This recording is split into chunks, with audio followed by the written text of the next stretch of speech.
it is a vital national interest of the United States to make sure that no hostile power can dominate Europe. And I think the same thing applies to Asia as well. And so it is in the interest of the United States to make sure that no hostile power can dominate the European continent. That said, I don't think we're in danger of that. The Russians have had an enormous amount of difficulty simply conquering and controlling territory directly on their border, where they enjoy the benefits of very short supply lines, a great deal of intelligence, familiarity with the culture, the terrain, with the enemy, which has largely been fighting with equipment that is Soviet origin, at least for much of this war. And nonetheless, they've not been able to get very far. They're essentially bogged down in a very, very slow, very, very costly war of attrition there. And to imagine that the Russians could dominate the European continent, where they face a NATO alliance, which vastly outnumbers them, and has an economy with that dwarfs Russia, that has military technology that greatly outmatches Russia. That is very difficult to imagine anytime soon. So what the United States is fighting for in Ukraine is not to prevent Russia from dominating the European continent and thereby threatening American vital national interests. There's something else that's really motivating us. Now, do I think it is in the American interest to make sure that Russia cannot resubjugate Ukraine, conquer the vast bulk of Ukrainian territory, capture Kiev, put in place a pro-Russian government there? Yes, I do. And we have been quite effective in preventing Russia from achieving that objective. Do I think that it is vital for the United States to make sure that Ukraine expels Russian forces from all of captured Ukrainian territory, including Crimea? No, I don't. In fact, I think the pursuit of that would raise the chances of exactly that World War III kind of scenario that you mentioned in your introduction. I don't think that that is very likely attainable, and the effort to try to achieve that objective, I think, would greatly increase the chances of a direct military confrontation with Russia. So I think the United States needs to have objectives that are realistic in this war. And I think we've already achieved one of them, which is to make sure the Russians can't resubjugate Ukraine. So I'll leave it at that. Michael, what is your view of this matter? Well, let me start with one of the things that the word sleepwalking evokes in my mind, which is just a small historical data point, but it evokes the great book by Christopher Clark about World War I and the sort of zombie-like way in which the great powers in World War I got into a conflict way beyond what they could imagine, and that proved enormously destructive. And that book was read by Angela Merkel. I think it was 2014. I'm not quite sure what the German translation of it came out. And she actually hosted an event somewhere in Berlin where Christopher Clark was the featured speaker. And one of the conclusions that she drew from that book was that there's no military solution to the dilemma of Ukraine. And when I look back on that, it's sort of a season when everybody is very critical of Angela Merkel, it does make me worry a little bit about the framing and the motif of sleepwalking, and even the framing and the motif of the First World War as a guide to this current conflict. Clearly, it has global dimensions, the current conflict, and there's a lot that's out of our control, and there's a lot, as George has outlined, that's deeply worrisome about the war. And I guess in all of those ways, it sort of brings back the memory of the First World War. But to maybe mount a defense of Biden administration policy in quasi-Wilsonian terms, and Wilsonian is not a very definite adjective, but it does seem to me that one of the things Wilson identified in the wake of the First World War is the importance of nation states throughout Europe maintaining their integrity and sovereignty. And I think that's one of the reasons why the train station in Prague is named after Woodrow Wilson to this day, his sort of defense of that notion. And, you know, I'll just sort of leave what George said about balance of power because I think it's very instructive, but focus on something of a different issue, that from a US policy perspective, the sort of integrity of sovereign and independent European nation states, which has never been perfect, is a very, very important issue and is very, very important agenda. And when you place that against the radicalism of Putin vis-a-vis Ukraine, you have the dilemma that we see. So, you know, we can discuss end games a little bit later on and sort of military tactics and alliance diplomacy and all of that, but the sort of core commitment to the sovereignty and independence of Ukraine, to the extent that it can be, you know, sort of maximized, makes a lot of sense in that respect. And so you can kind of see the Wilsonian framework there having a certain amount of integrity. But I would go very cautiously with the sleepwalking images. They're worth paying attention to, but they can also, in a certain way, if it's about zombies, they can sort of zombify us to a degree as observers of these events. It's also the question whether Clark's thesis was even correct, but that's a whole nother kettle of fish that we're not going to get into. Oh, we are definitely going I have into a World question War III. from Paul Starobin, who is a veteran Russia watcher, and he alludes to Xi Jinping's current visit to Road Moscow King, and thank you for the asks, galaxy. can China play a constructive role in a peaceful settlement? It seems like the Western view that China is simply there to back up Russia is correct. Is it correct or not? George? Well, I think one's answer to this question really depends on one's attitude toward what a settlement ought to look like. Not our first galaxy. No. There are many in the West that believe that the only viable settlement, the only acceptable settlement, is one in which Russia gains nothing from its invasion of Ukraine. That in fact it must Remember, if disgorge sent any to territory and that then it you has sent, like, a conquered galaxy since or roses or February of anything, 2022. Go back to the heartbeat and claim And that your a rewards. settlement that does not provide for that is not So acceptable click and the not heartbeat viable. and click the claim. And, you And get, if you're looking at free Chinese gifts that you can involvement send and level up. in this and asking, you know, will China facilitate that kind of settlement? I think the answer is no. It will not, it cannot. The Russians will simply not accept a situation where they must return to February 2022 borders in Ukraine. And there are many that believe that that Russia needs to leave Crimea as well, and all of the Donbass that was not held by Ukraine prior to this invasion. I don't think that's a viable basis for a settlement. I think the only way the Russians would accept something like that would be, you know, a complete military defeat and replacement Agreed. of Putin by some, you know, more Western-oriented leadership. And I don't think that's at all likely in the foreseeable future. And the only way that's happening So is if the other World War question III would be, happens. could China facilitate some kind of compromise settlement in No. which both Ukraine and Russia made concessions in the interests of finding some sort of modus vivendi? In that regard, I think China could potentially play a constructive role. The Chinese do have considerable leverage over Russia right now. Putin's invasion has so alienated the West that he has no geopolitical alternatives other than turning to China. He's highly dependent on China for political support, but also economic support. And that means that I don't think Putin is in a position to stiff arm the Chinese altogether. And if they urge that he make some concessions, you know, not withdrawing altogether from Ukraine, I don't think they would ask that, and there's no way he would accept that.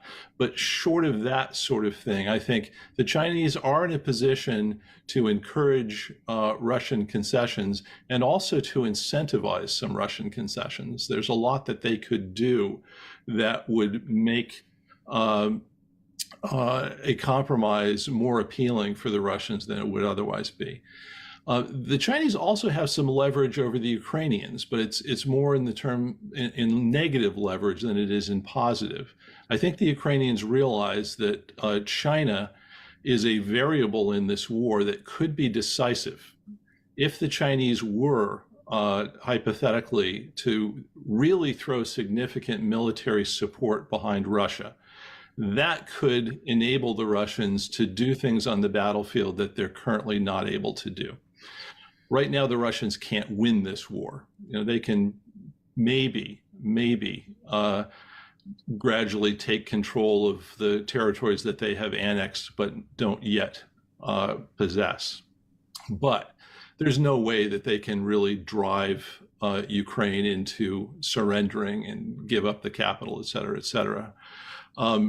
If China were involved in this war, that picture might change. And what that does, I think, is incentivize Ukraine not to reject Chinese involvement in this, at least nominally to play along with the Chinese role in a peace process.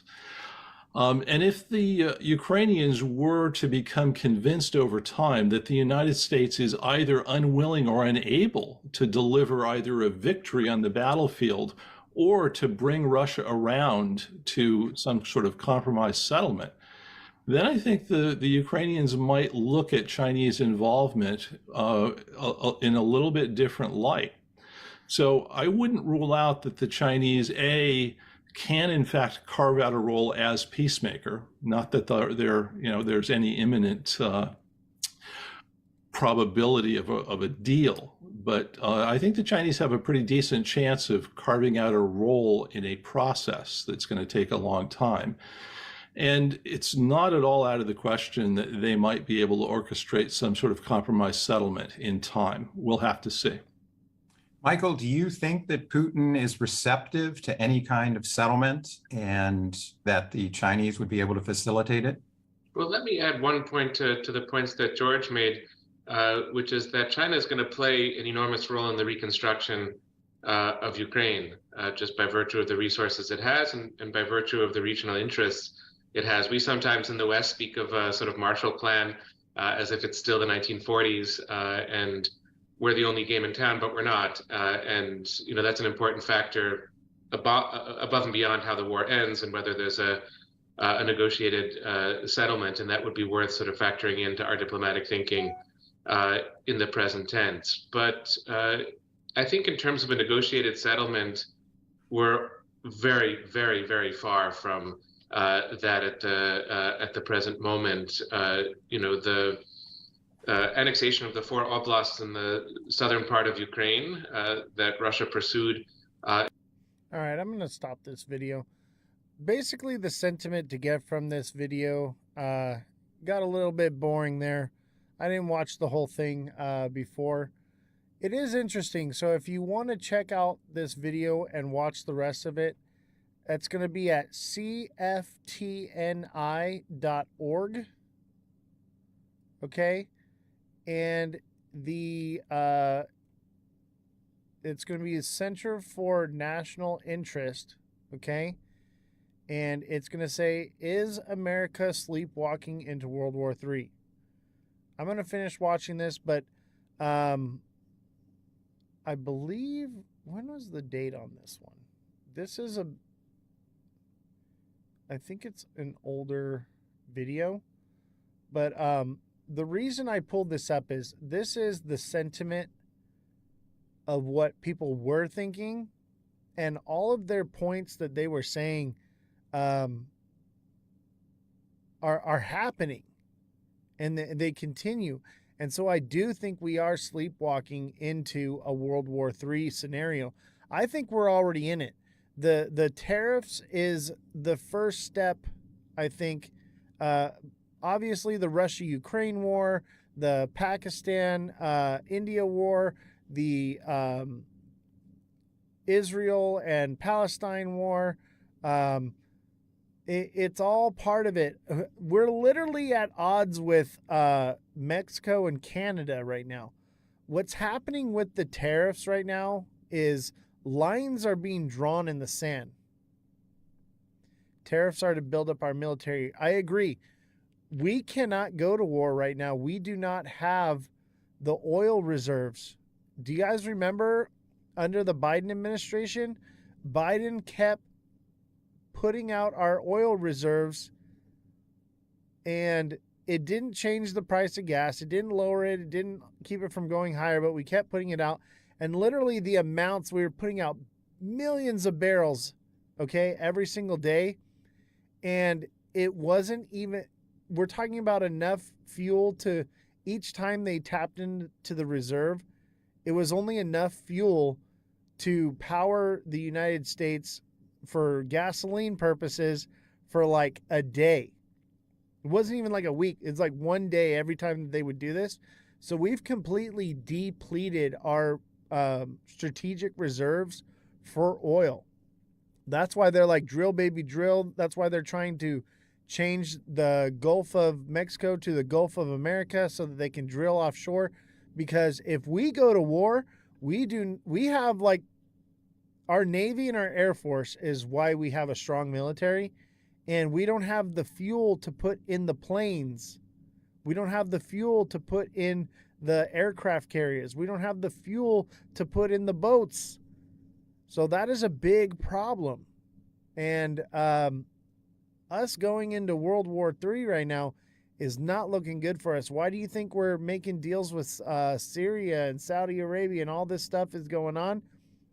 It's about oil, man. We have to get a deal on some oil, and we got to do it now. Because if we do go into a hot war, we're cooked right now. And hopefully it doesn't come to that, but I think we're sleepwalking into it. It's happening. Every single thing that keeps happening is getting us there. All right, we are at 95K likes. This is awesome.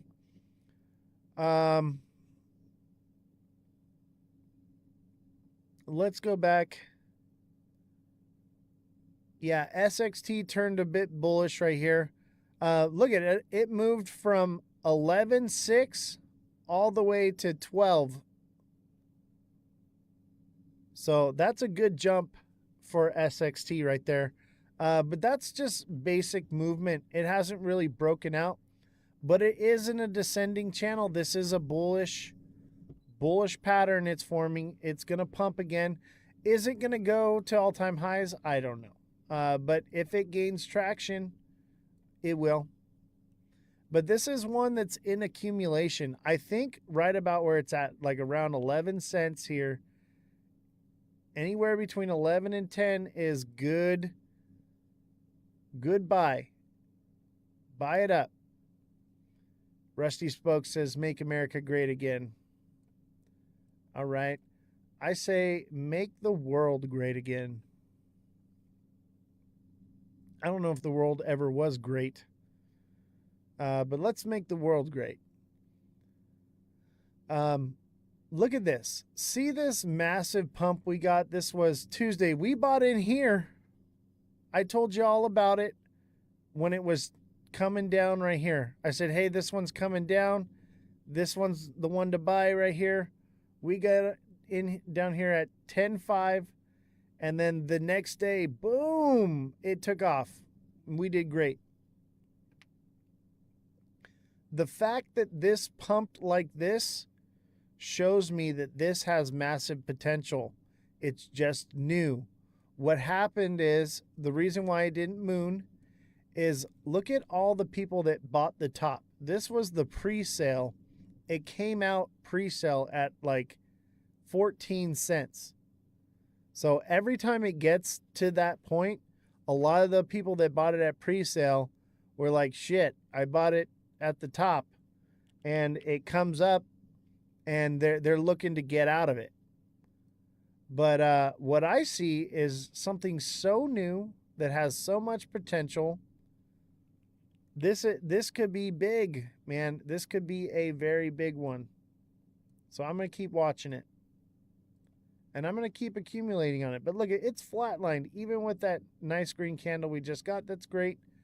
But it's an accumulation. And I would say that this could, because it's consolidated right here between 11 and 12, this could become the new bottom.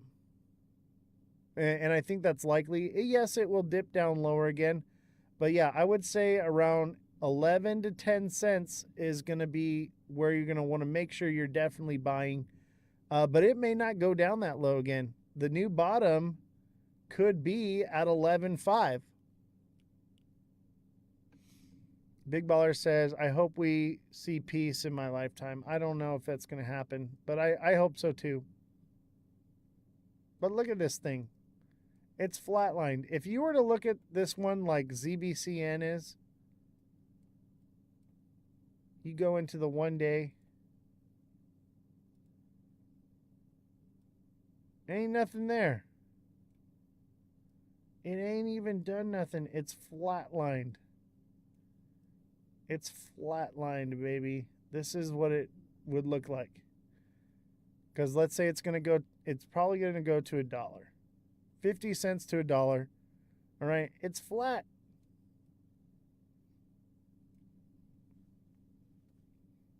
All right. What else were we talking about? Zebik. Yeah. Let's look at Zebik. Zebik got hit hard, man. Let me tell you what happened right now is a lot of people bought the top on Zebik. They FOMO'd in up here. It dropped down and it's coming up and they're like, I better just get out of this thing. But this is a hella bullish. I think this is not an indication that it's over, but I think if it drops below 0046, 0045, it's cooked. I'm about to throw all my stocks into Lockheed Martin. War is coming. I agree. Lockheed Martin, baby, is going to go big, man.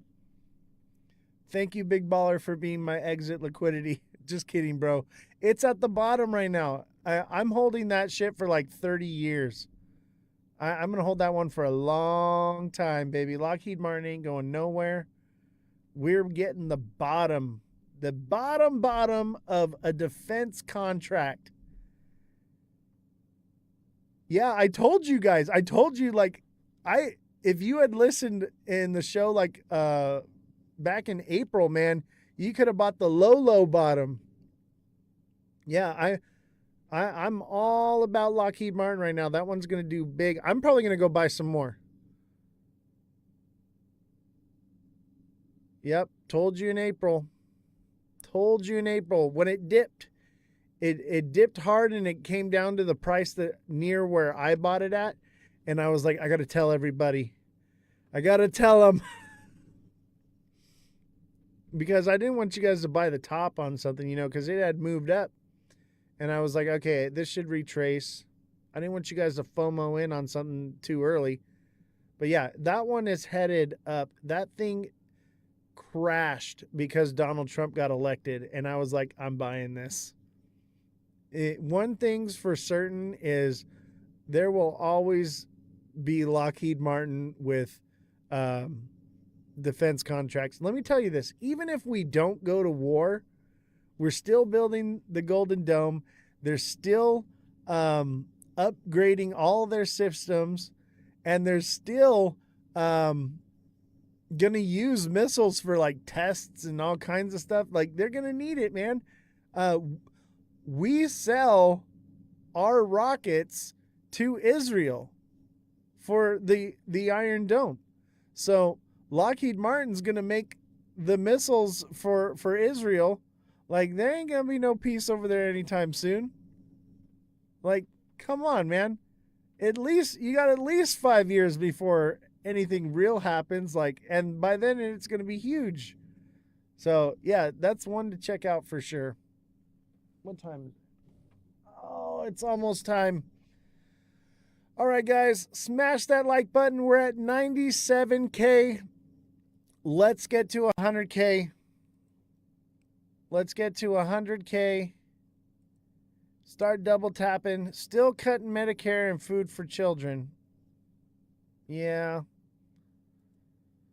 I know. We can afford bombs, but we can't afford healthcare. We can't afford education. It's a real shame. All right, I'm going to pin this. This is what we need, guys. I just pinned the goal. I need those goals. Help me reach that goal right there. We need 20 of those hearts. Who's got me with 20 of these hearts right here? I just pinned it. Help me out.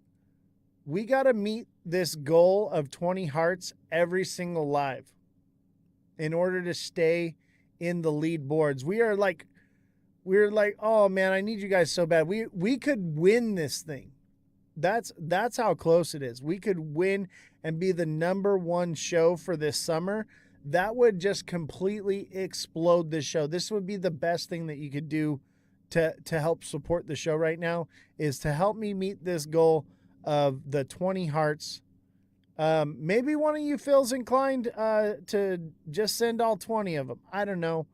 That would be a little bit of change, like $40, you know, but help with that. And don't forget, if you want to send a donation and you don't know where to send it to, send me a direct message and I'll send you the Cash App and Venmo and PayPal.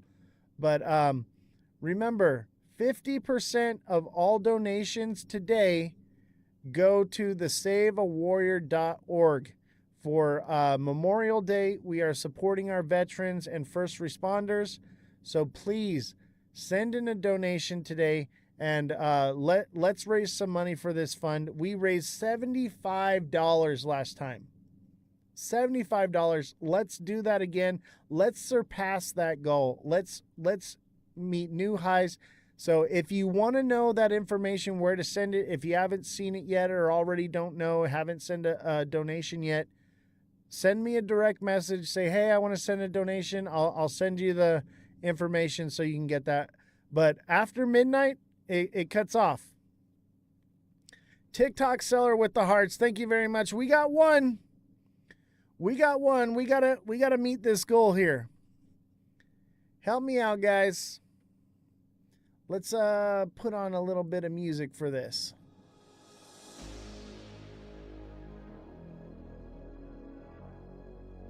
Help me meet these goals, guys. Let's raise some money for our veterans today. Let's keep this show alive.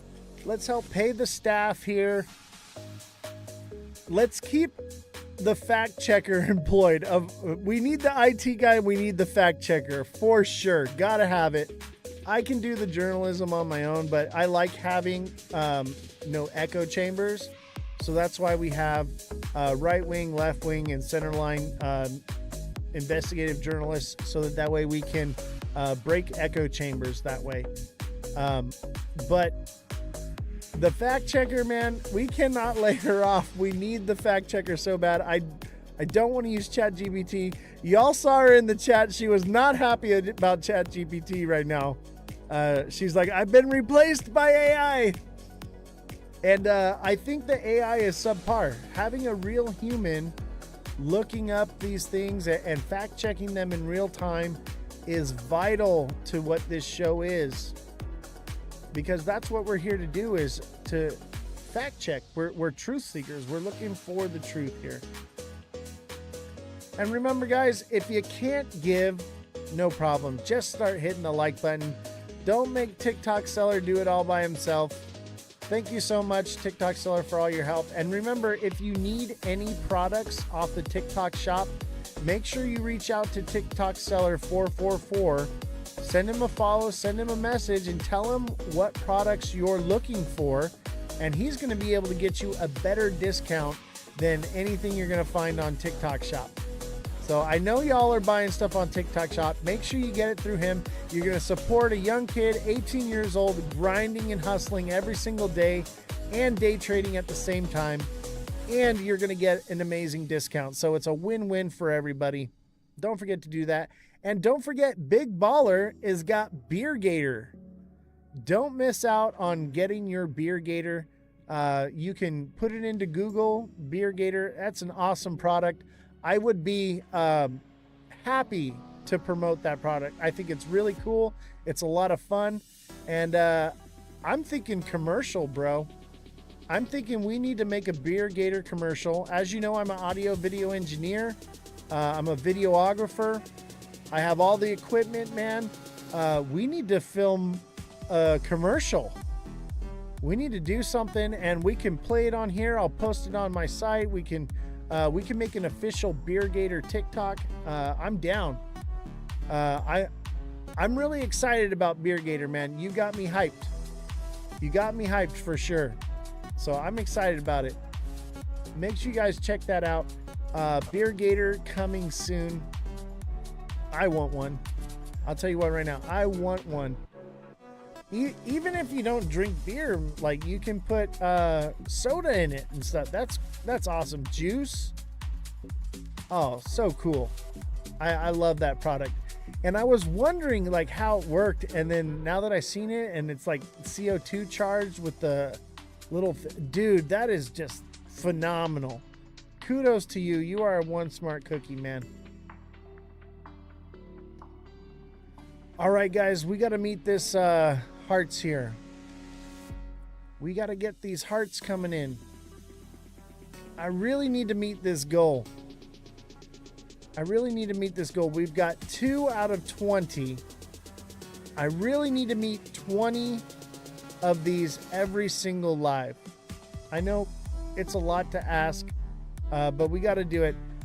Big Baller, I saw you just came in. We gave you a shout out for Beer Gator. Is there anything you want to tell us about Beer Gator or where we can reach out to get it?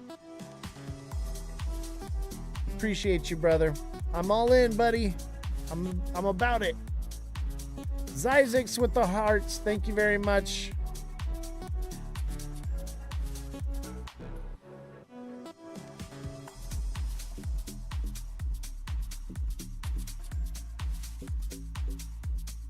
I have a website being ramped up right now. Even 100K, even on a slow day. I know, right? Look at Natix, might be a good one. Got you, buddy.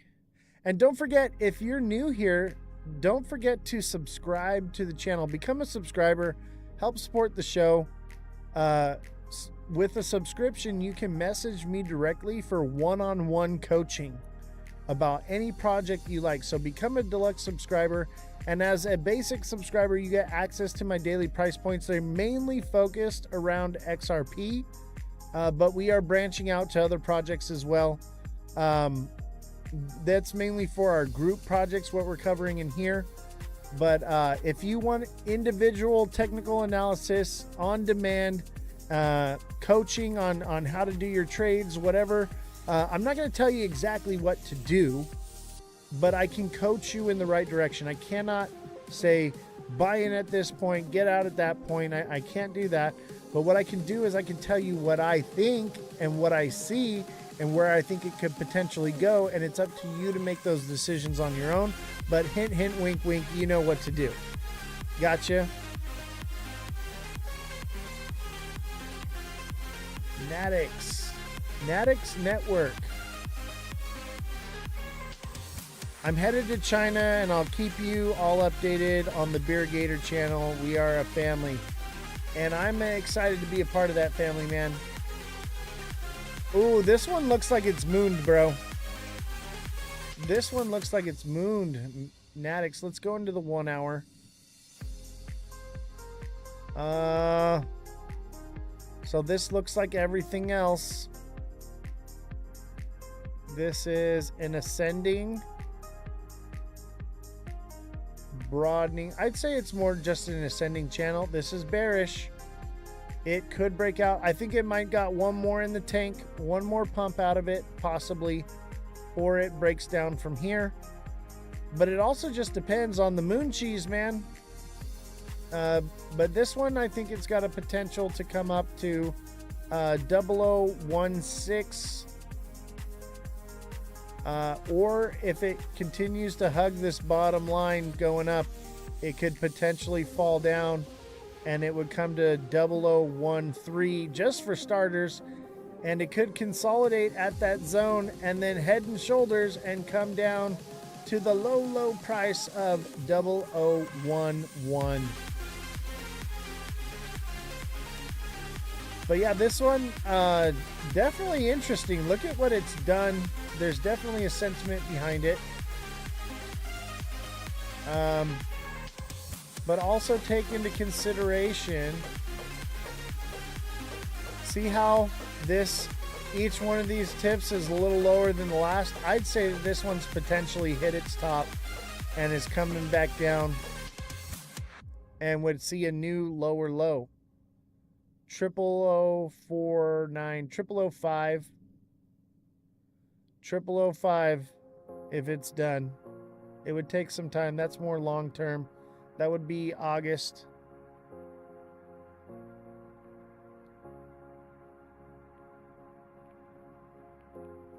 It says correlates to the Tesla stock. Interesting. This one's a bit volatile too.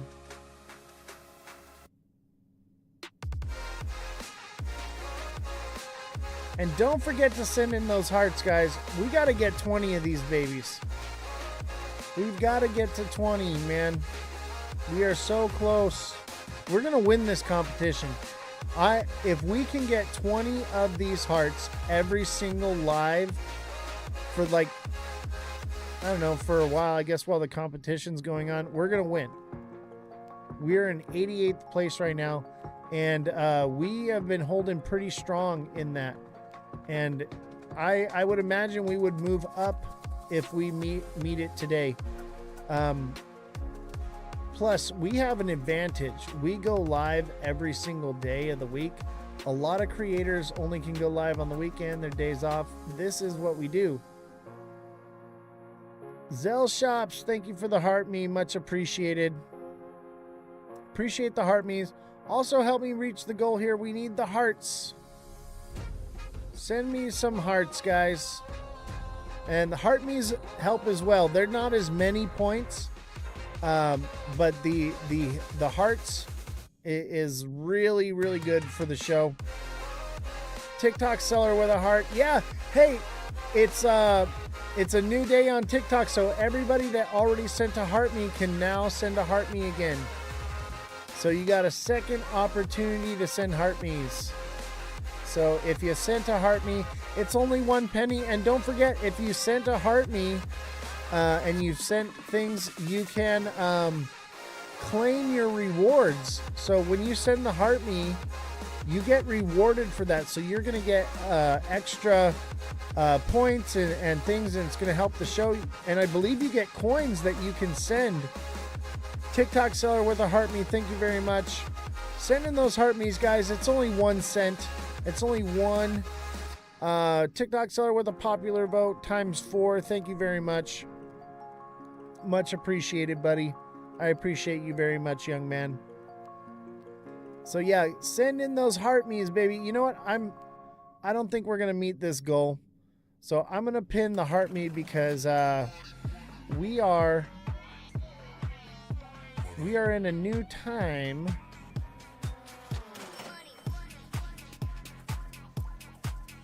Send in those heart me's, guys. Heart me's is the goal. Help me reach the goal.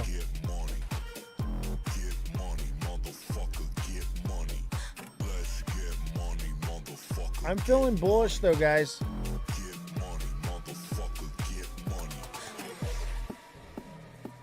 I'm feeling bullish. You know me. My sentiment changes as everything else changes. I am not tied into one idea. I'm looking for the truth, and I think SXT, baby.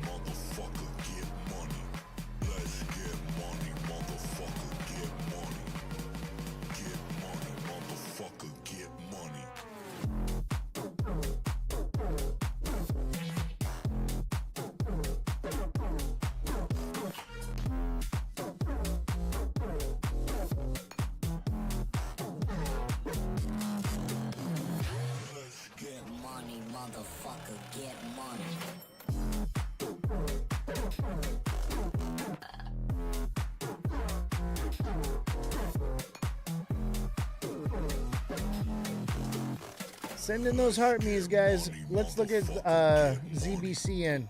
Get money, motherfucker, get money. Let's get money, motherfucker, get money. Get money, motherfucker. motherfucker get money.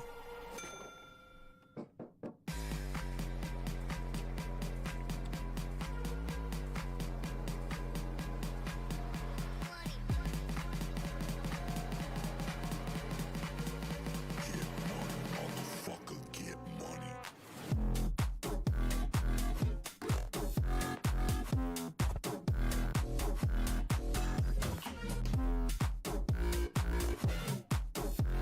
We got to 100K likes, guys. Awesome. Thank you so much for all your likes and your gifts today.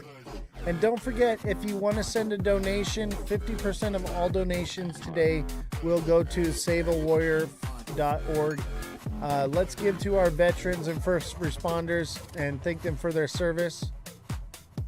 So if you need that information, the Cash App and Venmo, just reach out to me, send me a direct message, and I'll tell you where to send it to.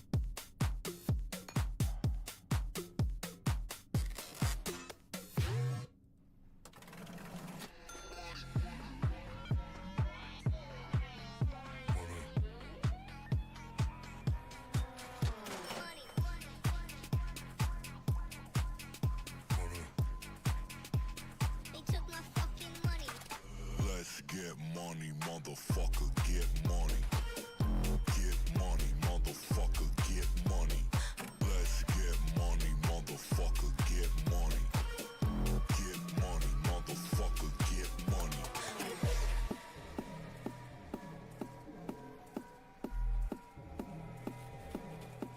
Algo will be the future. I agree. I think algo is going to be everything. Oh, and don't forget, we've got merch.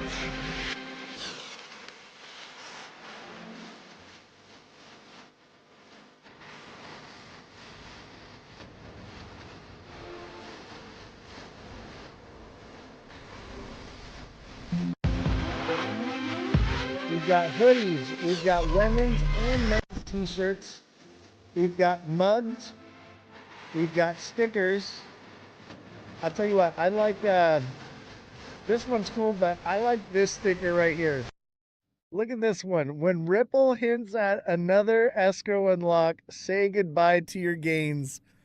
I love this sticker, man. Pick up one of these, guys. These are fun, man. You got to promote your merch more often. Yeah, I'm doing it every live now. I'm trying not to be too much about promotions and stuff. By the way, we want to give a special thanks to Sweetwater and DJI. Thank you for all the amazing equipment we have here. Sweetwater supplied us with our Rode mics, cables, and audio interface, and DJI with our on-the-go mics. We got our DJI gimbal, and we got our DJI lavalier mics for when we're on the road. So special thanks to them. I'm trying to make it less commercial, though. I don't want it to be a show full of ads. It's about technical analysis and the news, you know what I mean? And I want to stick to that and not rely on having to do ads. That's why I'm like, do the donations. As long as we're receiving donations, it's not going to be full of a bunch of ads, and it's going to be a better show if it's not a bunch of ads. So, you know, I'm hoping that we can be supported by each other instead of, having to do the ad stuff. Are you filming the public interviews in Vegas? Yes. I'm kind of waiting on that one. I'm putting something together. I don't know if it's going to work out being a show, but they'll probably be more like segments that I edit together and turn into something. It's still kind of in a beta phase right now, but I also want to have the equipment so that way when I'm at the Angels game or I'm doing something, I can still do the live and we can still do the show and do the TA and everything. But I'll have the Nintendo Switch for the TA while I'm out and about doing the live. So we'll go back to our roots on that one. But that one's still kind of in a beta phase. I'm working on a few different shows right now. throw it on YouTube, maybe throw clips of it on TikTok. That's the plan. The plan is for that to be on the channel, but that way it's not just the live show, but there's also to it the interviews and investigative journalism and all that. And we'll just kind of see how it evolves, just like how this show evolved. You know, a lot happened with this show very quickly, and I think the same will come from that one. You know, so we'll just take it one day at a time and see how it all goes. How do you guys like the picture in the background? I don't know if you can see it very well, but it's a guy standing on the moon. I felt like we were getting bullish, and I wanted to wait to put it up until I felt like we were going to the moon. And I feel like that sentiment is back. So I got the moon up there. I'm feeling it. I'm feeling bullish. I'm feeling bullish. I really am. And I know you're not used to hearing that from me, but even XRP is showing bullish signs. Now, is it going to do craziness? No. But I think it's about to pump, and it could potentially go to 450. That's what I'm thinking, 450, baby.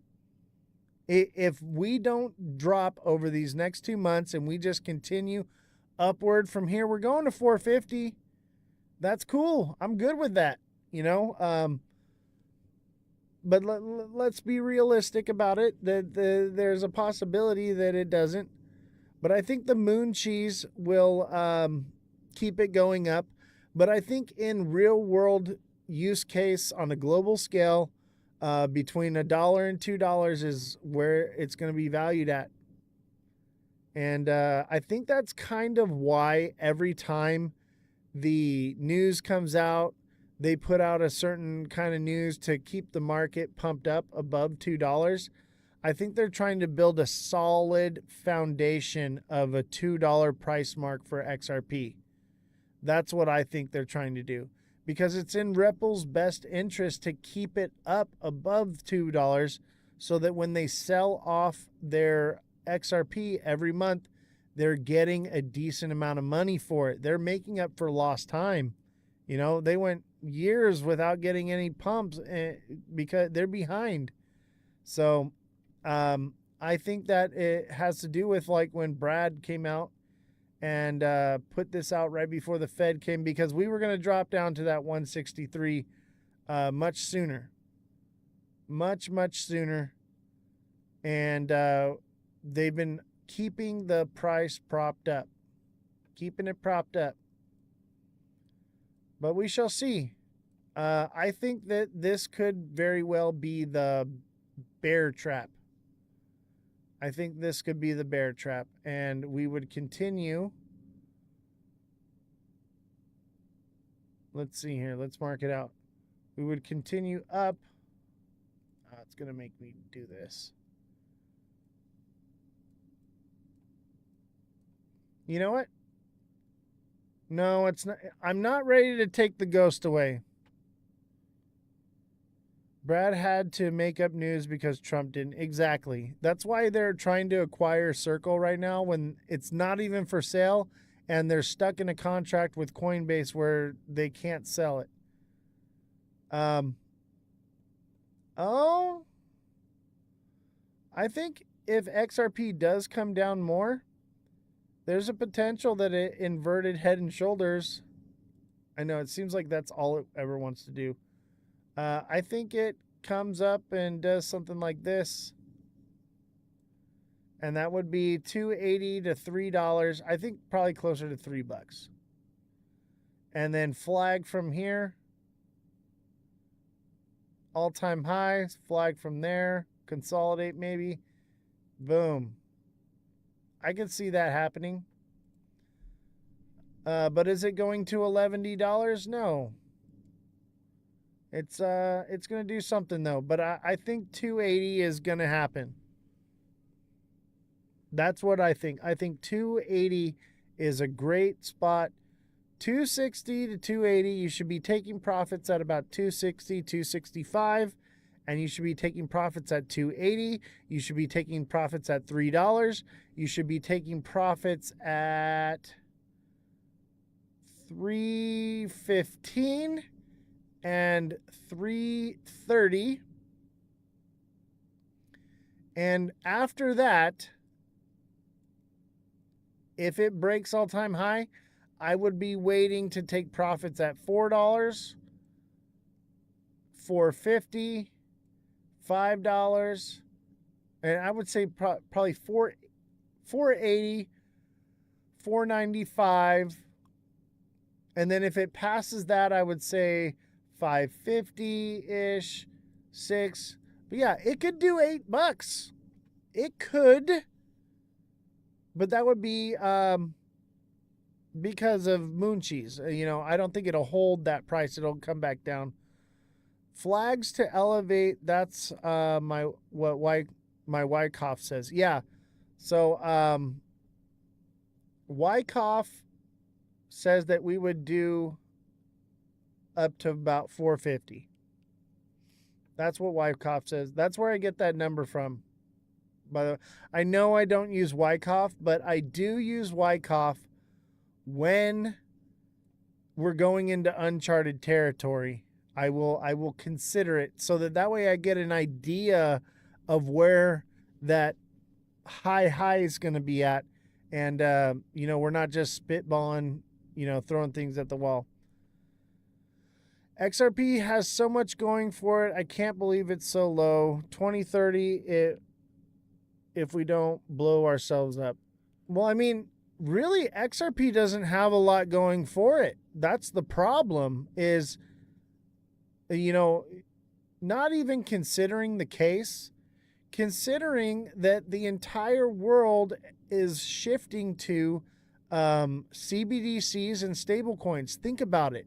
Why do you think that they are making stablecoin legislation right now and not even worrying about legislation on whether or not these are securities or commodities? Because they already know that doesn't matter. That's not the direction they're headed.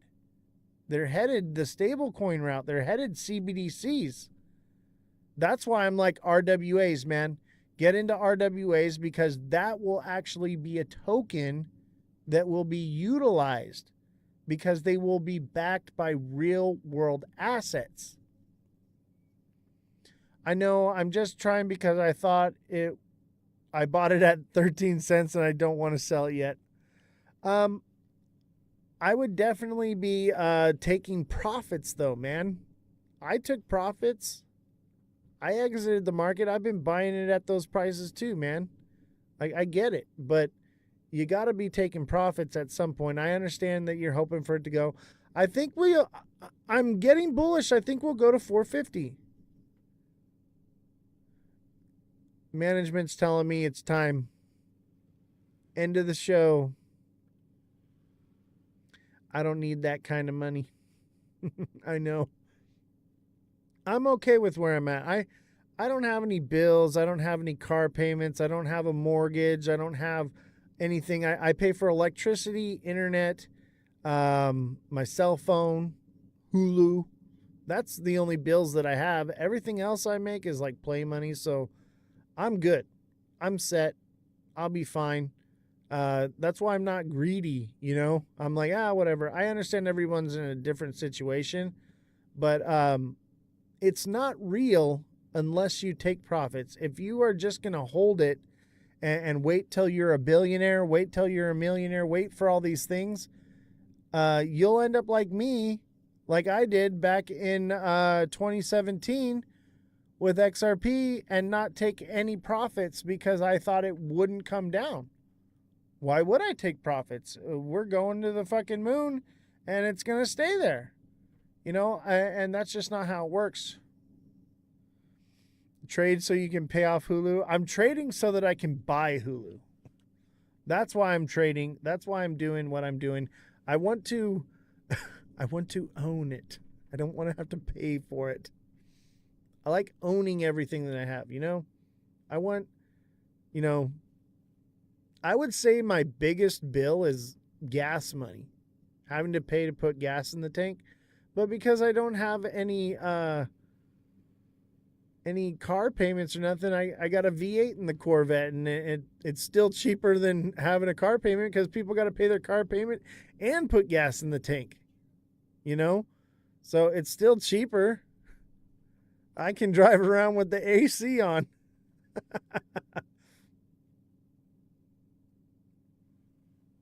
All right, everybody. Thank you, fam. Have a good night.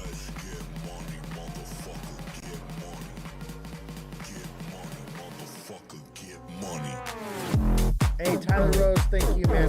And don't forget, smash that like button, obviously, but subscribe to the channel. Tyler Rose, I see you. Adriana Martinez, how you doing? Become subscribers. Okay? As a deluxe subscription, you can message me directly and I can coach you, help you set up your wallets, whatever it is you need. Just message me. And if you are a subscriber, make sure you send me your email and get set up with the email alert system. Also, if you have signed up for the email alert system and you haven't received your welcome letter yet or any messages, you need to reach out to me because there could be, I could have put in the wrong email. You could have sent it to me, the wrong email. You should get a welcome letter. It could be in your spam folder for all we know. Adriana, how you doing? Thank you for the sword. Much appreciated.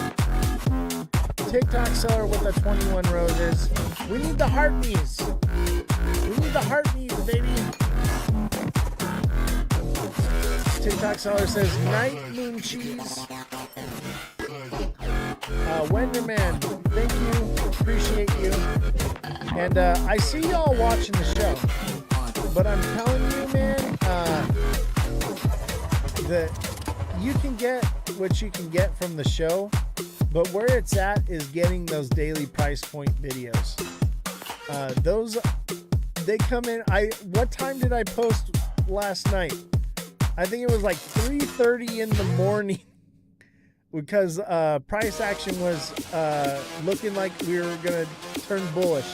And yeah, we're coming down right now, but I think we're still going to turn bullish. So the idea is now you know to be watching, looking for your entry point.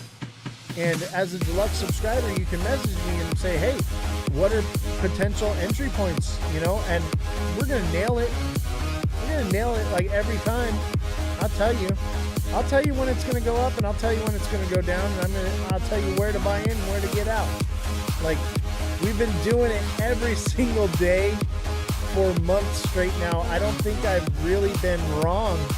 Maybe once or twice in months now. It's kind of crazy. I don't know how I do it. I just see it and I call it like it is, and I'm like, hey, this is it. I'll tell you though, I'm feeling bullish. I think we could potentially see another red candle. Okay? But also be cautious at the same time. Because the selling may go away and the tariff thing, okay? It does not mean that it hasn't happened yet. What's up, George Orwell? I didn't realize you have a show. George Orwell 1984, he's got a TikTok show. He's a creator. Thank you for the shout out today for the show, man. I appreciate you. I definitely want to hop in on a guest spot over there. And you should come on mine, man. I'd love to have you on the show. You definitely know what you're talking about, that's for sure, man. I want to get more creators on the show. TikTok seller, thank you for the 21 roses. Much appreciated. But I want to try to get a new creator on once a week. Oh, IT guy's here. That's my signal. Yay, it's a new day. Holiday's over. By the way, no live tomorrow. There won't be any live tomorrow. I will be in Palm Springs. So, no live tomorrow, but on Wednesday, I think we're going to be on Twitch exclusively because I got some things to talk about. Hey, who remembers when I talked about Katy Perry? I found the shirt from that show. 2011. Katy Perry, 2011. I found the shirt. Look at it.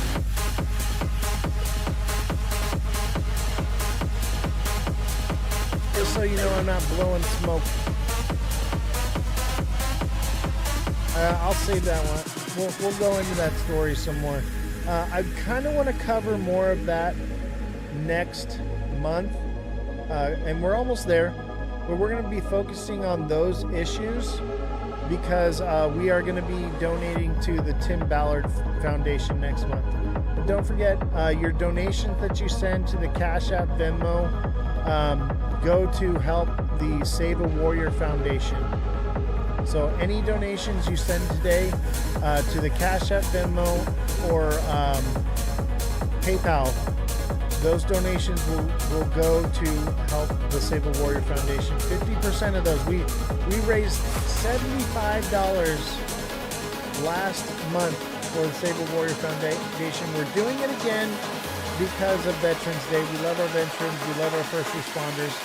So we're doing it again this month, but next month we will be doing the Tim Ballard Foundation. I don't know what it exactly is. I gotta have the team look into it and find out where it's going. But if you don't believe me, you can go onto the page and I post the receipt. You know, when I send that stuff to those foundations, I post it there so that you know that your donations are going where I'm saying. I'm not just putting it in my pocket. I'm not that kind of person. So yeah, you're gonna get confirmation that the money has been sent. So thank you all very much. Appreciate you all. Have a great night, and I will see you all on Wednesday. We'll do a pre-show on TikTok, and then we will move over to Twitch. Okay? So if you haven't signed up for Twitch yet, make sure you find me on Twitch. That's Ozthecryptogoat, all lower cases, no spaces.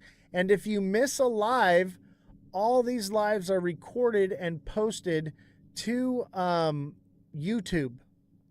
So if you miss a show and you want to catch up on what happened, the news, what we talked about, price points, all that, it's all recorded on YouTube, Ozthecryptogoat. You can find it there. And don't forget to add us on Twitch because we are leaving TikTok. It is going to happen eventually. But June 19th, TikTok could potentially be shut down in the United States and we can't even use it. So make sure you come find us on Twitch, okay? I believe the remainder, I think Wednesday or Thursday, we're going to do a Twitch exclusive. Because I got some things that we got to talk about that we can't say here on TikTok. So I'll see you all then. And don't forget, we have merchandise. Where's it at? Where's the merchandise? Here it is.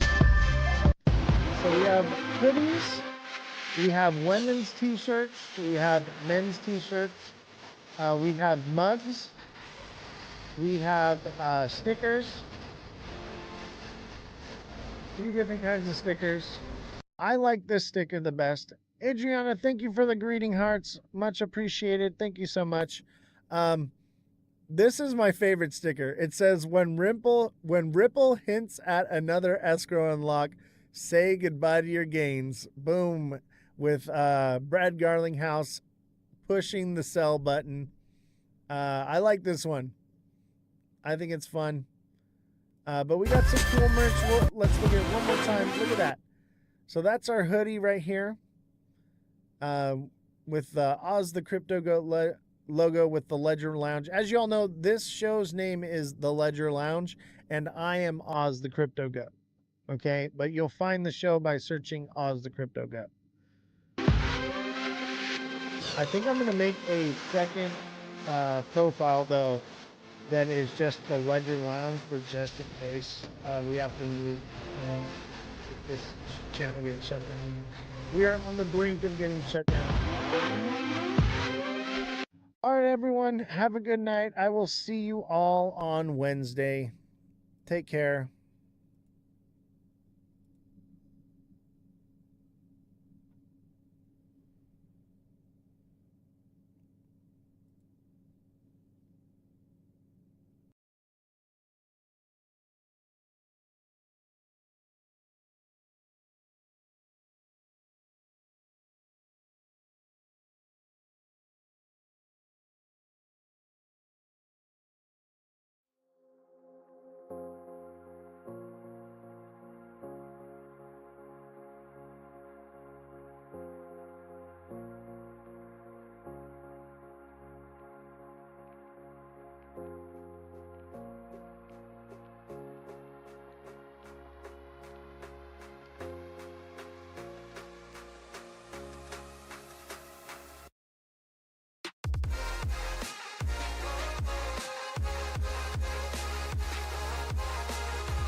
Smash that like button, subscribe to the channel, share the show with your friends. Welcome to the Ledger Lounge. This is Ozthecryptogoat.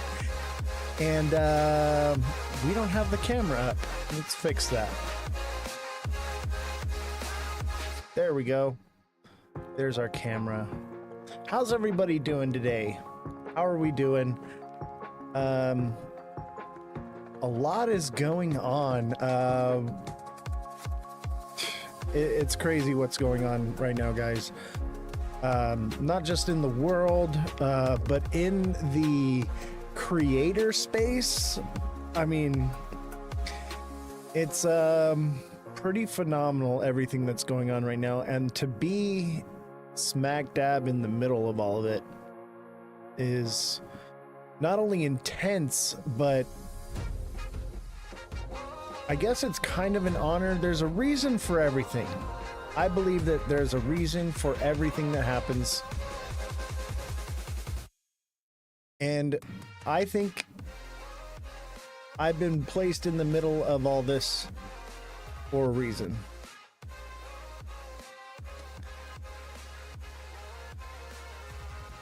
You can't see me. That's because the main screen's not on yet. Sorry about that. We're running a little behind with the show today. We've been dealing with a lot of things. I decided to give the staff a day off yesterday because we spent the entire weekend working on the Dead Daddy story. Everyone came in on their day off and pulled an all-nighter. It was pretty incredible. What's going on, Kodak? How you doing? Mother of Dragons, thank you for the two popular votes and the Heart Me. She59, thank you for the Heart Me as well. All my supporters appreciate you very much. What's up, Francesca? How you doing? Glad to see you here. Don't forget to hit that like button, subscribe to the channel, share the show with your friends. Become a subscriber, guys, and I can help you with your trades. Look at, we called it, baby. 230 and heading back down. We may get 235. That's what I was thinking, was about 235. And that seems to be, according to the charts, where we're headed. And then I would assume that we're headed down.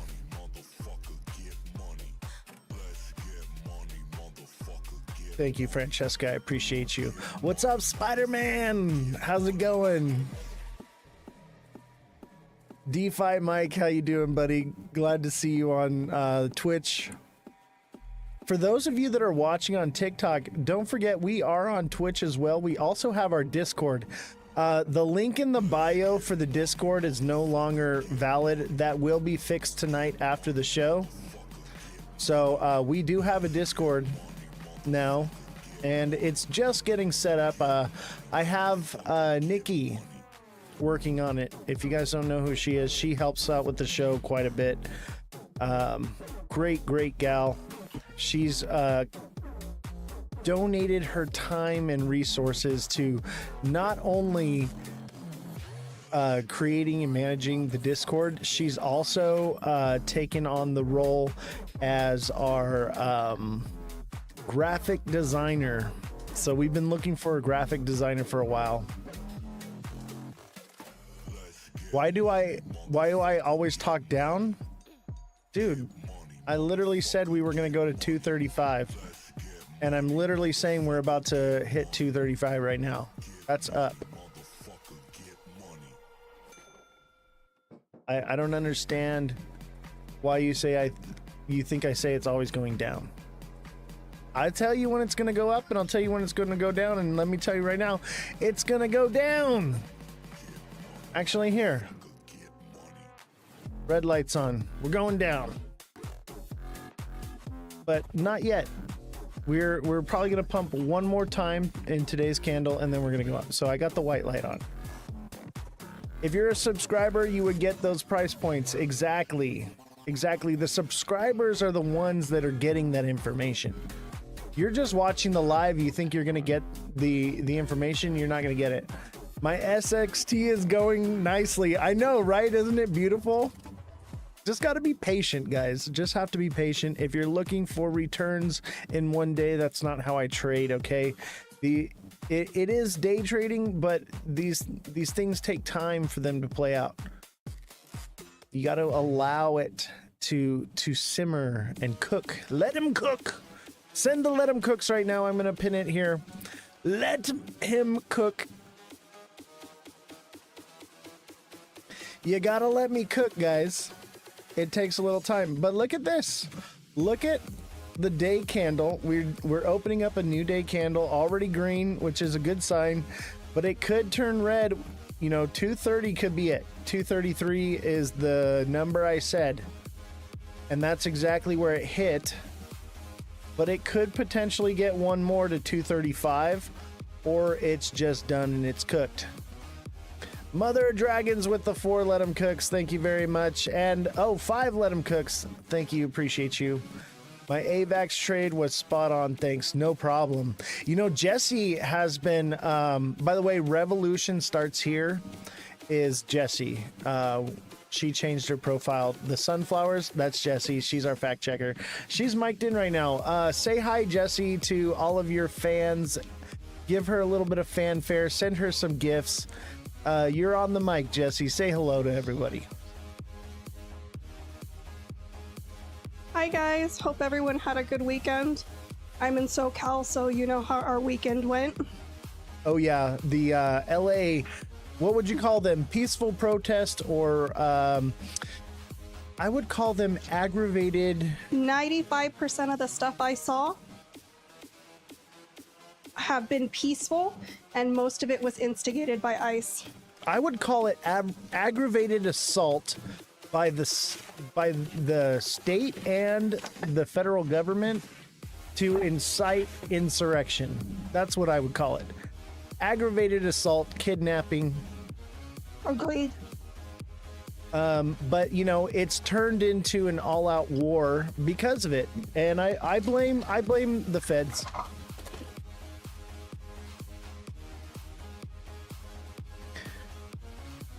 Yeah, it's pretty crazy out here. We're gonna go over it, and maybe we should cover that story first because it's like, what's going on? It's pretty radical out here in California. There's actually a website you can go to that will show you where every protest is going to be. And I think most people want to protest. The problem is, this is speculation. Okay, this is speculation, but I believe that they put people into the crowd to be bad actors to break things up. I firmly believe that. And, you know, we saw that happen with January 6th. We've seen that happen with multiple scenarios of protest. This is their way of shutting down free speech, shutting down protests. They deem them as an unlawful assembly, and then boom, you're under arrest just because you were out there waving a flag. They hire federal agents or informants or whatever you want to call it. And you also got to understand, like, if the left is doing a protest, the right will come along and disrupt that protest and get it deemed as unlawful, and vice versa. The right will have a protest and the left will show up and get it to happen to deem unlawful. So it's like a lose-lose situation. Instead of working together, we've created a system where the state reigns supreme and they can silence the people, and we played into their hands, or they did. All right, coming up on the mic here, Jesse, go ahead. Jesse, you got a lot of background noise going on. I need people to go read Project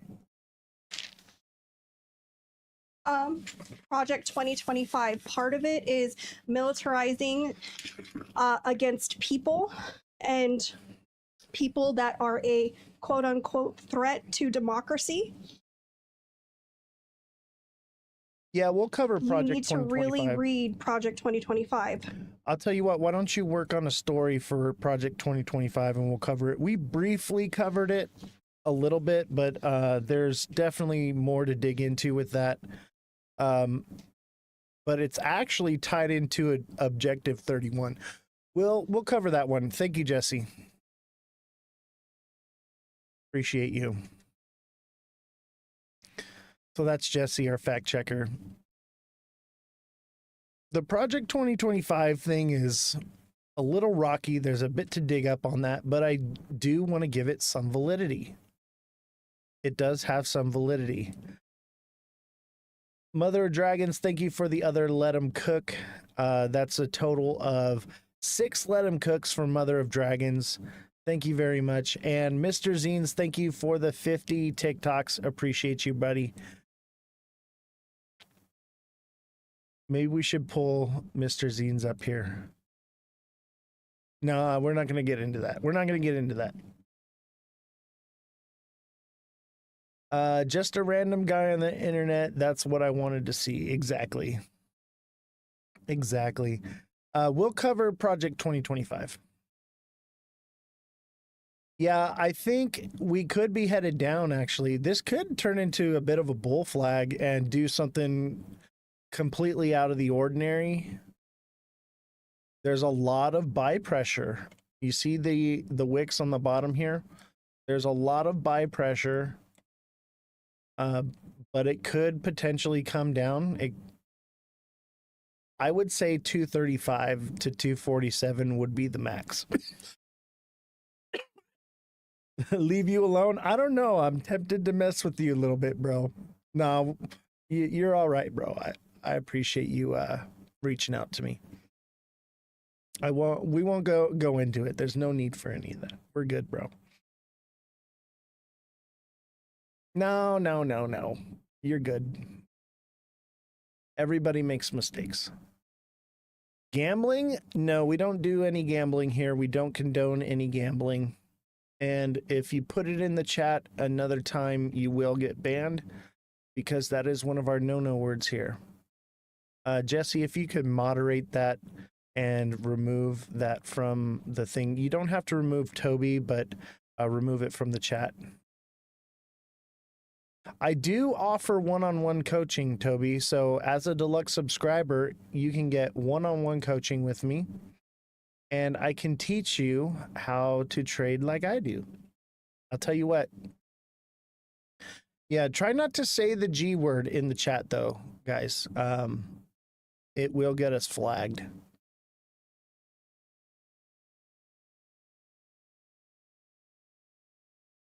But I'll tell you right now, chat, help me out. Anybody that is a deluxe subscriber that takes advantage of the one-on-one coaching, let them know we're doing amazing over here. While everyone's whining and crying, we're cheering. And when everybody's cheering, we're still cheering. So it's pretty amazing how accurate we've been over the months. It's been great. Everyone that subscribes resubscribes. It's pretty incredible. But it only works, the tools are put in your hands. you have to take advantage of them. You have to work on it. But I'll tell you right now, the first lesson you're going to learn is patience. You're going to learn patience. These things take time. Okay? It all doesn't happen again overnight. No, I'm not sick again. I'll be back, Oz. Hopefully we can push up and then the drop. I see it's popping off. Looking into... Yeah. Oh, yeah. LA is pretty crazy. Hey, bro, by the way, I'm probably not going to be able to make that golf game we had talked about. I just have a lot going on right now, but we'll work something out. Okay, can you block him, Jesse, please? All right, I got it here.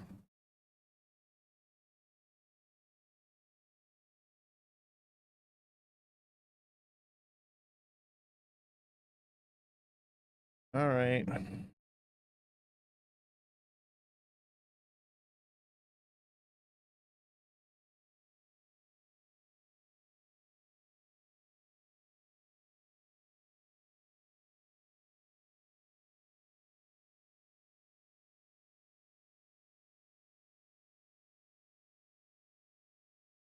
All right, he's been dealt with. I already reported and blocked him. Jesse, if you could remove those comments, I'd appreciate it. Yeah, no problem. Have fun at the tables, man. All right, so let's take a look at the chart here. Let's go into a lower time frame. Let's look at the hour here. All right, hour's going to give us a nice clear picture. I wouldn't call this a bull flag. I'd call this an ascending channel, and more than likely it's going to come up here to 235, and then that would send it back down, because you can see here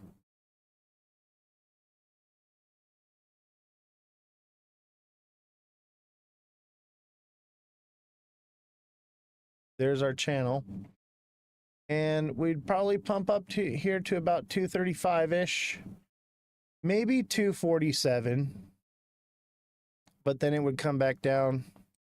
But as you can see here, this is a double bottom. I know it doesn't quite look like it, but if you come into the day, you can clearly see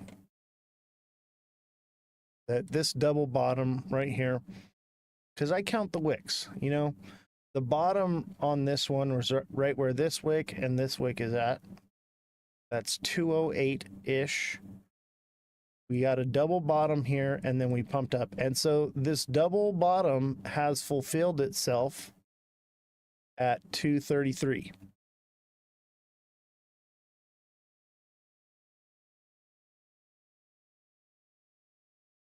And by the way, following is not the same as subscribing, guys.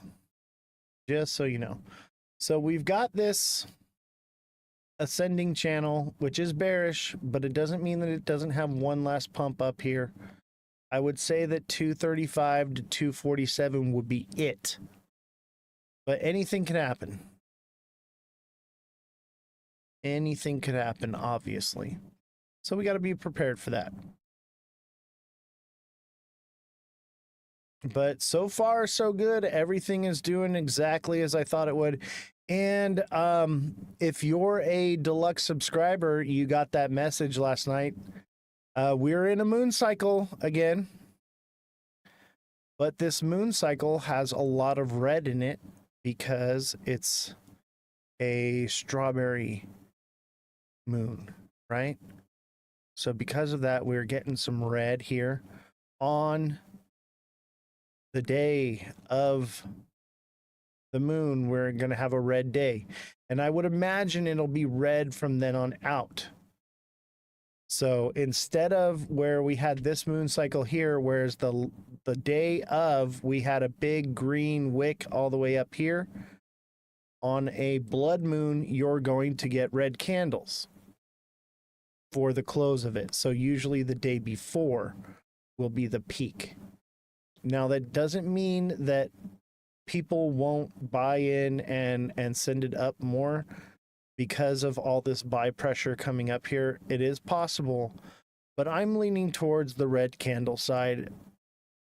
People, we're in the 7th inning of the bull cycle. You know, it's not over, but we're reaching the conclusion of this bull cycle. I don't think it's going to be another 4 years for the next one. It could be, but count it as a blessing because you're all looking to get rich, right?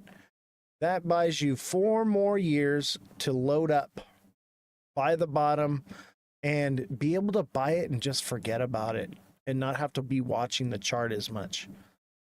But we'll be, you know, throughout the bear market, we're going to be still focusing on this, buying the bottoms, accumulating, so that way when it does happen, we are doing amazing. And when it takes off, you guys will all be in smart money positions. It'll take off, and I'll tell you when we've hit the peak, and we'll all be filthy freaking rich. Those of you that pay attention and engage with the show and continue to stay informed will.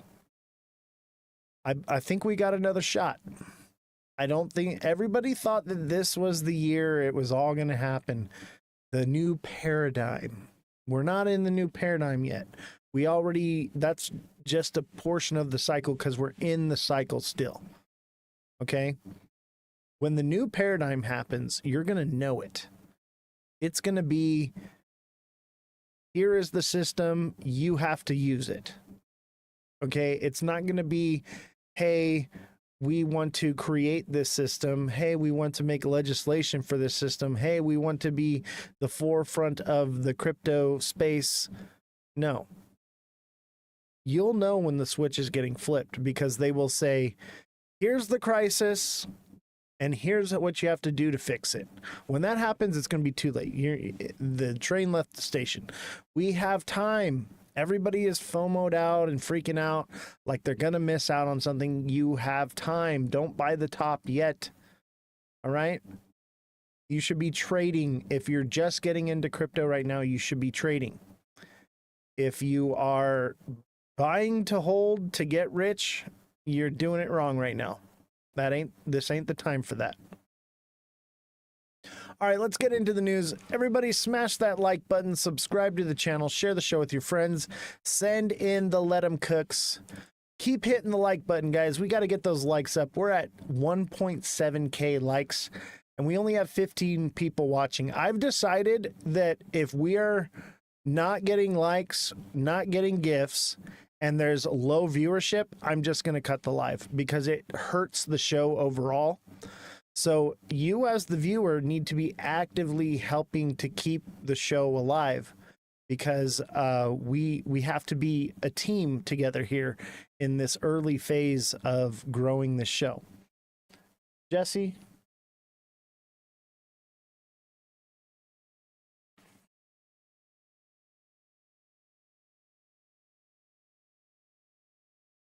Hold on a second, guys. They left the studio door open.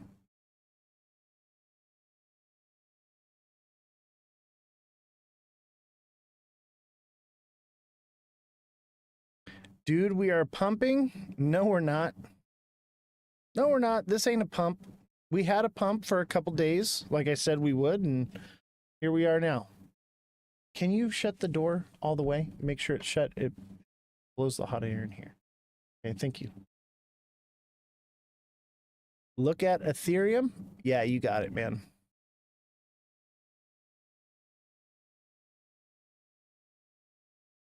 Ethereum is what? A bull flag?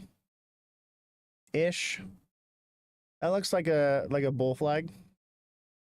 Wouldn't say though, really though, because this should have come down. This is out of the ordinary. But it's like straight across. So really it just built itself a new bottom.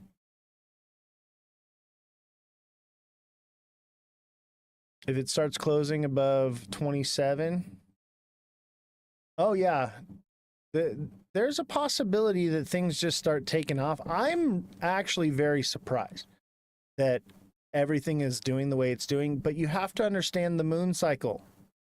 Okay? What's up, Yubi? The moon cycle is why things are pumping right now. All right? So we had the start of the waning gibbous or crescent. I can't remember what it is. Crazy echo. That must just be you, bro. Anybody else getting an echo right now? Let me pull this up here. Let me show you something.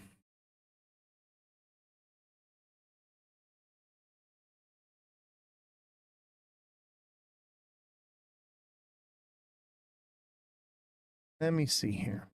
Here it is, right here. This is the moon cycle right here, guys, right? So we went into a waning gibbous, or excuse me, a waning crescent, right? So this was the start of the waning crescent, was right here, January 25th to, or excuse me, June 3rd through June 5th. And then we went into the third quarter, which is the waning gibbous, which is the move into a full moon. All right. And tonight is the full moon. Tonight is the full moon, which means we could potentially pump, but because it is a blood moon, a strawberry moon, I'm leaning towards we're probably going to see red candles.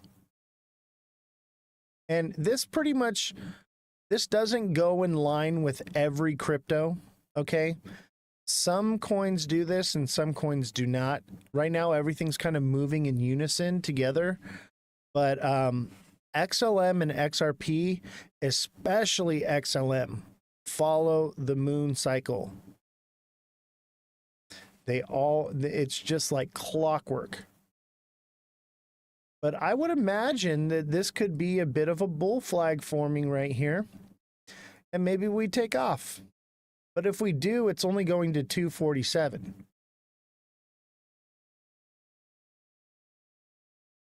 Thank you, Hungalo. 247 would be the top. And even if we hit 247, that's still a head and shoulders pattern. And we would come back down. We just wouldn't come as low. I would put the price point more like 180 if that happens, than being down here at 160, 175. But the moon cycle is a real thing. Whether you believe it or not, other people do, and they trade based off of this. And you're seeing what happens. Rutina called me a clown. I love it now when people call me a clown. Before, it was like, oh man, they're calling me a clown. And those people took out massive longs and lost a lot of money because they didn't want to listen. So call me a clown. But I'll tell you what right now, those who watch the show, they know better to heed the warning. Revolution, thank you for the 2 Let 'em Cooks and the 7 popular votes. Much appreciated. Pallet Town, thank you for the heart me. Ken, thank you for the 3 lightning bolts and the heart me as well. Appreciate all the gifts.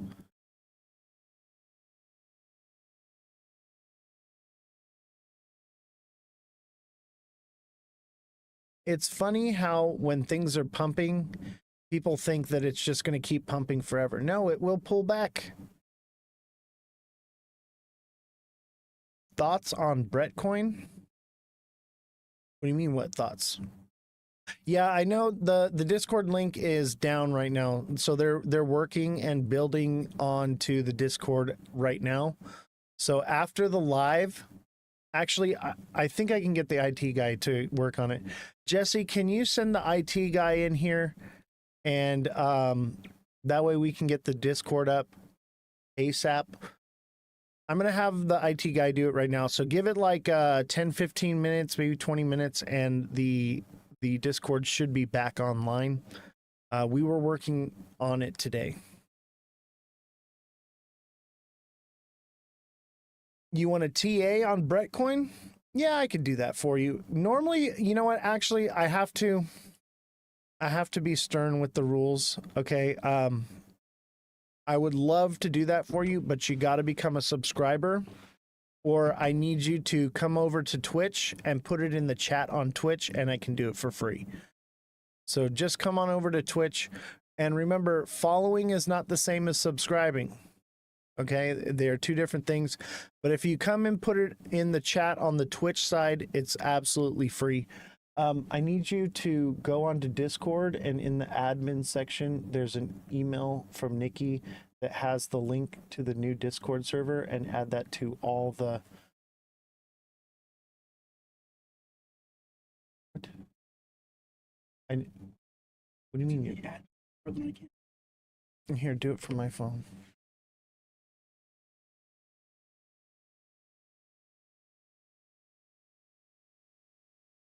Okay, it's right now.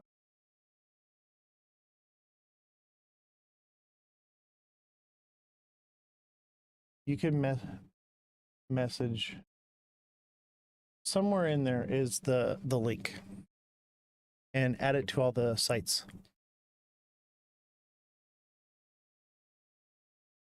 All right. So all you got to do is, if you want TA on any project, I offer that service for subscribers. But if you come over to Twitch and put it in the chat, we're simul streaming right now. So if you come over to Twitch, you put that into the chat on Twitch, you get that for free by coming over here, because TikTok may be getting shut down on June 19th. So this is a way for us to allow people to know where we are.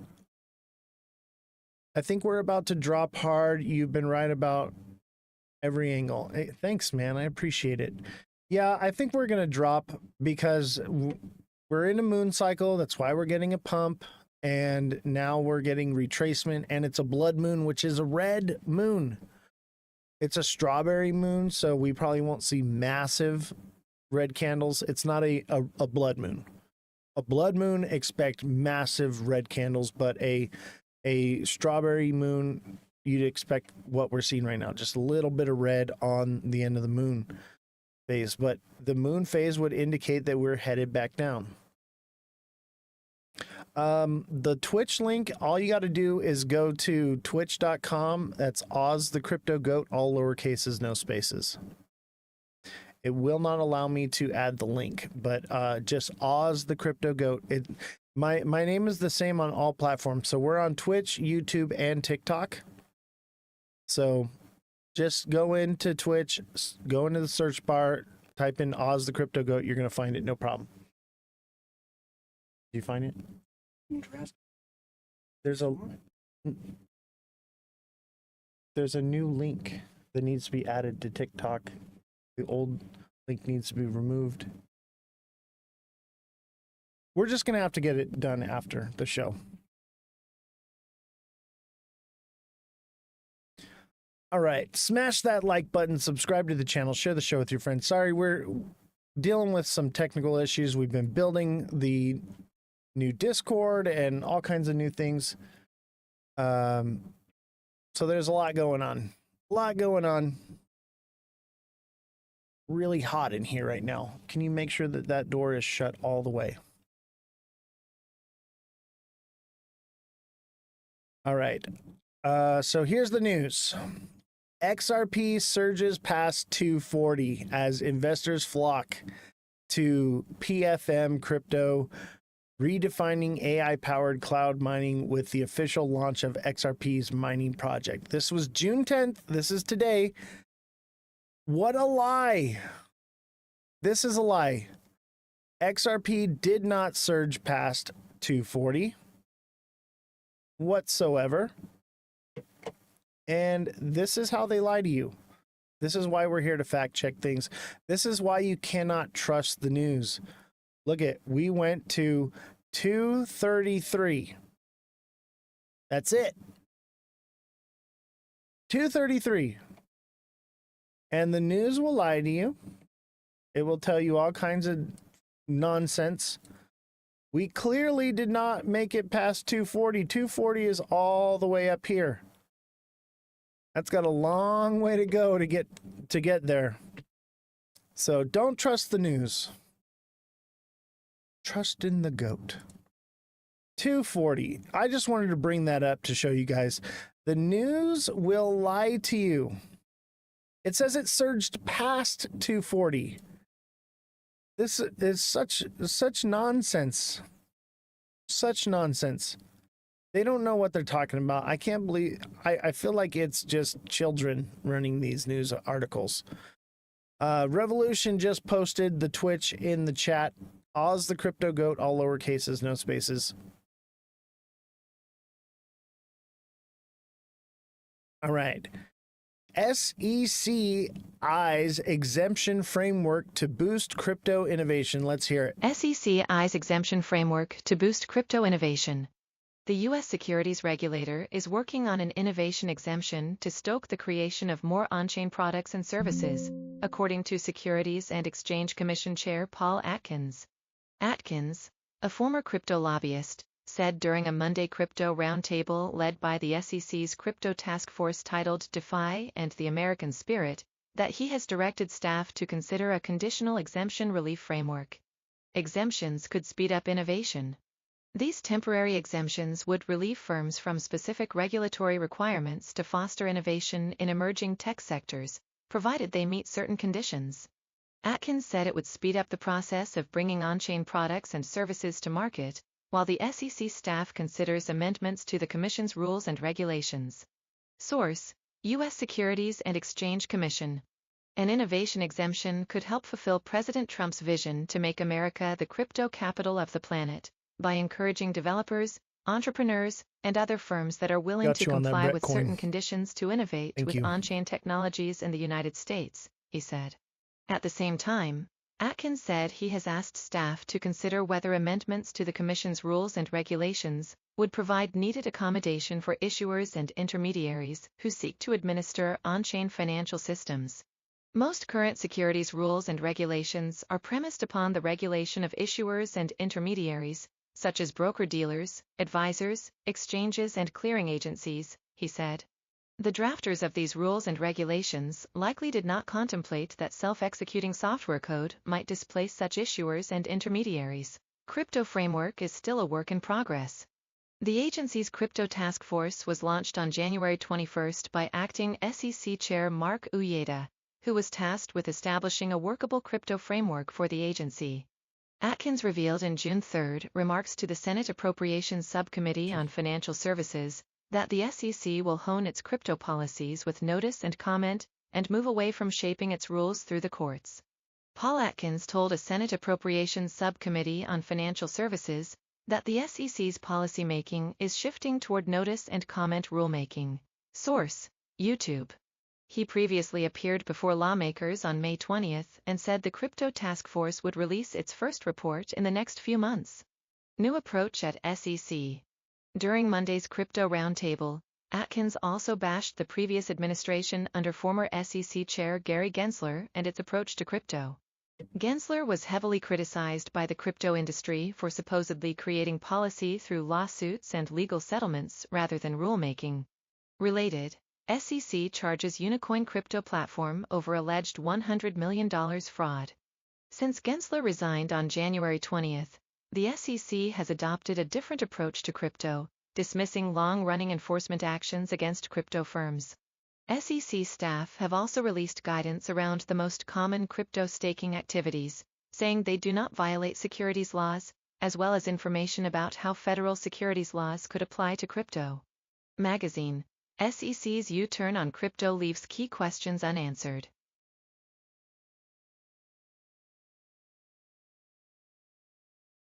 All right, so let's get to Brett Coin real quick for our new follower over on Twitch. Appreciate having you. That's Hanzala. Glad to have you. This looks like a bull flag. Not gonna lie, it looks kind of like a bull flag. At the same time, it also looks like a triple top. So keep that in mind.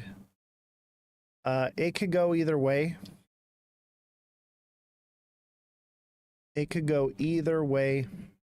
Let me go into a shorter time frame. I'm leaning towards bull flag on this one. Now, I don't know, man. That's a bit of a triple top. It does decline a bit.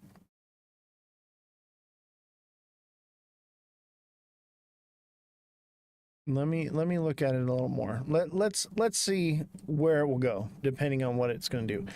If it is a bull flag, it should go to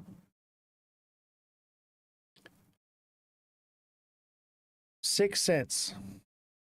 6, maybe 6.3. 6.355, somewhere around there. That's where it would go if it's going to pump. If it's going to drop, the first point of resistance is going to be at 5.5. So 5 cents and half a cent. 0.55 if it comes down. By the way, everybody, the Discord is now in my bio. If you guys want to click on the Discord, add to my Discord. Those of you that are watching on YouTube, Twitch, and TikTok, they're all linked in my bio. Go ahead and join the Discord. It's just up and running. It's in its beta phase right now, but it's about to kick off with some really cool stuff. I encourage all of you to get into it. A larger time frame, as in what, like overall for the bull run, or in the next coming weeks. The day chart will tell you what it's going to do in like the coming weeks, but this is what I would see here. This pattern right here, okay? This pattern is an indication of a head and shoulders. And that would send it back down to 2 cents. That's what I would say more long term, as in the next couple months. Bull run, I would say if we came down, say it pumped up a little bit more, came back down, head and shoulders, and then ran up again, it'll probably go to 15 cents. I think 15 cents is your target price on this one for the end of the bull run, the last highest point you'll see on this one. Now, mind you, that could change. Maybe we get the alt season we're all looking for. But this is kind of normal to see. It has pumped harder each time in the past. Okay. Conservatively, I would say 15 cents. Okay. But let's just take that super bull cycle into consideration, and that would put it at about 25 cents. Okay. So it could potentially hit 25 cents, but I think it's highly unlikely. But we'll have to see. I'll tell you what, though, I'm going to be keeping my eye on this one. Hanzala, if you want to become a deluxe subscriber, I'll keep an eye on this one for you, and I can give you daily coaching and TA on this one, or any other projects you're interested in. Highly recommend. Join it. Everybody that subscribes resubscribes. It pays for itself. But you can get that by subscribing on TikTok. What is this? This is Brett Coin. It's, and I don't really know much about the utility, but I'm going to look into this one because it's had some pretty hard pumps. And if this one potentially does, see how it pumped here and then it ran down and it pumped again and it ran down and it pumped again and ran down. This looks the same as, I think Ondo is doing the same thing as this one, which is a good sign that it could potentially go parabolic and do something. So I want to keep an eye on this one. Thank you, Hanzula, for turning me on to that one. I'm going to look into the utility on this one and see what is this an RWA project?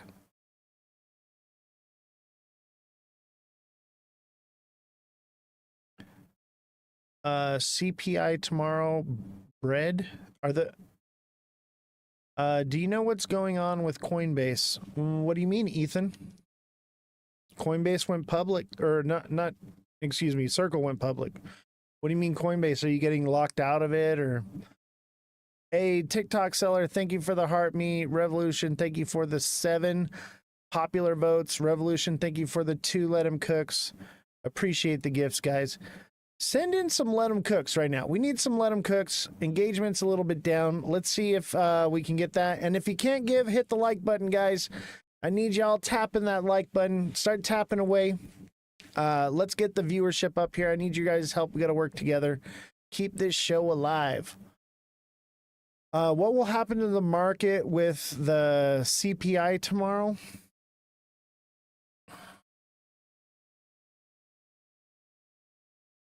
Jesse, can we get a fact check on the CPI report?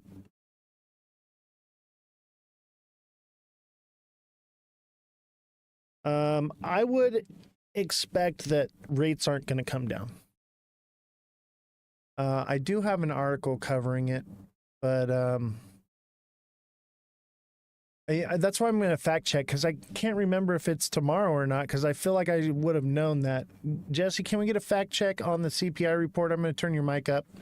Yeah, it's Wednesday, June 11th, 2025 at 12:30 p.m. This report will provide data on how much the prices of everyday goods and services have changed compared to the previous month and year. Got you. So are they releasing any, is it just the release of a report, or is it a decision to lower rates? It is the release of a report at 12:30 p.m. Data for May 2025. Interesting.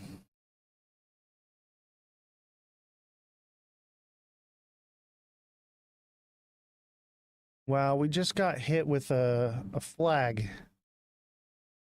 We just got flagged. We really need to get hired on here. Yeah, this is XRP. Yeah, so the Jesse, the date, that's not for the release of rates, it's just for the release of the report.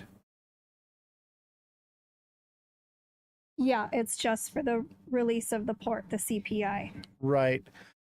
Which could influence the markets, people. The report will more than likely not be good because of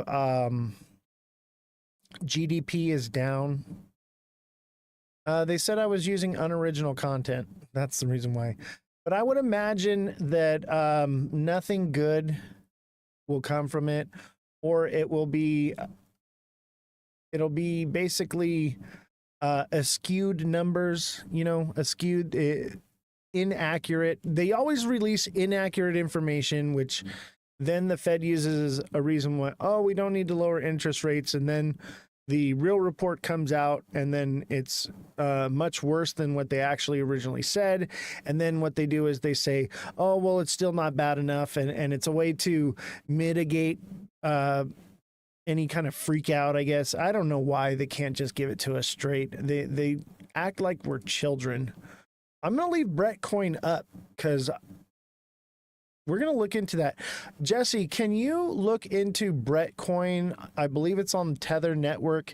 find out any utility or use case, what it actually is and what it does, and then put in the chat when you're ready, and I'll bring the mic up. Because I'm interested. Brett coin looks, the charts look all right on it. You know, for long term, if we can find the bottom and buy up on it, this could be something worth getting into, especially if it's got good use case. Let's look at Circle for Guinea Marie.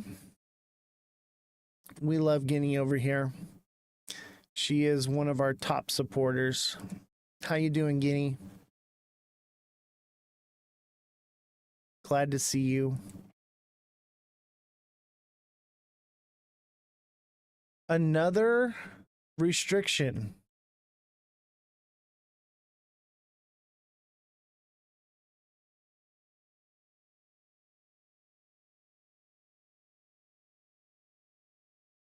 What the heck? I think we're going to have to drop the live and restart. We got a hater.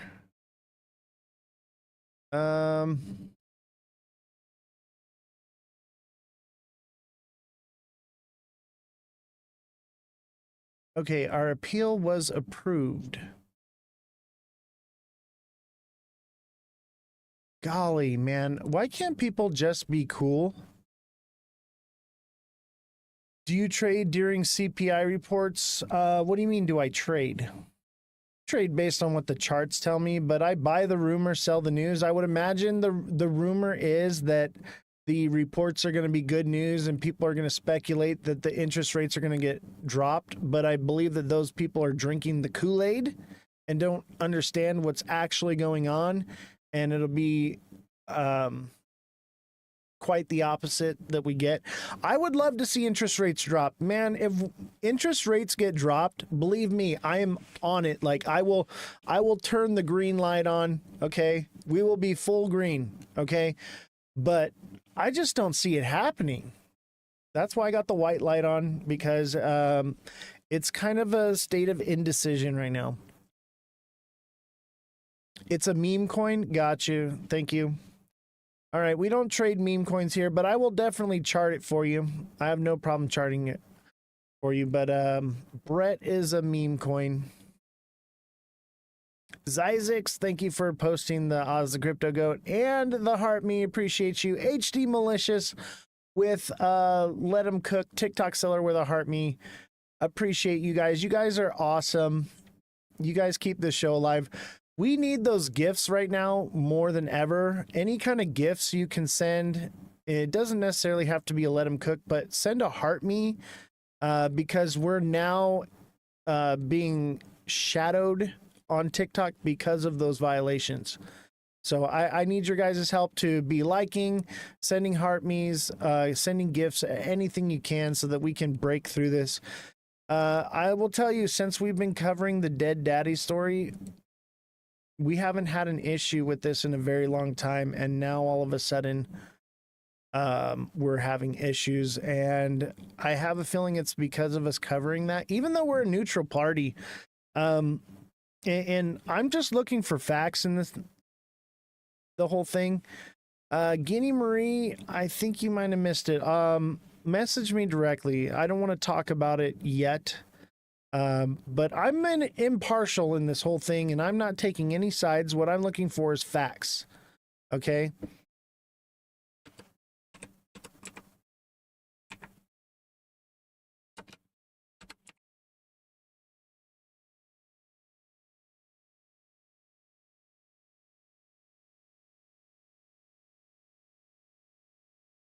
Let me just put it in CRCL.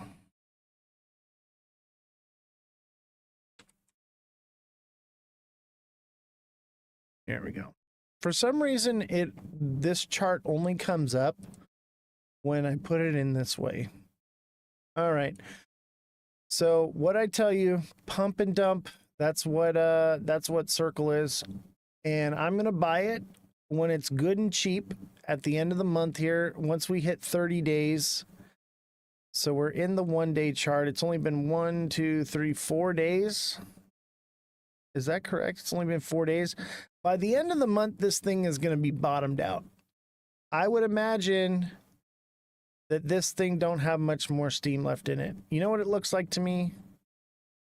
I mean, it's built a nice little floor right here, but it kind of looks like a Head and Shoulders. I know all I ever do is talk a Head and Shoulders, but it could potentially come back down. I don't think so.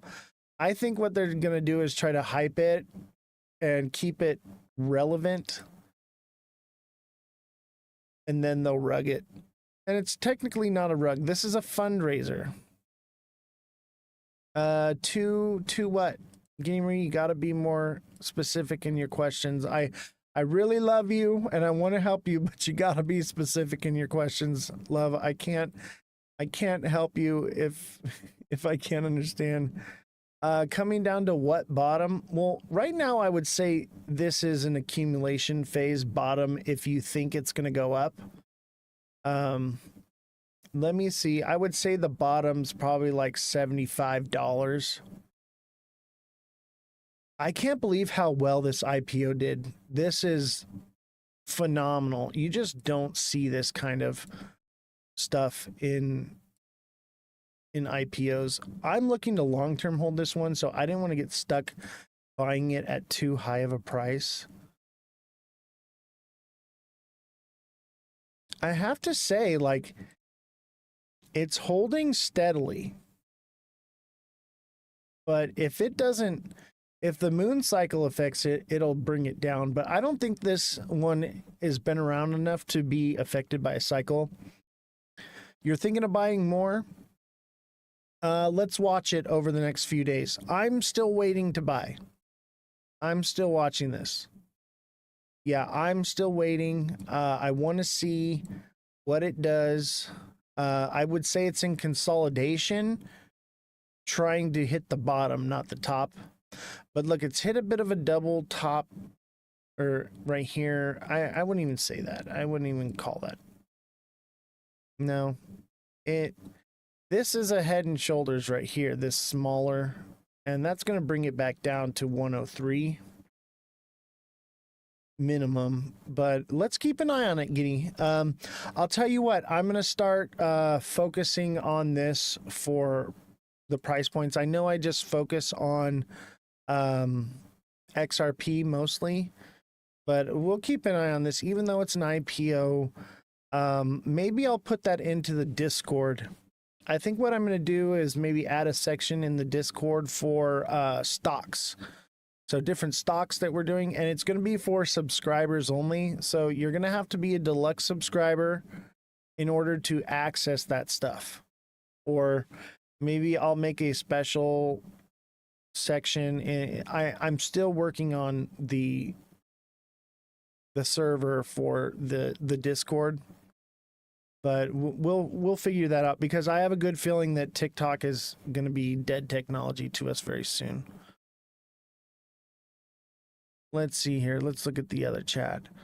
Why in 30 days I like stable coins? What do you mean, Zyzix?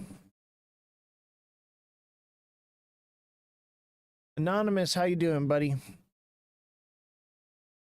Any news on Zebic and where it could go in the future? Okay. There's some red flags with Zebic. There's some red flags with a few things. I'm still looking into Zebic, and I've decided to dig into the project more and find validity in it before I'm ready to get into it. I think it's a great idea. Okay, payroll on blockchain, great idea. But I'm not convinced that it's a sound, solid project yet.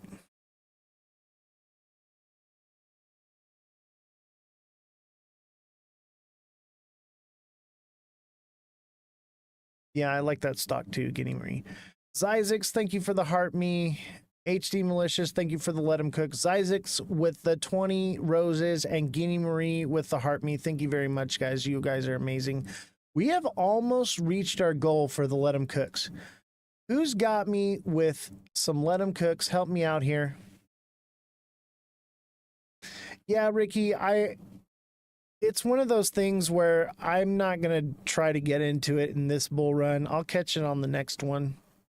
If I find validity in it. I'm a smart money trader. I'm looking for projects that I know and trust and believe in, and I'm looking for smart money entry zones. Kai, what do you mean my calls aren't the best? I just trade smart. I don't want to take losses. Just because something's going to go up to the moon, meme coins go to the moon all the time, doesn't mean that they have good utility. I'm looking for investment, okay? I'm looking for solid projects. And I'm not saying that Zebic isn't one of those. I think it is a great idea if it is valid. But I'm not impatient. I'm more patiently waiting. I think SXT is, if I was looking to buy something, I would buy something like that because it's bottomed out. Actually, let's take a look at SXT. I want to buy something that I know is in its accumulation phase, not while it's pumping. I don't buy things while they're pumping. And that's just common sense.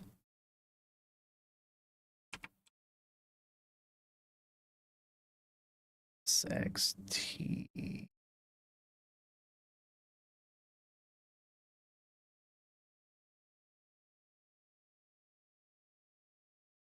Ooh, SXT's doing good. So we got in at 9 cents was my last. I think I put at 9.5. So we bought SXT down here, and look, it's headed up. I haven't even looked at my wallet. I'm holding on to this one till it moons, and I figured once it moons, I'll know it.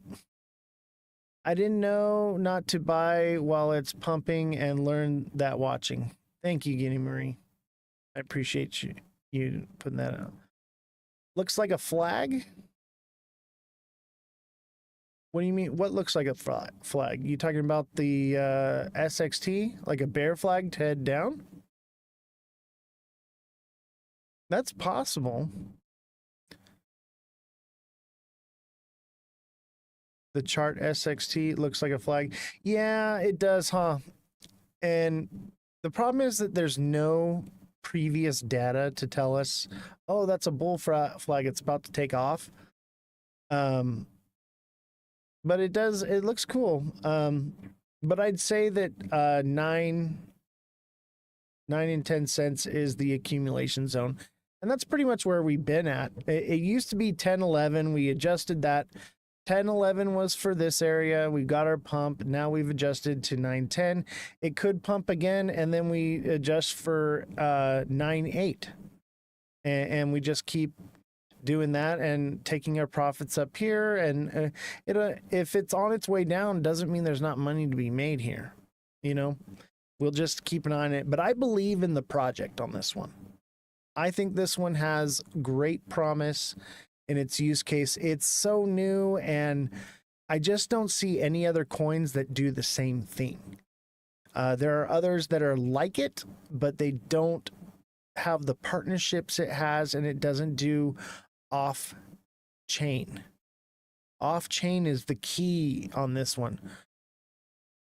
I appreciate that you will be highlighting a few new stocks like Circle. Yeah, I'm going to start covering stocks, but only in the Discord, because this is a crypto show. So I'm going to do a section in the Discord for stocks. So if you guys haven't joined the Discord, click the link in my bio, whether you're on TikTok, Twitch, or YouTube. Click that link and get into the Discord, and I will get that set up. And basically, if you're subscribed onto Discord, you can add whatever stock you want me to watch for you. But obviously, we're going to have LMT on there. Anything I own that I'm watching already, I'm going to put in there. And that way you're going to be able to see, you're not going to be able to see my portfolio, but you're going to see like the main things in my portfolio. Like, we'll follow Dutch Brothers, we'll follow, you know, LMT. Mostly what I hold on to is like Class A shares that pay dividends, or I'm holding IPOs and then I sell them quickly.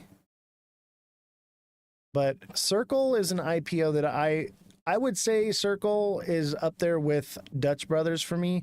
I bought those IPO and I'm holding on to those Class A shares like my life depends on it. I want Class A shares, baby. You know, if you're a Class A shareholder, you are considered a shareholder in the company and you have voting rights. And you can vote the direction of which the company will take. You're an actual owner. When you own just a regular stock, you don't have that kind of control. So I've always once I learned that was many years ago. Once I learned that, I started holding more Class A stocks because I want to get those dividends. All right. House AG committee advances market structure bill, other crypto actions pending.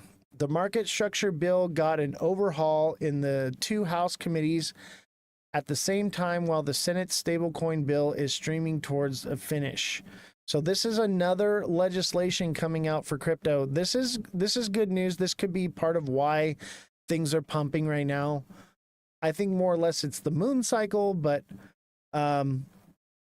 two House of Representative committees dug through the crypto market structure legislation known as the Clarity Act, considering amendments in markup hearing on Tuesday. The House Agriculture Committee advanced its version with a massive bipartisan support shown in a 47-6 vote, while the House Financial Service Committee continued to debate amendments.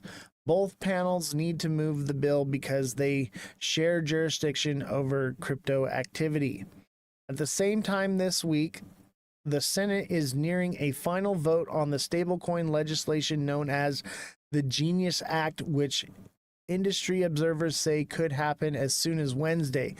This could be a big week for crypto, but you know how they say buy the rumor, sell the news.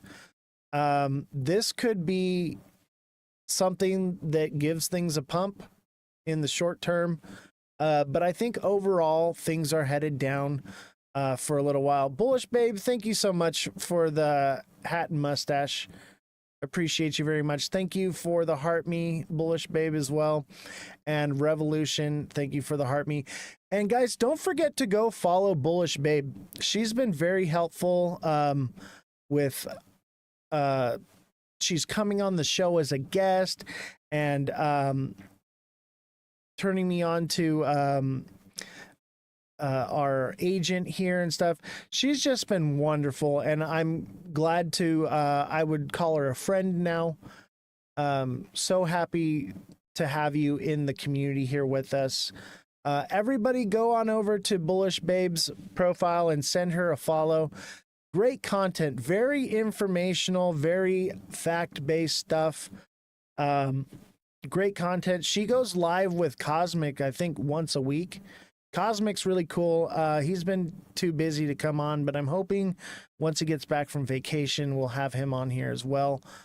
But her content is good and it's entertaining, but it's also informational and it's factual. She knows what she's talking about. And, you know, I don't say that about everybody, okay? But and she's part of the wolf pack, I believe. The people in, yeah, you're live every day with Cosmic. So everybody in the wolf pack has been so nice and very, let me just say, some creators aren't as nice and respectful as others. The wolf pack are great people.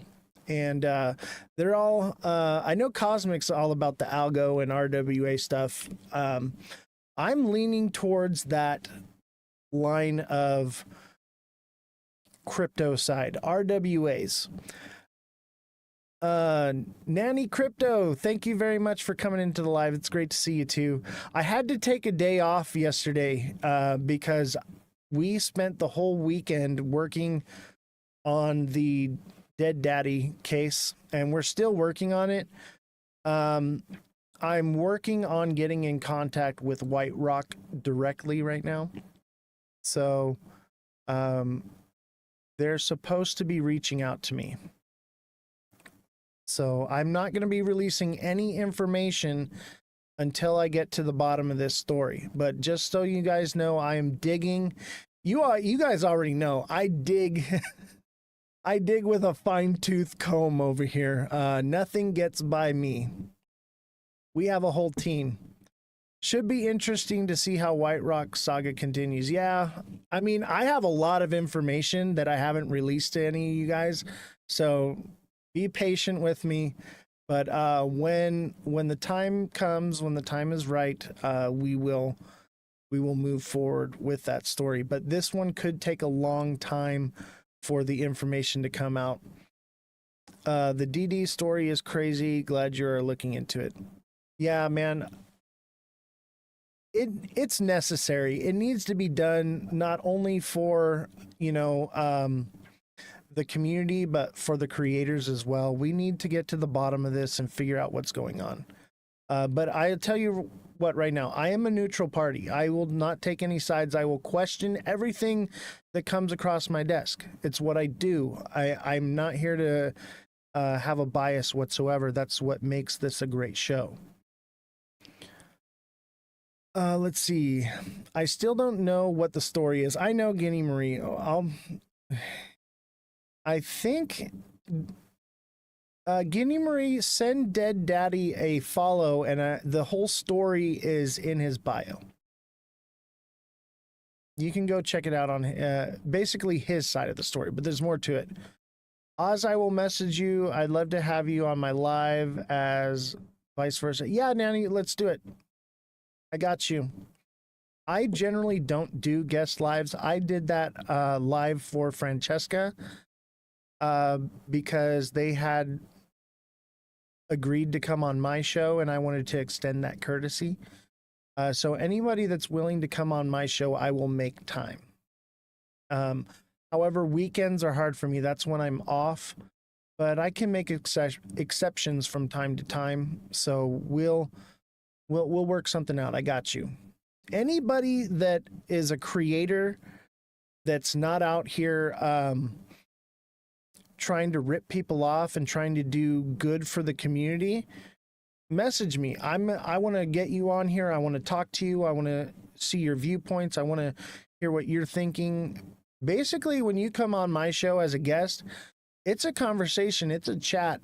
I'm not here to really tell you what I think. I want to hear what you think. I want to hear your perspective. I want to see the other side of the coin and then dig into it more, and then, have a follow-up live as well. And that's kind of how I want to do it. Because I'm going to tell you right now, I am not going to sit here and tell you that I know everything there is to know about crypto. Okay? There's a lot I don't know. I am good at finding facts and digging into things. We are a news media outlet, and I am good at reading the charts. I know a thing or two about crypto. I've been doing it for a while, but I'm not going to begin to claim that I know everything. But my coaching is on point. And if you need someone to investigate or look into a project, I'm on point because I'm an investigative journalist. That's what I do. I seek out the truth. That's why I was pursuing a law degree, because I wanted to help people, and find the truth out. Like when I interviewed Dead Daddy, I interviewed him like I was doing a cross-examination while he's on the stand. I saw you on a few days ago, a group team. Your words were respected. Thank you. I appreciate you, Isaacs, for saying that. I come at this with a open mind. I listen to everything but believe nothing. I need facts. Facts is what I'm not opinionated in every way. I do have my opinions, but I try to express that, hey, this is my opinion. Hey, this is speculation, and this is hard facts. And there needs to be a fine line between all those things. Hey, Nanny, no worries. Thank you for coming through. I appreciate you. I'm actually invested in White, and to the point I traded for WhiteNet. That's cool. I'm not going to talk positively or against anything until I know everything about it, or I feel confident in the project. I don't shill coins out on this show. If I find something that I like, I will inform you, but it's up to you to do your due diligence. I will give you as much information as I have, and as I find new things, I will present it, but I'm not going to talk for or against any project. My main focus in digging into this story is to find the truth, whether or not any of this is even valid. We have to seek out facts, and I'm not releasing any information until I have cracked the case, and this could go on for years. Who knows? So we'll see. Maybe I don't want to talk too much about it, but we will see. We will see. Guys, I got to pop out too. I see you guys tomorrow. Awesome show. You always see. No problem, Bullish Babe. I understand people have lives and whatever. I sit here in front of the camera for 4 hours a day, so I get it. You can't sit here for 4 hours. Totally understand. Let's take a look at the news, though. Ethereum network growth, spot ETF inflows, and price gains lure new investors. And I think this is why we looked at Ethereum earlier, why Ethereum is pumping the way it is, despite the bearish structures that it was presenting. So there's been a lot of good news, and a spot ETF is hella bullish. Hella bullish. Like this is what you want to see. Will it last forever? No, it will have a pullback at some point. But we can keep an eye on Ethereum if that's what you guys are into. I'm not personally invested into Ethereum. I think it's gonna serve a role and has a future, but it's just too uncertain for me. I'm more into RWAs right now. Ethereum network growth, spot ETH, ETF inflows and price gains lure new investors. Key takeaways. ETH's price gains are driven by an uptick in network activity and robust spot ETF inflows. Data suggests $2,800 will remain a difficult hurdle for ETH to overcome.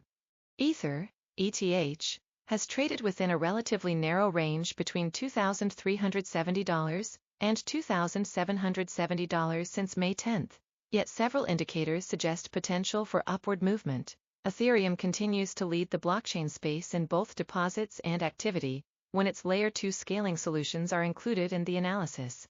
Despite Ether's failure to reclaim its all-time high during the 2024-25 cycle, none of the so-called Ethereum killers have come close to matching its $66.6 billion in total value locked, TVL.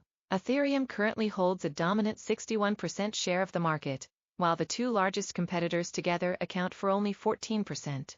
Total value locked market share. Source: DeFi Llama. The TVL of Ethereum's base layer grew 6% over the past 30 days, led by gains from Pendle, Athena, and Spark. In contrast, BNB Chain saw a 6% decline, and Solana's deposits dropped by 2%. More importantly, the surge in deposits across competing blockchains during the meme coin frenzy earlier in 2025 has proven to be unsustainable. Ethereum did lose ground in decentralized exchange, DEX, volumes due to high base layer fees, which remain a barrier for most users. However, its Layer 2 solutions collectively recorded an impressive $70 billion in DEX activity over 30 days, maintaining Ethereum's lead across the ecosystem. Notable contributors include Base, Arbitrum, Unichain, and Polygon. 30-day DEX volumes ranking, USD. Source: DeFi Llama. Interestingly, some networks that once aimed to challenge Ethereum's dominance with base layer scalability are now absent from the top 6 in DEX activity. For example, Tron reportedly posted just $4.5 billion in 30-day volume, while Avalanche recorded $4.2 billion. By contrast, Ethereum and its scaling solutions totaled $136.8 billion. Critics of Ether have raised concerns about Ethereum's sustainability, pointing to its modest $43.3 million in chain fees over 30 days. Recent network updates have prioritized benefits for rollups, introducing large, low-cost temporary data packets known as blobs. As a result, returns for stakers have been negatively impacted, since ETH's supply reduction largely depends on network fees. Beyond its on-chain dominance, Ether remains the only altcoin with approved spot exchange-traded funds, ETFs, in the United States. This advantage has helped solidify a $10 billion market, while competitors like Solana and XRP still await decisions from the U.S. Securities and Exchange Commission. Analysts expect a final ruling by mid-October. Since May 16th, the spot ETH ETFs have not recorded a single day of net outflows, amassing $837 million in net inflows during the period. While this buying pressure may appear modest compared to the $4 billion in average daily ETH volume on major exchanges, it signals growing institutional interest. Related. Everyone loves crypto ETFs, but not after reading the fine print. ETH balance on exchanges, ETH. Source: Glassnode. Ether's short-term supply, as measured by exchange deposits, has fallen to a record low near 16.33 million ETH. Simultaneously, 28.3% of the total Ether supply is now locked in staking, a dynamic that supports positive price moves when demand increases. The sharp 48% ETH rally between May 7th and May 14th underscores the imbalance between holders and potential buyers. Considering Ethereum's on-chain metrics and rising spot ETF demand, a breakout above $2,800 in the near term seems likely. This article is for general information purposes and is not intended to be and should not be taken as legal or investment advice. So that's interesting. Ethereum, what was it? 28% is locked in staking. Was that correct? 28.3% total is locked away. That's cool, man. Anything that has staking in it is going to be good. I think Cosmic was talking about this, or maybe I can't remember who it was. Maybe it was, I feel like it was Cosmic. Somebody was talking about this, and I agree with anything that has staking tied to it is going to be a good project. Because it's gonna help hold its price in an upward movement of sustainability instead of like XRP where it's constantly being dumped on. Neo, thank you for the heart me and the 5 popular votes. Appreciate you very much. We need 6 more let 'em cooks. Who's got me with the let 'em cooks? Let 'em fly, baby. Any Bitcoin recommendations for a beginner? That's a good day for someone without a lot of money. Yeah. Let me tell you, C-Money, I offer one-on-one coaching. So become a deluxe subscriber and I can help coach you and give you those recommendations. I cannot give financial advice on here on the live, but as a subscriber, we can message directly and I can help you out there. But I'll tell you what, right now, those subscriptions pay for themselves. Somebody in the chat that's a subscriber, chime in, let him know he's in good hands, that how well you're doing. Let me tell you, everybody that subscribes resubscribes, and they're all going on vacations right now, and they're remodeling their kitchens and all kinds of crazy things. TikTok seller says, that's so cheap and amazing. Simon says, what are your thoughts on the Chin and US framework? What do you mean Chin?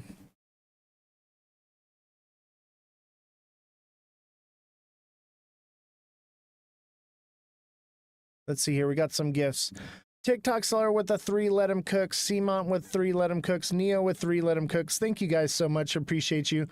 Let's start a new goal. We want to get the heart me's coming in.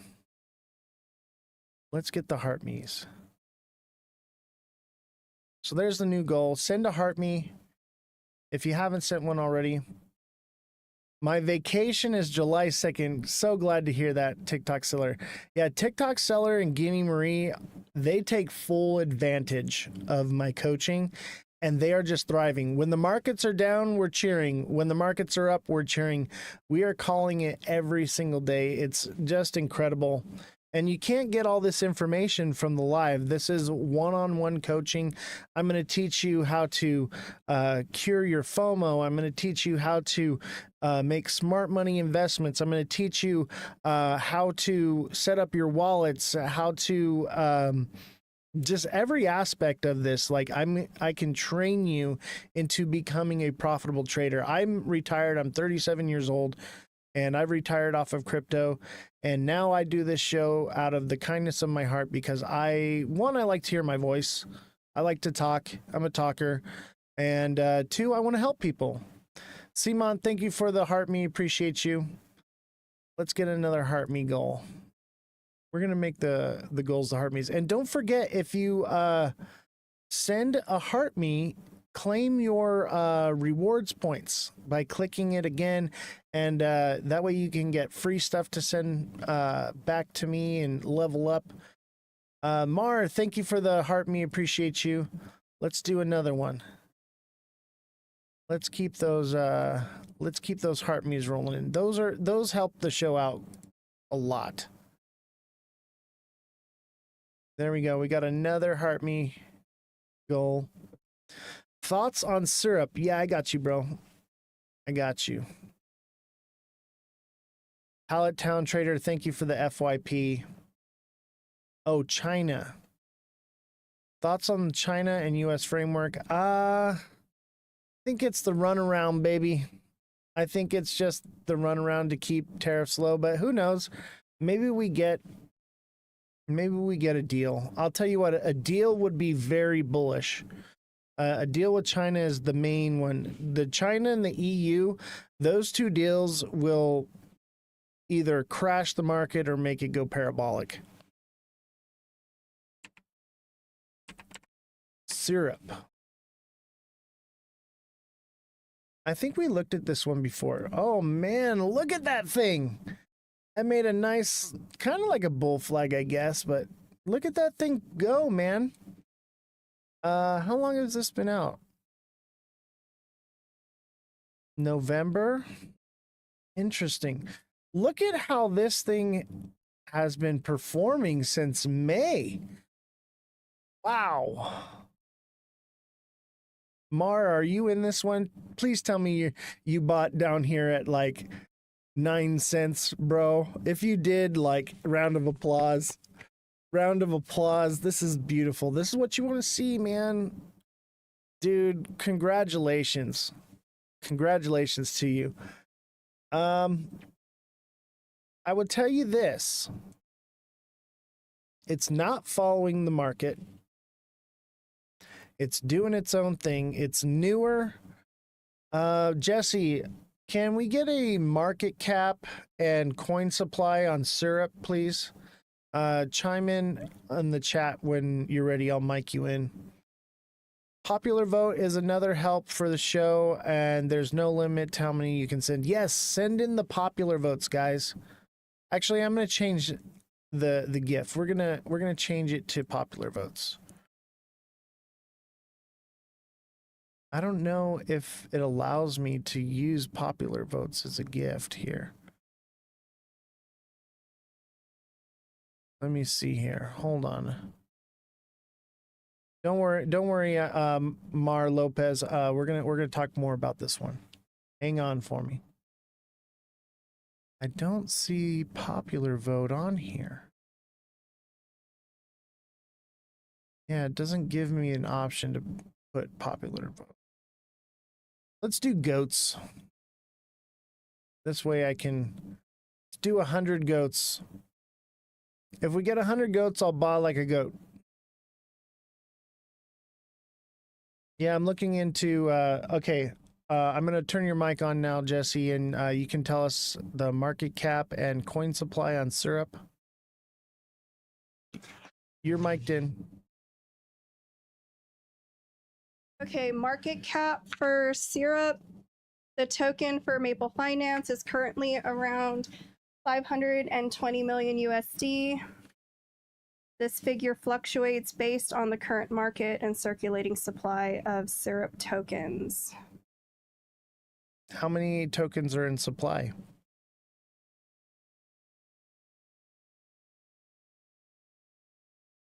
As of right now, 1.07 billion tokens. Interesting.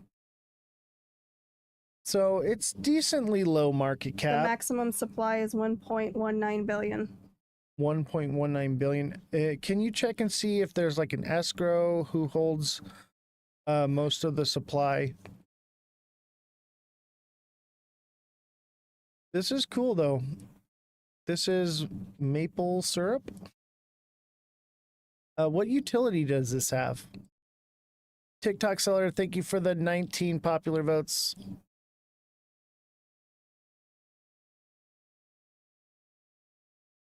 Jesse, you got a lot of background noise. Oh, it's a meme? Oh. It's DeFi Okay, you can- finance. All right, go ahead, Jesse. Yep. There is no utility. No utility. Yep. So it'll see It's still pretty cool. yeah, it's cool. I mean, it's doing something. This is cool, but this mirrors Zebic. That's what it looks like to me.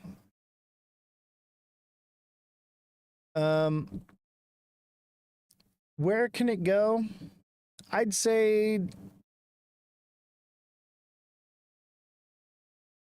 I would say 5 cents is a strong. See, it hit 5 cents and it's going to come back down from there. I would say that it's likely that 5 cents is where it tops out at for now.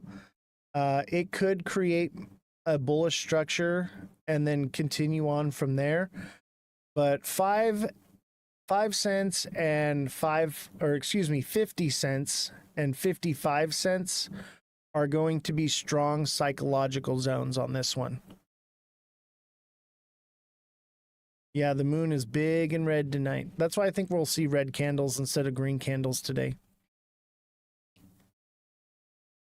I would say probably 55 cents at the most on this one. It just depends. We can keep watching this. So make sure you follow the show and become a subscriber, man. Mar Lopez, become a deluxe subscriber and you can get one-on-one coaching with me daily. The weekends are my time off, but I will do TA on the weekends or coaching on the weekends on a donation basis. So you just send the Cash App or Venmo a couple bucks and we're good. Like otherwise we can do it during the week and it's all included. But I'd say keep an eye on this one. 50 cents to 55 cents are going to be very strong psychological zones. Make sure you're taking profits. I would say right now I would be taking some profits, and then when it moves back up again, take some profits, and then if it dumps down, I wouldn't recommend re-entering.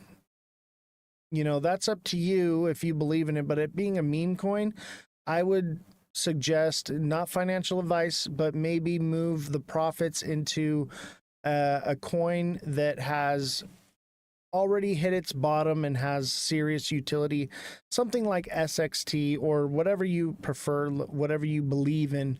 You know, you got to believe in what you're buying. Mike and Nee, thank you for the goat. TikTok seller, thank you for the 19 popular votes. Mike and Nee, thank you for the heart me, and Danny Gibson, thank you for the heart me. Appreciate you guys. CRV, Pallet Town, you got to come over to Twitch and put it in the chat, or you got to become a subscriber. A sell point for what? On syrup?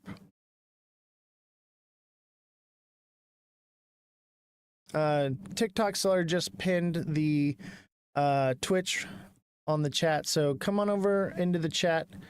Pallet Town, I do appreciate you, bro, but we got to stick to the rules here. So you can get that TA on any project you like for free without paying for a subscription, just by coming over to Twitch and putting it in the chat, or you can just subscribe. But if you're looking for, coaching, definitely, it's a DeFi finance project. Jesse, can you fact check if Syrup is a DeFi financing project or if it's just a meme coin? Hey, dude, it's completely free to come over to Twitch and put it in the chat, bro. It helps with the Twitch side. We are just starting it and growing it. I think we've got like 75 subscribers on Twitch.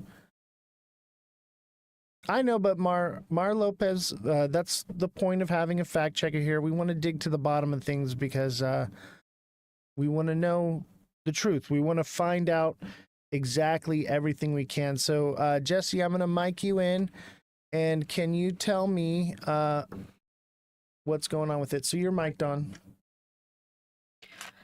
Okay, so Syrup is a DeFi project developed by Maple Finance, a leading institutional lending platform in the DeFi space. It functions as a yield generating protocol, offering users access to institutional grade lending opportunities. So it's kind of like a lending thing between monies. So that's why people tie it with the meme coin. Institutional lending engine, Syrup leverages Maple Finance's robust lending infrastructure to provide depositors with access to high yield lending opportunities, very similar how Bitcoin functions. Unlike traditional Maple pools that may require certain checks, Syrup offers permissions access for users to deposit stablecoins like USDC or USTD and earn yield. Interesting. So it has some purpose. Pallet Town said liquidity pool. Yeah, basically, it's a store of value. That's cool. I mean, it's not super useful, but it does have its use case, and I could see where it would have potential for use. We'll keep an eye on this one. Pallet Town, you got to come on over to Twitch, bro. Put it in the Twitch. It's completely free, and I will look at your CRV for you. Can I ask you, give your opinion on Polkadot? I'm not hearing anything about it lately. Polkadot. Jesse, can we get some information on Polkadot and anything new that's happening with it, or are you just looking for TA?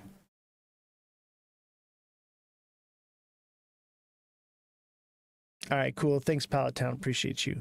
Link, let's look at Link. Link is a good one. Chain Link. Link is directly connected with SXT. All right, what's your question on Link?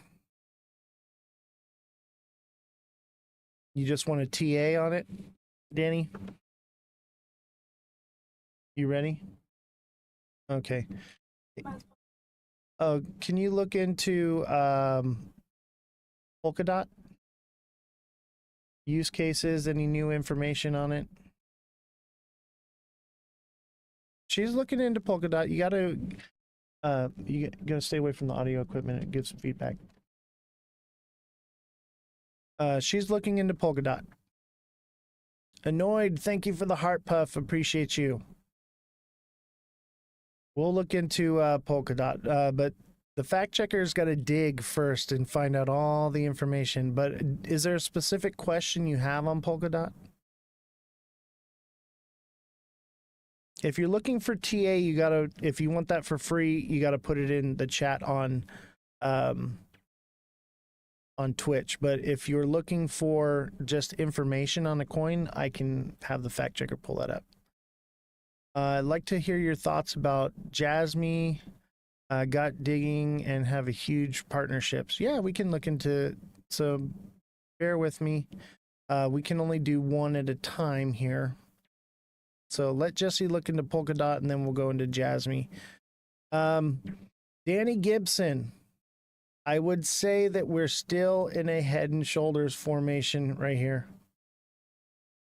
So there's a potential for Link to go up to 16, 16, or it's already hit its top.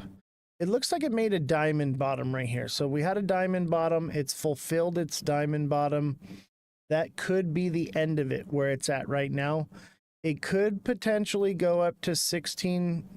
I would say probably like 15.9 to 16.16, and then come back down, or it's already hit its top, and that would bring it back down to the low price of 11 cents to 10.5. You have a limit buy at 11. Yeah, 11 solid. Yeah, I think we did this one last week. And as you can see, my prices don't change. We're in the right spot. You know what I learned though is you sold it today. Good for you, man. I think that was a wise choice. Revolution, I'll bring you up on the mic here. So tell us what we can hear about Polkadot. You're live. I mean, there's really no news aside from the fact that the SEC and the EFTs haven't been approved, but there's nothing major news about it. The ETFs haven't been approved. Okay. Yeah, ETF. Stagnant news, nothing new. Can you look into what was the other project? It was Jasmy coin. Jasmy, yeah. Use case, market cap, coin supply. What is it we're asking? Just information on the coin, really. Is a cryptocurrency project focusing on data security, an Internet of Things, IoT. It's a goal to empower individuals to control and monetize their personal data. The primary utility of Jasmy Coin is to facilitate data transactions with the Jasmy ecosystem for data transfer and storage, payment of services, transactions within the ecosystem, incentivized participation. Interesting. What partnerships does it have? Partnered with various companies, Panasonic, Transcosmos, Toyota and Wits, Canalabs, Chainlink. Canalabs. Chainlink. You know, it sounds a lot like SXT.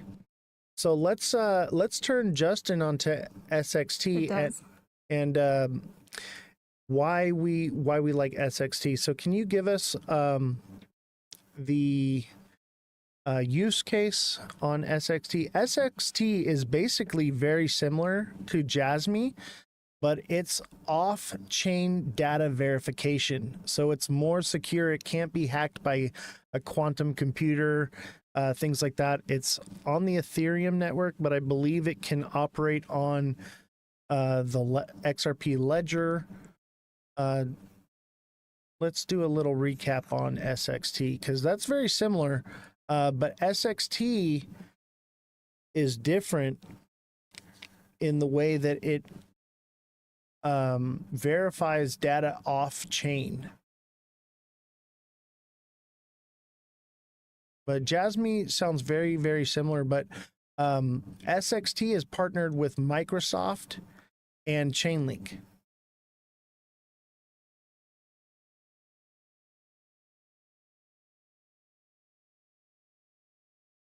Pallet Town, glad to see you on the Twitch side, man. Thank you for doing that. I appreciate you, buddy. Let's pull that CRV up for you.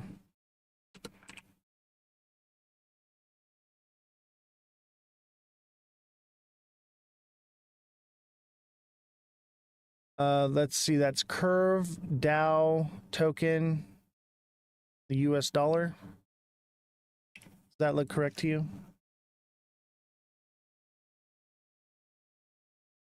Jesse, chime in when you're ready and I'll turn your mic back on. All right, so it looks like we had an ascending, broadening wedge here, which is bearish, and it fulfilled that.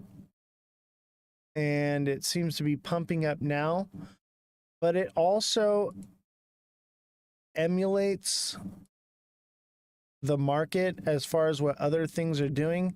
So there is a potential for it to pump up to 80 cents, but I would imagine it would probably head down. This isn't really a head and shoulders. It's a bit wonky, but could be considered, I would say, more or less. This one has the potential to come down to, let's say, 55 cents. But there's just not enough data. This is one we'd have to see what it does on Wednesday. Let me see here. You take a look at this. Looks like we had an inverted head and shoulders. We got a pin it and then a bull flag with a bear trap. And now it's pretty much resembling the market. Do I have a Telegram channel? No, I do not, but I do have a Discord. You guys can link the, okay, I will pull you up now for that SXT. Yeah, just tell us the utility for SXT and so that he can see the similarities between Jasmy and SXT. Because I would say SXT is primed for buying right now. Whereas I'm not sure about Jasmy. Okay. Securing the network. Yeah, this is SXT. Validators stake SXT to help secure and verify data on the network, potentially earning fees and facing penalties, incentivizing data providers, protocol level payments, governance. Future plans include decentralized governance where SXT holders can vote on protocol upgrades, query incentives, receive SXT for processing and verifying queries, data warehousing. SXT can be used to pay for storing and accessing data on the decentralized warehouse. AI agents is the currency for SXT is the currency for AI systems to access real-time data. Their partners are Microsoft, Chainlink, Matter Labs, Binance, Crypto.com, and Hashfly. So as you can see, SXT, thank you very much, Jesse, appreciate you. As you can see, SXT has only been out since May 8th, and it's hit a nice bottom here. Your accumulation zone on this one is going to be around 9 cents to 10 cents, and I believe it's at about 10 right now. I would say right now it's at 10 even. This is your buying accumulation zone on this one. This one is already bottomed out. It's ready for accumulation on this one. Not financial advice, but I believe in this one. The fact that it's off-chain data storage, verifiable off-chain data storage, is huge. No other data security, data storage does it off-chain. That's why I'm so into it. And it's partnered with Chainlink. It's partnered with Microsoft. It also has military use case. So the military can use it to store intelligence. Definitely a good project to be looking into. And it's very low market cap. I believe the market cap's at like 150 million, and the total supply, Jesse, what's the total coin supply and market cap on SXT?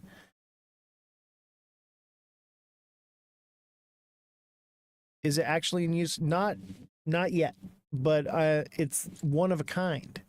That's the thing, is it's one of a kind, and once all this technology is integrated, this one is ahead of the game. This is something, if it has military application, I'm interested in it. Revolution, thank you for the 22 goats. Nate, thank you for the heart me. Appreciate you. Let's get those goats flying in here, guys. Let's meet this goal. We can do it. I believe in you. But I believe this one is on the Ethereum network, but it works on multiple blockchains. It's partnered with Link. Jesse, I'm going to bring you up. Go ahead. You're on mic, Jesse. Okay, so SXT has a current market cap of around $138 million with a circulating supply of 1.4 billion tokens and a maximum supply of 5 billion tokens. Yeah, that's beautiful.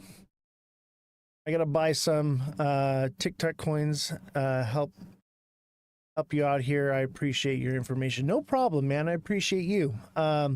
Nona, thank you for the goat. Appreciate you. As you all know, I am the goat. Danny Gibson, thank you for the 10 goats. Oh, well, there's a whole bunch of gifts that just flew in. Let's see. Seamont with 12 goats. Danny Gibson with a goat. Nate with 9 goats. Danny Gibson with another 10 goats. Nate with another goat. And Nona with a goat. Thank you very much. That's 56 out of 100 goats. We're getting close. CRV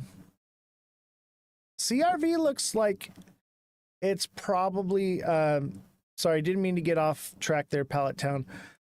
I would say that CRV is probably going to head down to like that 70-cent range, and it could head and shoulders and come down further. But it just depends on what happens over the next couple days. Neo says flying goats. It looks like it's headed down, though, from what I can see. And according to the moon cycle would indicate everything's going to start moving down, and you'll see meme coins do better. Do you know anything about HPSO 10i? Jesse, can you check out Danny Gibson's chat there and look into HPSO10i, I believe it is? Nona, thank you for the 2 more goats. Appreciate you. Glad to see you in here, Nona. Hope you're doing well.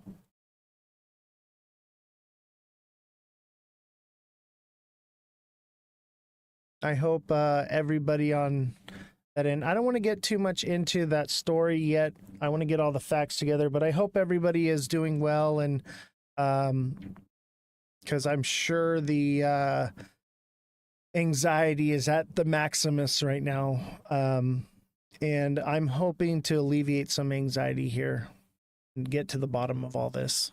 Meme coin. All right, I'm gonna bring you on, Jesse. Go ahead.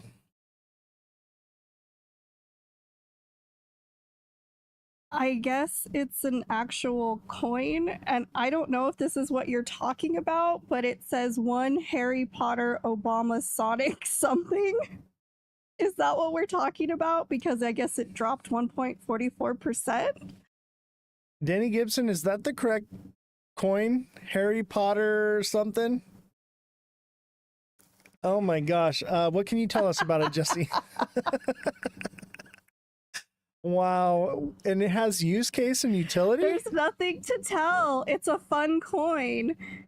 You know, I think I remember hearing about with this. smart contracts. Doesn't give a lot of information. What do you have?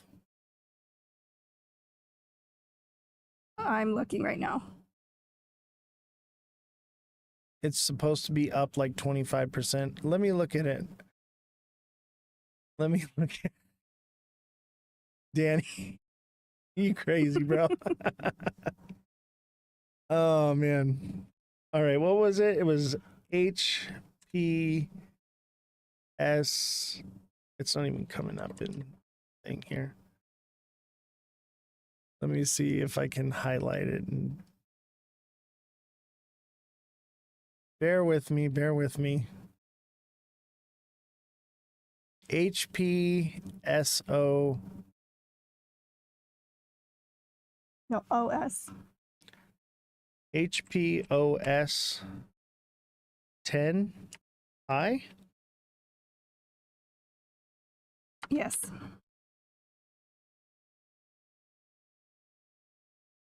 Harry Potter Obama's.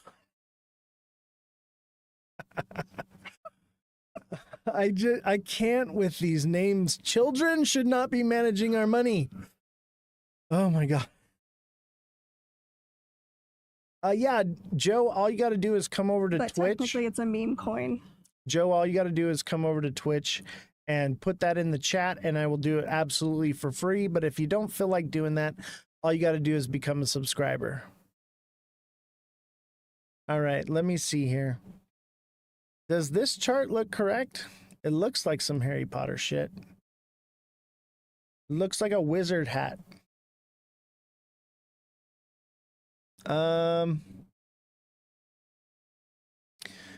That's interesting. It's trading off cycle. So it had a head and shoulders, or excuse me, inverted head and shoulders, and then a descending channel, which led to a pump, which I believe is more than likely going to be a double top and come back down. Obviously, it's a Tuesday. We need tomorrow. Actually, we need Friday's candle really to tell on some of these things. Because this is a meme coin, it could pump when everything goes down. This is going to be off cycle. It's going to do the opposite of what other things do. Yeah, we love Harry Potter over here. I like Harry Potter. I used to have the robe, and I had it embroidered. It said Oz on it, and I had a wand and everything, and I would go to Universal Studios and wave my wand around and pretend like I was a wizard. I know I'm a nerd.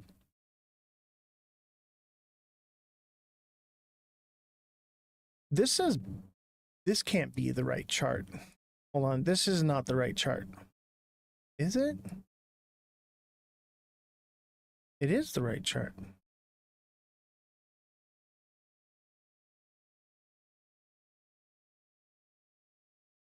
You subbed?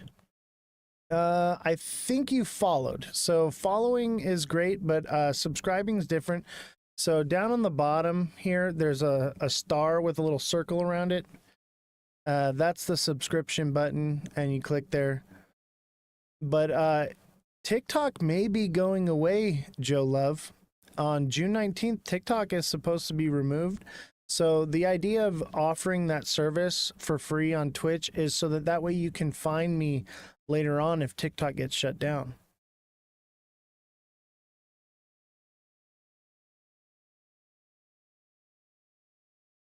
Let's see, Harry Potter is on like 5 chains, maybe 2 or 3. I'm only seeing it on this one.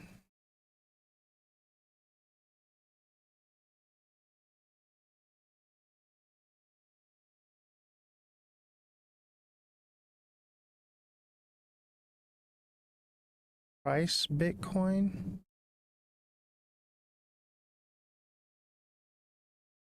See, this is why I don't do memes, man. I don't really do meme coins. I might just say no more meme coin TA because it's impossible to TA a meme coin. It just is. Dex Tools, thank you. I appreciate you. Joe Love, you get a free one for helping me out.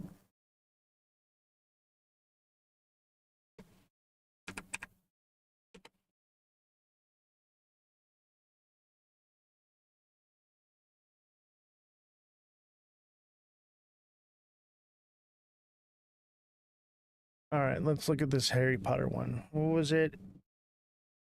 HP. Oh, Dex Screener. Oh.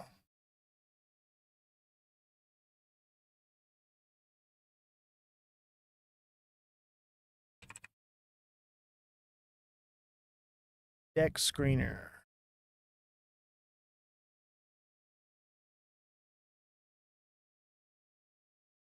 All right, let's see here. I gotta learn this one. Tired of learning stuff. Let me see here. Let me pull it up. It's like lost in the chat now. Now I have to find the ticker. All right. HPSO10I.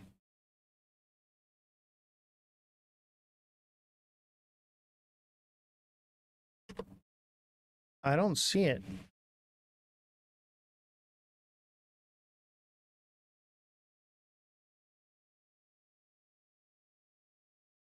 I don't see it on here.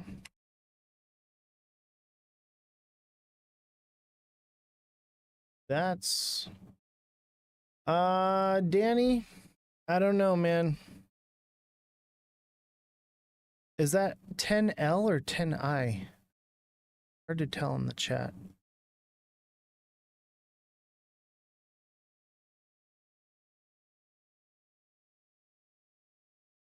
Let me tell you right now, Danny, you can't chart meme coins. I mean, you can, but you can't.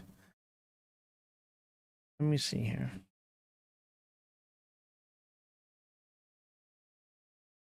HPOS 10.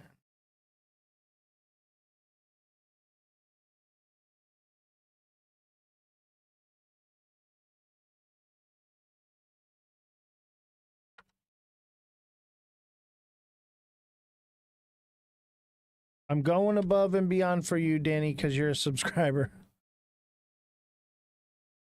I guess this is it. Yeah, this is it. Waste of time with meme coins, honestly. Get in, get out, ASAP with meme coins. I agree. I agree. I'm gonna say this is probably gonna double top here and come down, or it's about to do something crazy, but it's just unchartable, dude. Like, here's what I would do is to show you. Okay, you see this right here will play out right here. So it ran up, it zigzagged, and then it dropped. So it ran up here, it zigzagged, and then it's going to drop.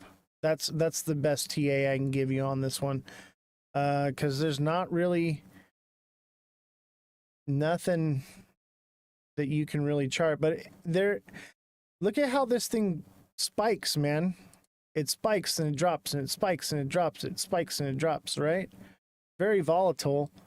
So the fact that it dropped, I would say it's due for a spike, and it looks like each spike has gotten bigger and bigger or had some kind of median. So let's just say worst case scenario, it'll probably go up to like 18 cents, 20 cents. Best case scenario, 35 to 37, and maybe it goes higher and it'd do like 40. You know, it's just one of those things. You got a story to tell me? Send me a DM on it. I'd love to hear it. All right, we got to get into the news. We got so much news. All right,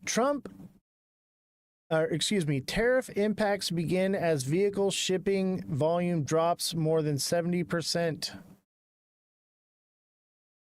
And that's all I give you. The volume of cars shipped in the U.S. via sea routes has plunged as a result of Donald Trump's tariffs on imported vehicles. So 70% less vehicles coming in. Let me tell you what, if you've got a used car for sale, the value just doubled.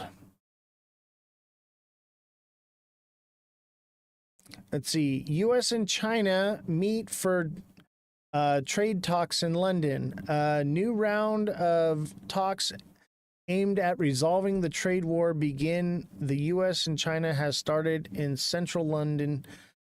A senior U.S.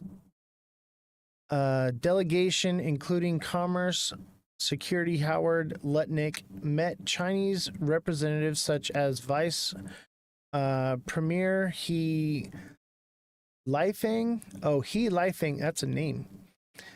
at Lancaster House to resolve tensions between the world's two largest economies, which is threatening global growth.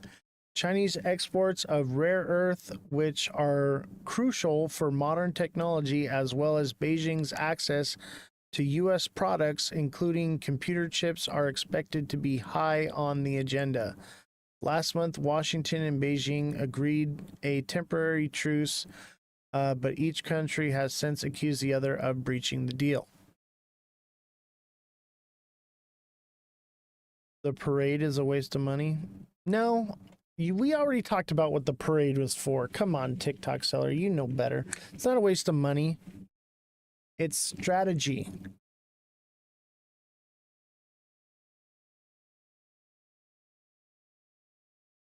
All right. So we had kind of talked about this earlier. Do I think they come to a deal? I don't know. Oh, you put in quotation mark. I see. I see what you did there. Let me tell you about this trade deal thing.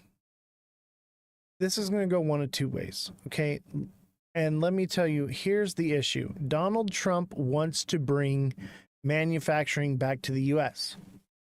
But right now, everything is manufactured in China, and China does not want to give up that kind of control or power. They're on a fast track to being the world superpower. That's why there's no deal, because they are not going to allow these things to be manufactured here. That's the end goal. That's the end result of these tariffs. That's what they're looking for. So,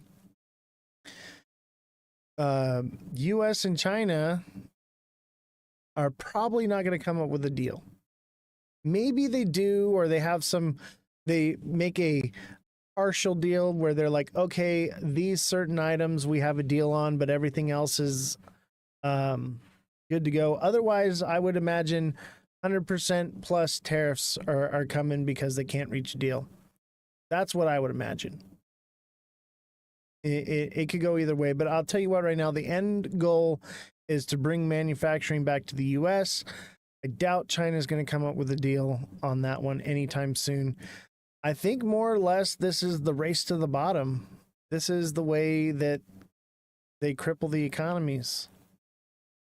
Wall Street CEO are cycling through the 5 stages of tariff grief. Let's take a listen.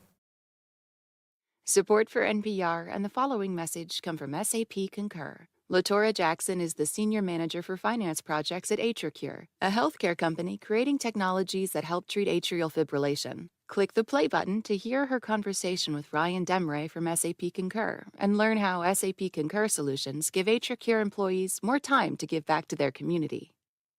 Figuring out what's going on with the U.S. economy, you're not alone. Wall Street's top CEOs are trying to manage all the uncertainty created by President Trump's chaotic tariffs and other economic policies. They're also dealing with some strong emotions. NPR financial correspondent Maria Aspen reports. Wall Street is more and more worried about America's superpower status. Take JP Morgan Chase CEO Jamie Dimon, who runs the country's largest bank. He recently said he's worried about the power of the U.S. dollar and how other governments have historically relied on it. I always get asked this question, are we going to be the reserve currency? And no. If we are not the preeminent military and the preeminent economy in 40 years, we will not be the reserve currency. So his bottom line? We have to get our act together, and we have to do it very quickly. Dimon is in good company. The people who run the country's banks wield a vast amount of power over our financial system. They're usually first to see what's happening in our economy. And these top executives have spent most of this spring going through the 5 stages of tariffs grief. Smash that starting like button. With denial. They are not thinking so much about tariffs. Double tap. They are thinking about deregulation. They are thinking about lower taxes. That was Conference Board senior economist Stephanie Guichard speaking in March. CEO confidence had just soared to a 3-year high. But fast forward to late last month, and CEO confidence has plummeted in its worst drop in half a century. Now Wall Street seems to have moved on to anger and depression. I really thought we were looking at 4 years of just tremendous growth and tremendous American economic vitality. That's Ken Griffin, the billionaire investor and Republican megadonor, speaking at a Forbes conference last week. His feelings reflect a lot of the emotional roller coaster that Wall Street, and, well, all of us, are on when it comes to figuring out what's going to happen to the U.S. economy. But big company CEOs tend to have more power than most of us, and now they're calling for more bargaining, especially with China. At the recent Reagan National Economic Forum, Diamond warned the United States against continuing to escalate its trade war with one of its largest trading partners. I would engage with China. I just got back from China last week. They're not scared, folks. Meanwhile, some of Wall Street's top economists are warning that we all might need to practice acceptance of an economic downturn, that is. Goldman Sachs chief economist Jan Hatzius is currently predicting that the U.S. has a 35% chance of falling into a recession in the next year.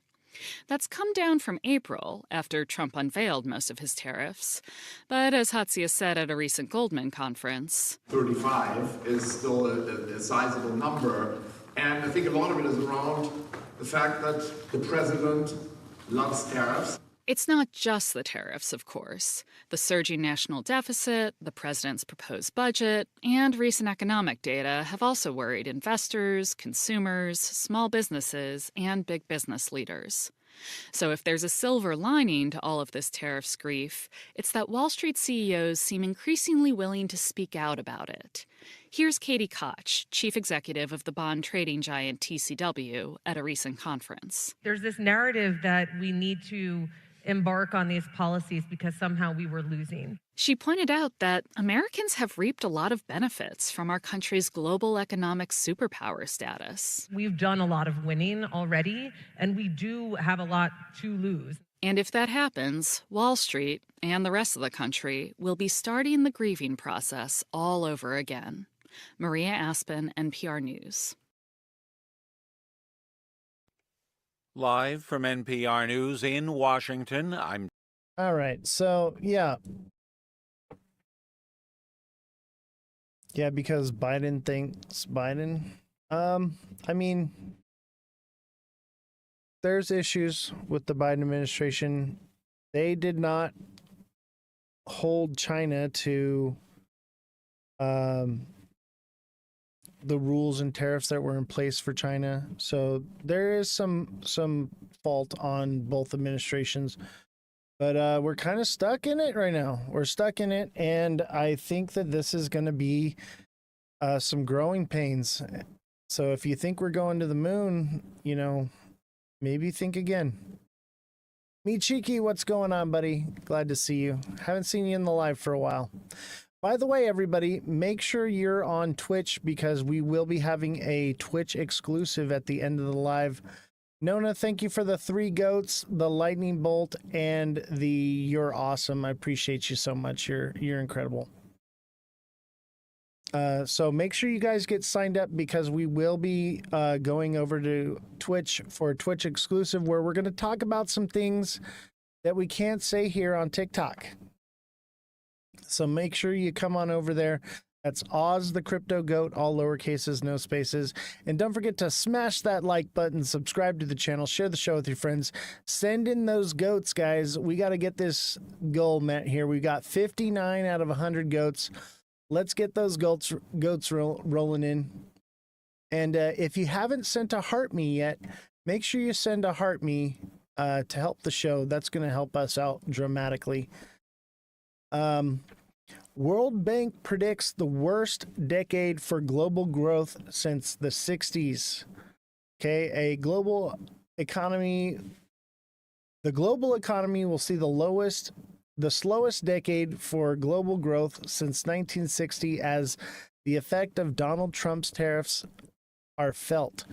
The World Bank has predicted nearly 2/3 of the country in the world have had their growth forecasts cut from the bank's last set of predictions 6 months ago. The bank predicts global growth of 2.3% in 2025, which is 0.4% lower than was forecasted in January.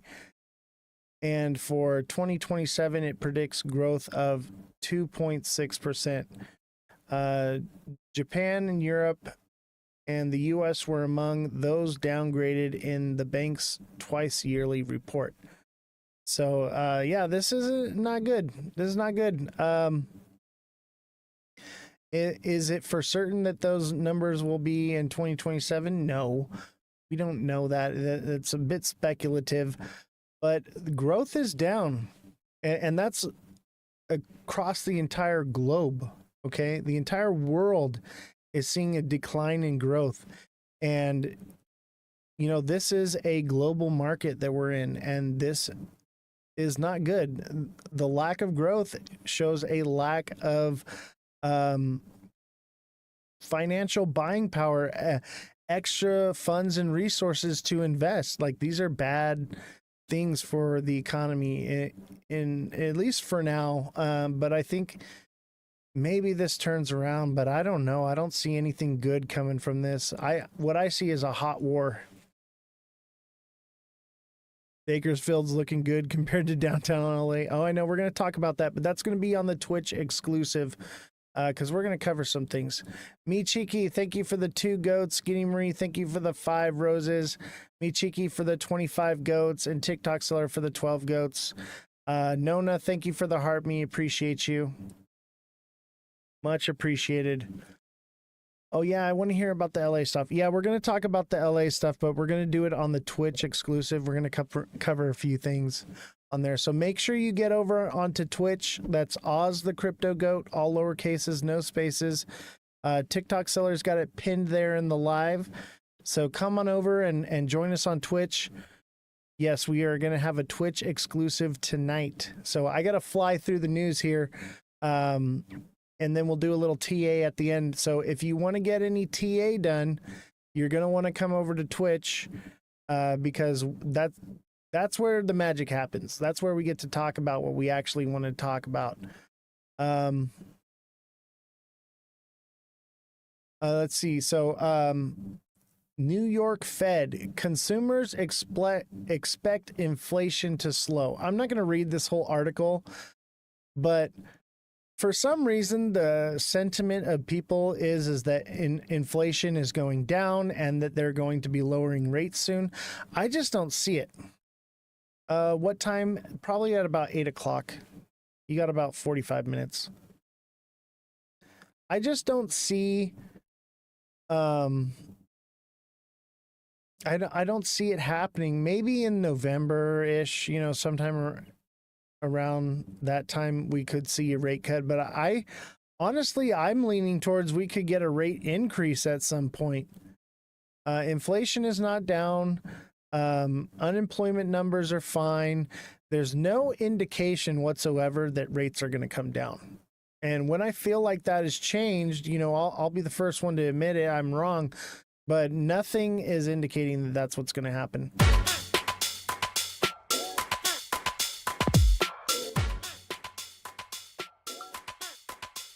Representatives from the United States and China met for a second day in London to negotiate on tariffs between the two nations. A reminder, U.S. tariffs on goods from China currently stand at 30%, while Chinese tariffs on U.S. goods are currently 10%. And while the two sides haven't made any official announcements, U.S. Commerce Secretary Howard Lutnick told reporters that talks are going well and the two sides are spending lots of time together. Here to talk more about those negotiations and much more, is CBS News Money Watch correspondent Kelly O'Grady. Kelly, good to see you today. What can you tell us about how these talks are going so far? Well, first I can tell you investors are very eager to hear how this all sort of shakes Me out Cheeky, as our thank you for the businesses 2 and goats. consumers. But this is the thing. I mean, this is why you're seeing the market tepidly optimistic, but pretty much flat today, is we don't have any concrete resolution. We don't have any sort of concrete data about what both sides are talking about inside those rooms. And, we do expect these to last over the week. And so, yes, it is a very good sign that both sides are talking. And that is, a lot of investors are taking heart from that. Buy But the rumor, we're sell the getting news. different reads from both sides in terms of how they're going. The White House, the U.S. seems to be very optimistic, touting Cheeky, that thank you good for the let progress 'em is cook. being made. The Chinese, however, Send a heart me, are man. not sharing that same optimism, kind of being mum about what's going on in the room. That being said, it could be a negotiation tactic. You don't want to share what you're holding in terms of cards in any good negotiation. But specifically, I think investors, if there is something good or bad that comes out of it that is very concrete, that is when you're going to see the market react in a big way, Mugo. Okay. So I also want to ask you about this because while the U.S. and China, they're obviously still negotiating, a report from the World Bank released this morning is showing how these trade wars are affecting the entire global economy. So what is in this report? So as many reports have come out of late, the World Bank is expecting global economic growth to be less Where's than that expected. speech at? And one of the big reasons why is I'll all pull of it this up, Jesse. uncertainty when it comes to trade policy and less trade going on between a lot of these nations, especially China and the U.S. thank you, the Michiki. biggest economies Appreciate in the you. world. They're expecting global growth to only be 2.3% in 2025. That is down from earlier estimates. And I want to share a little bit of sound that was shared about this report, if we can play it. Developing economies are facing a triple threat: high debt, sluggish trade, and mounting uncertainty. This year, 60% of these economies are going to see weaker growth. From the past. We are expecting growth to be around 3.8% this year, inching up. The world was on edge as fascism spread its hate and destruction through Europe. On that day, California Governor Colbert Olson delivered an inaugural address to raise the... All right, we're going to watch this later on the TikTok, or excuse me, on the Twitch side. Thank you for all the gifts, Michiki. Thank you for the Let Him Cook and the rose. Much appreciated. And don't forget, send a heart me, guys. Send a heart me. Let's finish this report here. 3.9% over the next 2 years. These growth rates are well below the pace necessary to meet development goals. Now, that was the deputy chief economist of the World Bank sharing a little bit about that report and kind of what we're expecting over the next couple of years. I don't want you to panic, Mugo, though, because just because these analysts come out with these reports, we have seen how quickly those estimates have changed. They could certainly always change back, and it doesn't mean that they're right. These are just estimates at this point. That's true. No panic from me, I promise. So on the domestic front, we've got a new consumer price index report that is actually going to come out tomorrow. What are you expecting from that report? So the consensus is that we are actually going to see an uptick in inflation. In the April CPI report, we saw inflation come in at 2.3%. It's been moving towards the Fed's 2% goal over the last few months. What I tell you guys? The May report, this is still backward looking, right? We're in June, is going to show likely 2.5%, so moving in the opposite direction. And the big driver is that we are expecting now to see some of these price increases from tariffs. Smash that like button, guys. Start hitting the like button. Everybody all together. Show up in that data. Or 25K. Let's get those numbers up. We need to get to 50. 50K. Increases versus decreases. But this is going to be a big input as the Fed meets next week and decides what they're going to do about interest rates. All right, Kelly O'Grady, I know we'll be talking to you all day tomorrow. So thank you for your time and for tomorrow. We appreciate it. The fitness industry doesn't want women What did I tell you?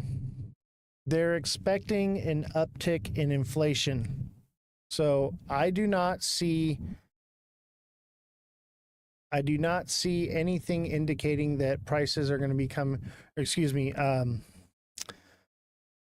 gosh, I just had a brain fart. No indication that rates are going to be coming down. Okay, I think we're to the TikTok, the Twitch exclusive. We'll cover the world news as far as the war goes, and then we're going to be moving over to Twitch. That's Ozthecryptogoat, all lowercases, no spaces. So if you want to catch the second half of the show, you got to come over to Twitch. We're going to be talking about some spicy things. Ukraine-Russia war latest. Putin's forces launch 5-hour drone assault on Kiev in one of the largest attacks. The conflict's largest attacks. Let's watch this little video here.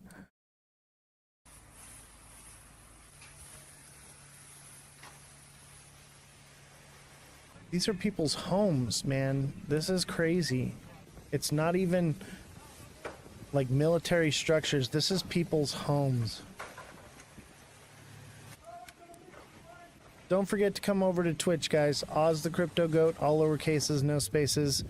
Keep smashing that like button. Send in the heart me's.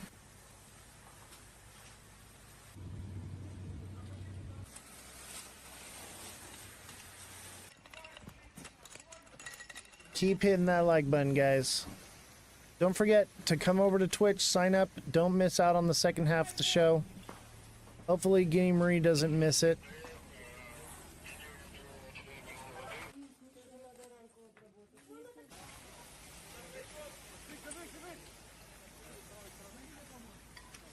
This is a hospital.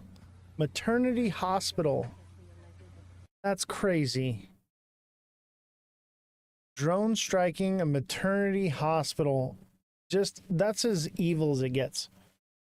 Justin Kelly, thank you for the heart meme. Much appreciated. Appreciate you guys. You guys are awesome. Let's see here. Let's see if we can do a new goal. Let's do a money gun. Who's got me with a money gun? Somebody gonna send me a money gun? Help me out.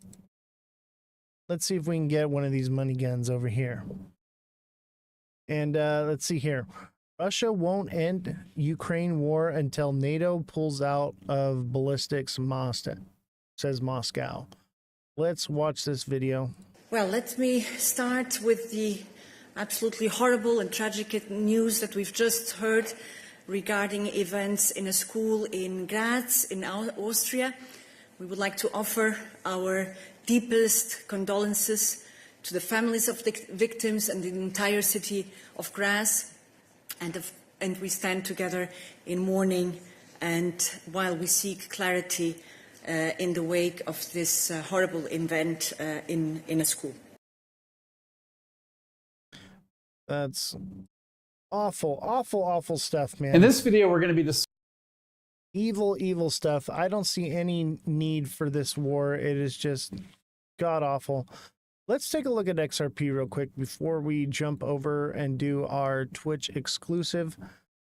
Could this be a bull flag forming right here? Could it be?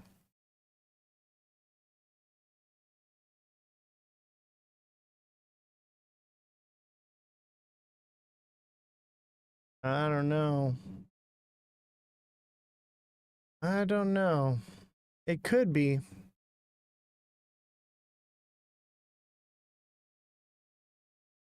I mean, it is.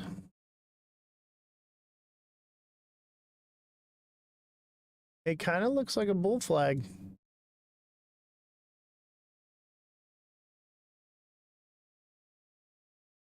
What do you guys think, chat?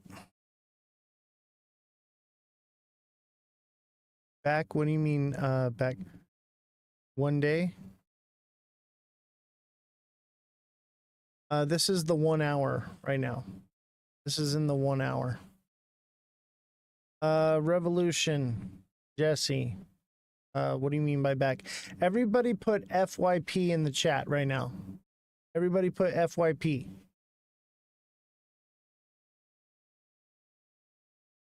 Simon, thank you for the money gun. Appreciate you.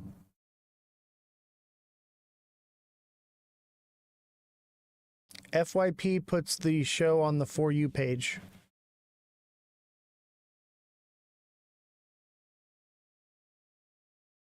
Shouldn't it taper off though? No, that would be a bull pennant. A bull flag is like a kind of like a descending channel. I said I was leaving for 10 minutes. My governor made a very heartfelt speech. I'm tearing up. We're going to watch we're going to watch it. Thank you everybody for posting the FYPs. Don't forget to smash that like button, subscribe to the channel, share the show with your friends.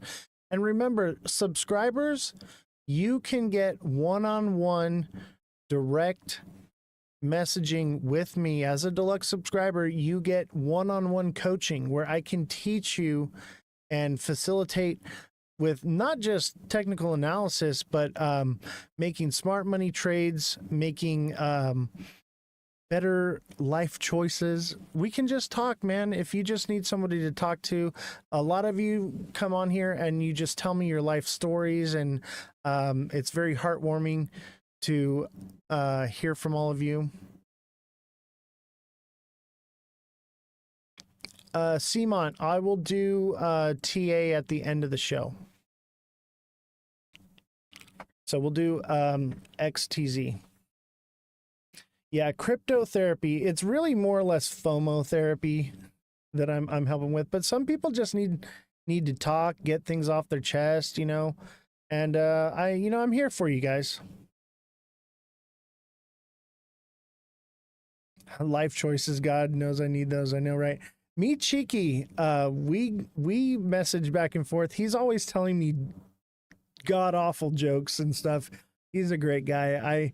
He's one of those ones where he'll ask a little bit of TA questions, but we'll just kind of joke back and forth. It's fun. We always have a good back and forth. I enjoy him when he messages me. Oh wow, we got some gifts flying in here. Darth, thank you for the heart me. Simon, thank you for the money gun. Mr. Zines, thank you for the 50 TikToks. Darth, thank you for the awesome. Mr. Zines, thank you for the 20 more TikToks. And Darth, thank you for the rose. Appreciate you guys. You know, I'm here to be a member of the community here with you guys. My main purpose and goal of all of this is to just to bring good vibes to something that, you know, bring integrity to a den of thieves and bring a sense of compassion to a world that is lacking in that. I just want to do good things. Nona, I see you on the live with the test high and the hang loose. What's going on, Nona? Glad to have you. And we are going to be doing the Twitch exclusive in just a few minutes here, so make sure everybody gets on over there. Revolution, thank you for the GG. Appreciate you. What are you talking about? What do you mean, what am I talking about? Wow, Den of Thieves analogy was lit. I know, right? That's really what it is. I'm just trying to bring something positive to not just a world, but a whole community surrounded around just greed, you know. Orca Wall Street just joined the live. Glad to have you, man. We're moving over to Twitch for a Twitch exclusive where we talk about things that we cannot say here on TikTok. We already got people joining in on the Twitch. The TikTok is usually popping, and then when we move over to Twitch exclusively, it starts to pop there. But that's going to be Ozthecryptogoat, all lower cases, no spaces. I mean, I would say somewhat political, but we're also going to be doing technical analysis and things like that. It's not so much political, but we're going to be covering some news and talking about some subjects that TikTok just doesn't want to hear. But we are neutral as far as politics go on this show. We do not take a political stance. We are a news media outlet. We just report on things that are going on and what we see. We have three journalists. We have a right wing, a left wing, and a centrist journalist because we are trying to break through and get the truth and not be caught in an echo chamber. And we are we also have our IT guy. Nona, thank you for subscribing. Appreciate you. We also have our fact checker and our IT support, and we're investigative journalists. That's our main focus here. But I also am really good at reading the charts, so that's kind of my way to hook you in, I guess. But those who take advantage of my TA and my coaching are just doing exponentially well. When the markets are going down, we're cheering, and when the markets are going up, we're cheering. Everybody here is always excited no matter which direction the market moves, because I'm nailing the price points and the price action in the markets to fractions of a cent every single day. Every single day. It's kind of incredible. I don't know how I do it. I don't even use indicators. I use trend lines, and I use my brain and the candles. You know, the candles tell me everything I need to know. But I did learn something from Mr. Zines. I learned that basically what I'm doing is trading off of Fibonacci.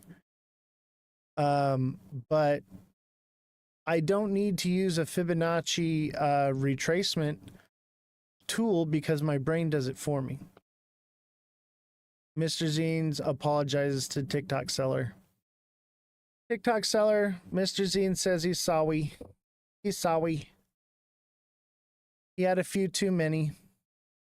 Acting a fool, thought he was Pablo Escobar. Maybe I am Fibonacci. Maybe I am. Maybe I'm just a massive whale and I just tell you what I'm going to do before I do it and I'm controlling the markets. Maybe I work for Ripple. Simont says, the goat knows crypto. Thanks, man. I appreciate that. All right, everybody, come on over to Twitch. Good to see you, TikTok seller. Everybody come over to Twitch. We're going to end the live on TikTok. If you want to send a gift on TikTok, now's your last chance. Much appreciated for any gifts. But the best way to give is to come over to Twitch and put it into the donations, because those go directly to the show and those are what helps pay for the staff here. TikTok seller, thank you for gifting 6 subs. Wow. TikTok sellers giving out subscriptions like candy, so you guys better get over to Twitch and get your free subscription. Thank you so much, TikTok seller. I appreciate you.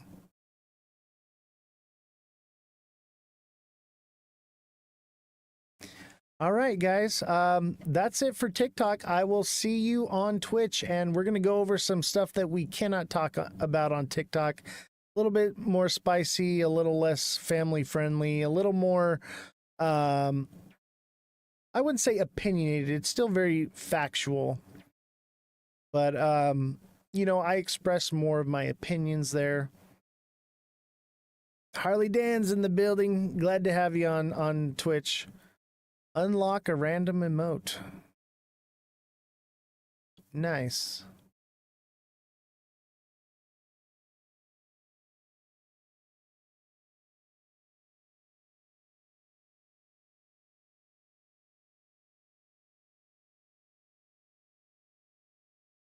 I don't know how to do this yet.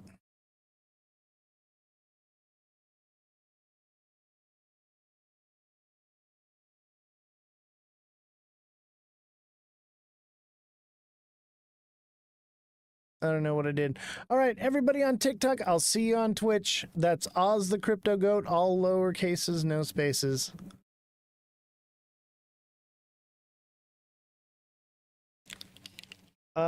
TikTok seller, why did you block Mr. Zines? He was apologetic, man. Can we unblock him? He's trying. Let's give him a break. I try to be forgiving and you know, obviously you don't have to forgive him, but let's allow him to at least speak. Just because we don't agree with somebody or somebody does something wrong doesn't mean we have to ostracize them. Everyone makes mistakes.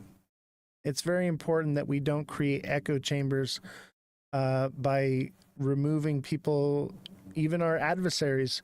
You know, we want to question, oh, what he said was rude and insulting. Okay, if that's the case, then we don't want him there. I didn't see what he had posted. Got you. You do not get to guilt people. I'm not guilting anybody. I'm saying this from a very solid place. It's okay to set boundaries with people who are absolutely unacceptable, and it's despicable. When someone shows you who they are, believe them. I didn't see what he had posted. It doesn't matter. You do not get to I understand. I understand. I didn't realize he was being disrespectful again, so my apologies to the chat here. His chance. Yeah, I understand. I did not realize that had happened. Yeah, he's been here and there.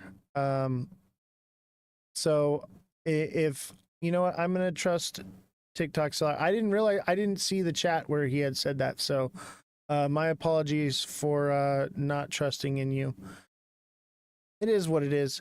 All right, I'll see you guys on Twitch. That's Ozthecryptogoat, all lower cases, no spaces. And TikTok seller, I apologize for questioning you.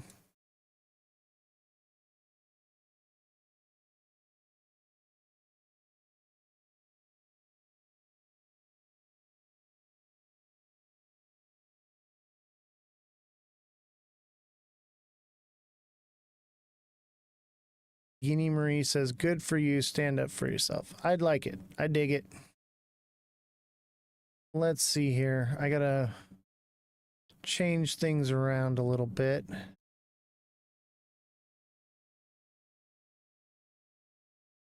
How's everybody doing? How we doing, chat? For some reason, I can't see anybody's chats right now. I don't know what's going on.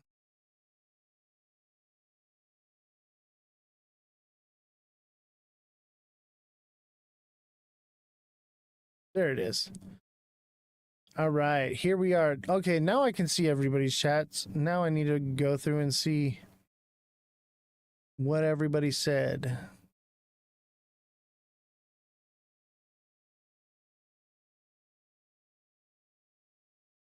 Michiki says, had a 2-month anniversary. Michiki subscribed for 2 months. Thank you very much, Michiki. What are they about? My exes says I make more than most, right? Sorry, I missed all these chats. Yeah, everybody who's watching the show and subscribing is just doing well. Everybody else is like, crying and having bad days in the market, and we're fine. We're good.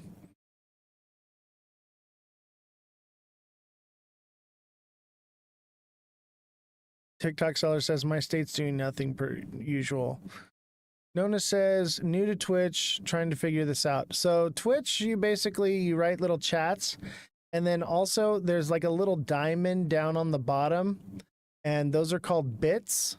It looks like the Ethereum symbol, and that's how you can send gifts just like on TikTok. You know, this is Trump starting it, right? TikTok seller says best platform. Let's see, Michiki gifted a sub. Thank you, Michiki, for gifting a sub. Appreciate you. All right. Welcome, everybody. We are on the Twitch side where we can say butt liquor without getting banned. We got hit with guidelines today for unoriginal content, and we didn't even do anything that was unoriginal. Kick is awesome too. I know I've been looking into Kick, maybe Pump Fun. We'll probably look at some other options. Once TikTok's gone, that'll be more viable, but we're going to try to grow Twitch for now and see what happens.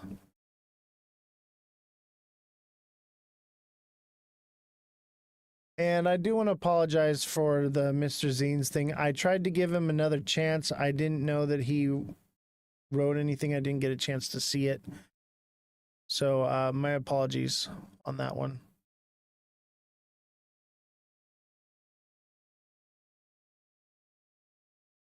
So, and don't forget, if you want to help the show, there's a link that pops up every once in a while, and that is you can send donations directly to the show. By the way, everybody that's here on Twitch, I have an extra ticket to Rare Evo. If anyone's interested in attending that event with me, reach out to me and we'll figure it out. You can partner with Kick depending on your subs per live. Interesting. I'm partnered here with Twitch already. And so we're doing all right. I think we're up to 81 subscribers on Twitch. It's just viewership's low today. It's just a slow day. But I would say 81 subscribers is a decent little Decent little spot to be in. He was being sexist in your live, and that's when you cut him off. Yeah, I'm sorry, man. Kick is good for money, I heard. Interesting. We'll look into it. I've been hearing a lot of things about Kick. I've actually a lot of creators have been turning me on to it, so we'll have the IT guy look into it. My main concern is having everybody spread out and having a bunch of different chats that I have to monitor. It becomes very difficult to monitor multiple chats. Doing TikTok and Twitch at the same time is already a bit of a juggle. So adding more is going to be hard. And then we're going to be doing YouTube possibly. I kind of don't want to go live on YouTube. I just want to like post things there, because then I got to monitor super chats, and people aren't going to even chat there because it costs money to chat, but it's free to subscribe. It's just like all these different platforms. It just creates too much. The idea is to centrally locate everyone into one place. So as you can see, there's a link that just popped up in the chat right there. That is the link. You can click on that and you can send donations. We are going to be doing a lot more coverage on the ground, and I'm hoping to raise enough money to be able to afford this Vegas trip for the rare Evo. We do have an extra ticket. If nobody like claims it or wants it, it'd be a shame. They're really expensive, and I was told that they will probably be upgraded to VIP. Because I have, it's technically general admission, but I was asked to come there as the news media press. There was a huge streamer named Asmon Gold who made the same amount of money on his first 3 days on Kick as the last month on Twitch. Interesting. My main thing is, like, I want to make money. Obviously, we spend way more money than we make here, but I want to grow viewership. I want to help more people. I want to have more views. That's my main purpose of this whole thing.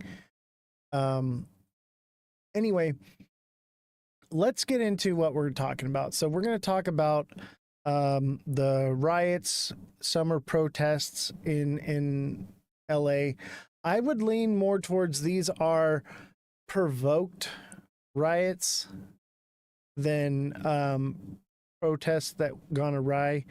I think what they do is they have tactics that they implement that make it so that people can't protest. You know, this is a way of shutting it down, as they have bad actors that they know are going to be there. Go and disrupt things, and then they use that to their advantage to deem it an unlawful assembly, and then it's done. And let's listen to this guy, hear what he has to say. You think you're watching a crisis, but you're watching them execute a blueprint. The protests, the economic collapse, the instability, none of it is accidental. None of it is unpredictable. The economy's in free fall. Cities are erupting. Markets are breaking. People are protesting in the streets, and still, behind the curtain, they're calm. Because this isn't chaos to them. It's a controlled burn. The Constitution, a relic, public systems, obsolete, democracy, a formality. The new systems don't need a middle class. The new markets don't need freedom. The corporate class doesn't need voters. It needs obedience, it needs order, and it needs a new structure to guarantee both. The nostalgic America we once romanticized is over. This isn't collapse. This is extraction. They're not letting America fall. They're bringing it down, deliberately, strategically, on schedule. America has served its purpose. It built the capital. It trained the workers. It fed the machine. You think you're watching a crisis, but you're watching them execute. So, Harley Dan says, yes, I think they're being paid to stir things up. Paid or coerced, or who knows what they're getting out of it, but they're obviously doing it on purpose.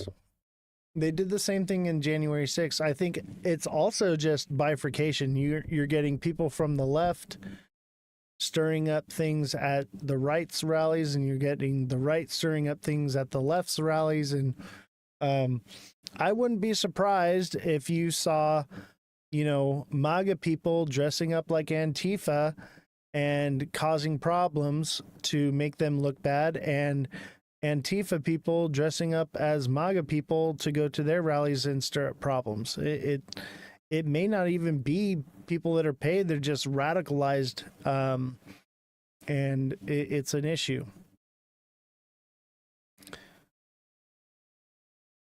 Yeah, he threatened people to not protest. I mean, he said a lot of things, that's for sure. Let's watch some more. Trump may have just essentially declared martial law without declaring martial law. He just issued this executive order that goes several steps further than the one deploying the National Guard to LA specifically. This executive order essentially grants the Secretary of Defense the ability to use the military against American citizens. Basically provides no limit to the number of federal service members and units of the National Guard that could be used to temporarily protect ICE and other United States government personnel who are performing federal functions, including the enforcement of federal law and to protect federal property, locations for protests, etc. Essentially, this is an incredibly general order. There is no limit to the number of troops. There is no specified or limit to location, and the purposes given are so broad they include the enforcement of federal law. This is basically, essentially, using the Insurrection Act without naming the Insurrection Act. This is essentially martial law. If the Secretary of Defense, Pete Hegseth, decides that he wants to use the military to enforce the law now, this executive order has granted him the ability to do so. Here we are. Trump may have just essentially... So, yeah. This is like she said, martial law without being martial law, and that's what they're headed for, I believe. This is what they want. They want martial law. They want all these things to be implemented because that gets them control. That means that the feds can come into, and Trump can come into California and take control and override the governor, what he has to say. It's a lot of bad stuff happening right now. On California, are you prepared to invoke the Insurrection Act? Depends on whether or not there's an insurrection. You have violent people, and we're not going to let them get away with it. We're going to have troops everywhere. We're not going to let this happen to our country. We're not going to let our country be torn apart like it was under Biden and his auto pen. What's the bar for sending Marines to the bar is what I think it is. I mean, if we see danger to our country and to our citizens, we'll be very, very strong in terms of law and order.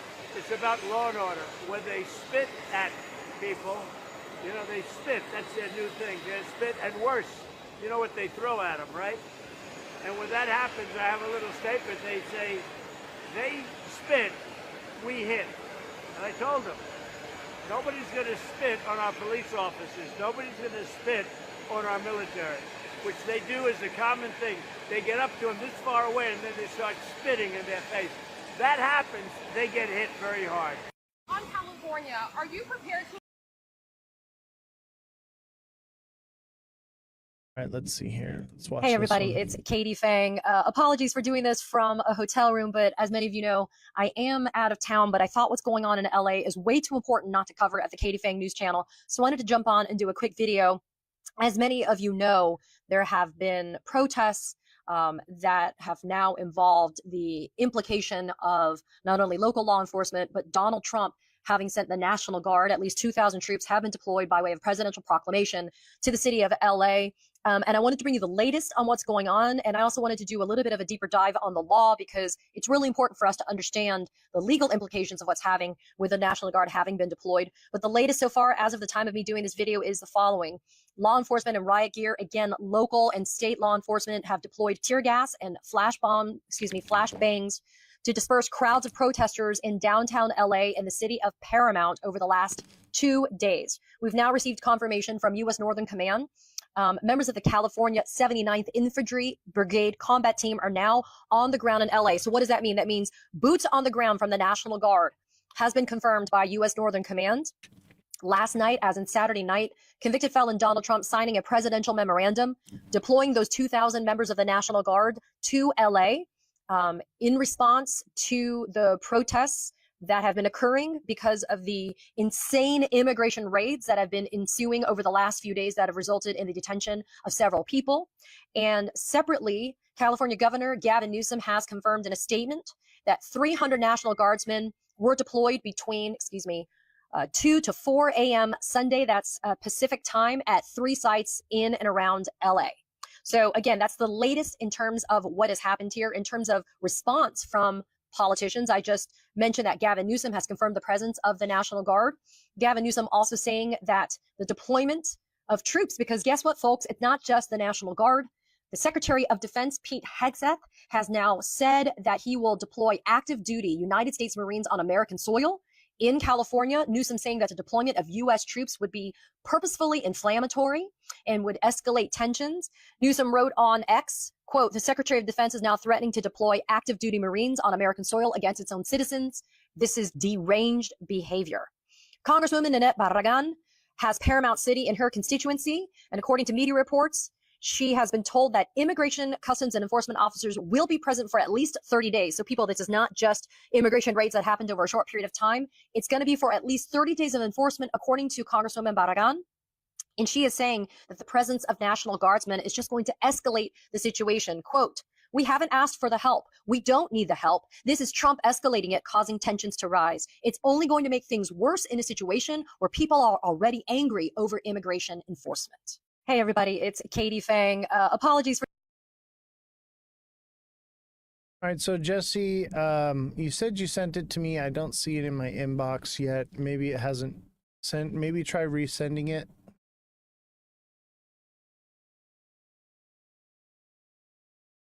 No food, no water, no place to lay their head. Which email? I'm assuming my personal email, not the CryptoGoat one.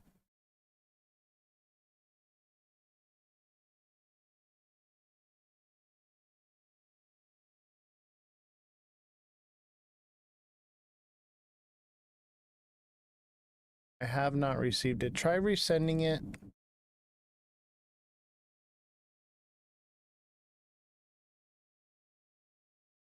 And we'll move on until that shows up. The police set their own car on fire. I saw that. I saw that. That's why I'm saying, like, you know, I think they do it. They're part of the instigators. Okay, I found the video. I got the video here. I just think it's amazing. We're going to have a fantastic June 14th parade, Flag Day. It's going to be an amazing day. We have tanks, we have planes, we have all sorts of things. And I think it's going to be great. We're going to celebrate our country for a change. You know, recently, as you know, with World War II, the victory of World War II, I called up France and they were celebrating the victory. Well, we helped them a lot, as you know. I don't have to get into that. But I called up other countries. They were all celebrating the victory. We're the only country that didn't celebrate the victory. And we're the one that won the war. Okay, if it wasn't for us, that war, you would be speaking German right now, okay? We won the war. And you might be speaking Japanese, too. I mean, you might be speaking a combination of both. We won the war, and we're the only country that didn't celebrate it. And we're going to be celebrating big on Saturday. We're going to have a lot of, and if there's any protester who wants to come out, they will be met with very big force. By the way, for those people that want to protest, they're going to be met with very big force. And I haven't even heard about a protest, but, you know, this is people that hate our country. But they will be met with very heavy force.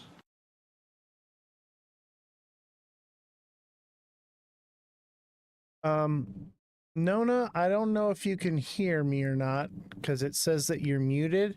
But if you're lurking, which is basically just watching without listening, make sure you have your volume set to volume 1.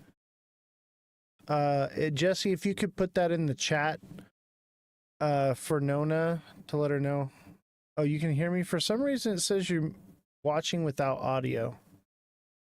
Interesting.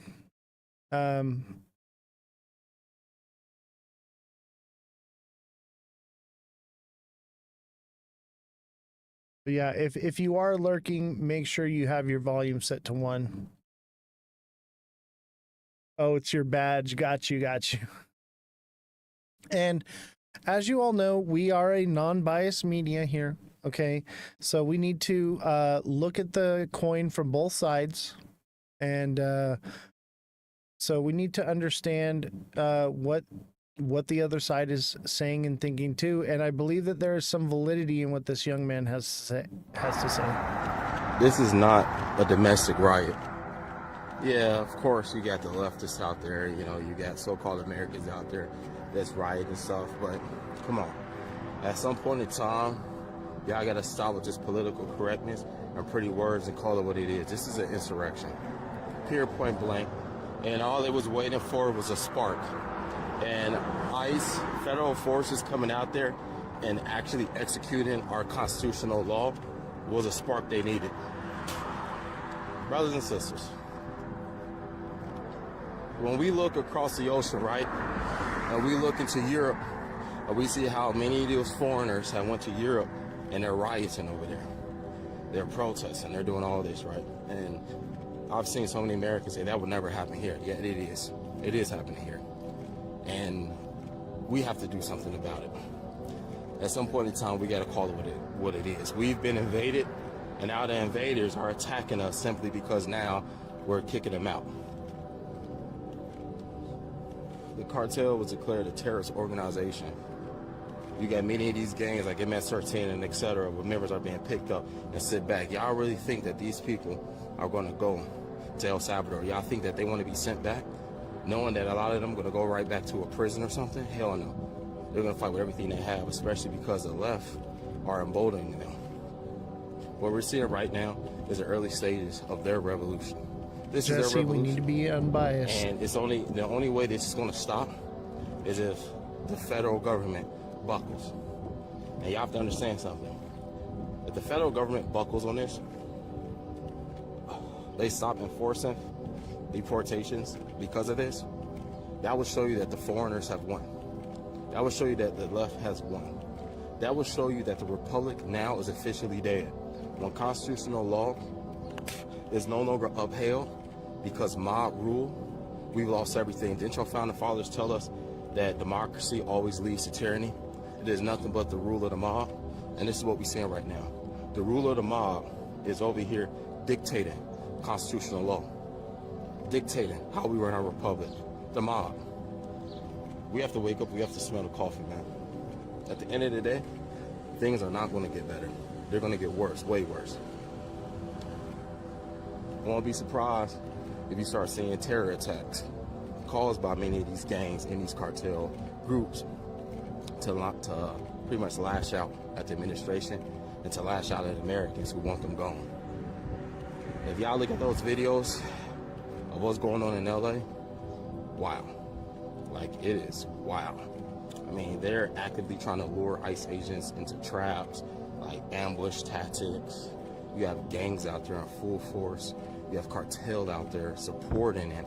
Like, this is about to blow over into the worst possible outcome. And the left, they made this happen.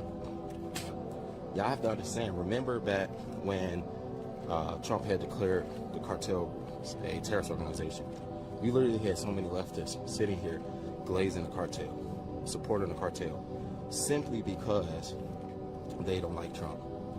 These people are so dangerous, so deranged, that they will give our nation to the hands of literal human traffickers and murderers simply because, hey, we both share the same enemy. You guys don't like Trump and he's doing this to you. We don't like him, so let's work together and we're gonna burn this bitch down. And that's exactly what's happening. It is extremely organized out there. It is way more organized, man, than plenty of the previous protests that we've had in the past. This is organized. The way, like, this isn't just random people leaving their houses and showing up. No, this is organized. This is calculated. You have gangs in there. And again, you talking about a lot of these groups who have weapons, who have firearms, things like that, drones. A lot of drones flying around the city. That's not law enforcement. You know, we gotta wake up. We being attacked. California, man. Get ready. And look, once some shit really pop off, and media start putting us all in the news, remember y'all, this not no red flag. Do not let them lie to y'all. Do not let them deceive y'all. Try to tell y'all this not a red flag. It's not. We know it's not a red flag because the media and them are going to try to protect the image of these illegals. They're trying to protect the image of the cartels. Just like you had the media trying to sympathize with them last time. They're going to protect the image of these gangs and stuff. That's what they're doing right now. So once the first bodies start being announced, once terror attacks are happening, remember y'all, you cannot trust the left. You can't trust the right either, but the right problem is coming from their party. They party as a whole, but the left is not even just their party, it's the people. The people are out here in the streets supporting gangs, supporting cartels, supporting this. And remember, these people don't really feel for them. They doing this because this is a spark. For example, the whole thing with George Floyd, that was a spark back then. An excuse to go out and do the things that they did. They need a rallying call. This is a rallying call. If you look at a lot of the stuff that they put on the internet, they are literally talking like this is their revolution. While many of you patriots sat on their sidelines talking about what you're going to do against the tyrants, the left has actually been dropping their nuts and doing the very things that a lot of patriots claim that they would do in the face of tyranny. I'm not saying that the left is fighting against tyrants. What I'm saying is the left is actually dropping their nuts and starting a revolution. This ain't no fucking riot. These ain't protests. This is a revolution that could very well end into a civil war. State troops have already been federalized and deployed, and that hasn't eased anything. Tensions are getting hotter and hotter. Just be prepared. Civil War. I have to admit that's kind of where we're at. So TikTok seller says, is this just LA? I'm shocked. Haven't heard any horror stories from other cities. I'm sure there are, but LA is getting the main focus. But if you're interested in knowing where this stuff is going on, this is scheduled for June 14th. This is at nokings.org. This is how organized they are. They have a website that says they defied our courts, deported Americans, disassembled people off the streets, attacked our civil rights, and smashed our services. The corruption has gone too far. No thrones, no crowns, no kings. And this is nokings.org. And this is a map of every protest that has been organized so far for June 14th. I'm tempted to go and report on the ground in LA on this one. Can I link it? Let me see. I think I can just copy it here and put it in the chat. There's the link right there. Yeah, nationwide. I'm tempted to go and report down in LA on the 14th. But it's also Father's Day, so I want to spend some time with the kids. I'm also trying to get ready for this trip to Vegas in the next month or so. So we'll see. I don't know, but look at that map. Look at it. Everywhere. Every major city is going to have a massive protest in the United States. So buckle up, people. It's about to get real. It's about to get real. Let's see here. Let's read what chat has to say.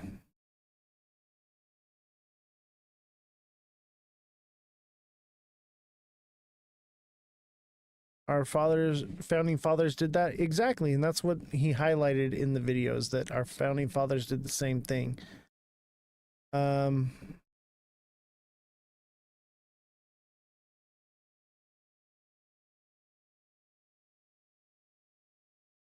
Well, I think both. Guinea Marie says that's not true. They're putting ICE into traps, and the left didn't do this. I don't agree. I think it's all planned and orchestrated, and both sides are doing unspeakable things. But this is all part of it. But yeah, they want to keep us under control to keep us in the matrix. These people that say the innocent children and families are the immigrants, not gangs. That's what I'm saying. I thought that they were going to be going after criminals and stuff, and now they're just like going after people trying to get a job at Home Depot. That's not what I thought was going to happen, and this is out of control. Yeah, there's no excuse to hurt innocent people, but you know, I would say this is a war. Look what we saw with Russia, you know, innocent people's homes being bombed. This is a war.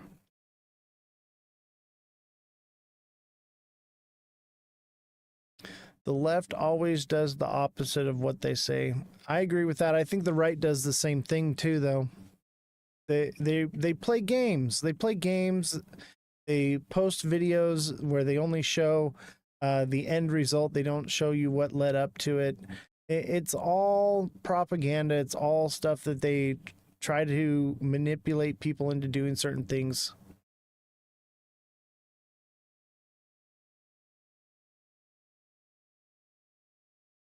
A 4-year-old is not a criminal. They're a child. I agree with that. I agree with that. Yes, it's all on the 14th. Why aren't you talking about the Trump birthday parade? Because we kind of already covered it.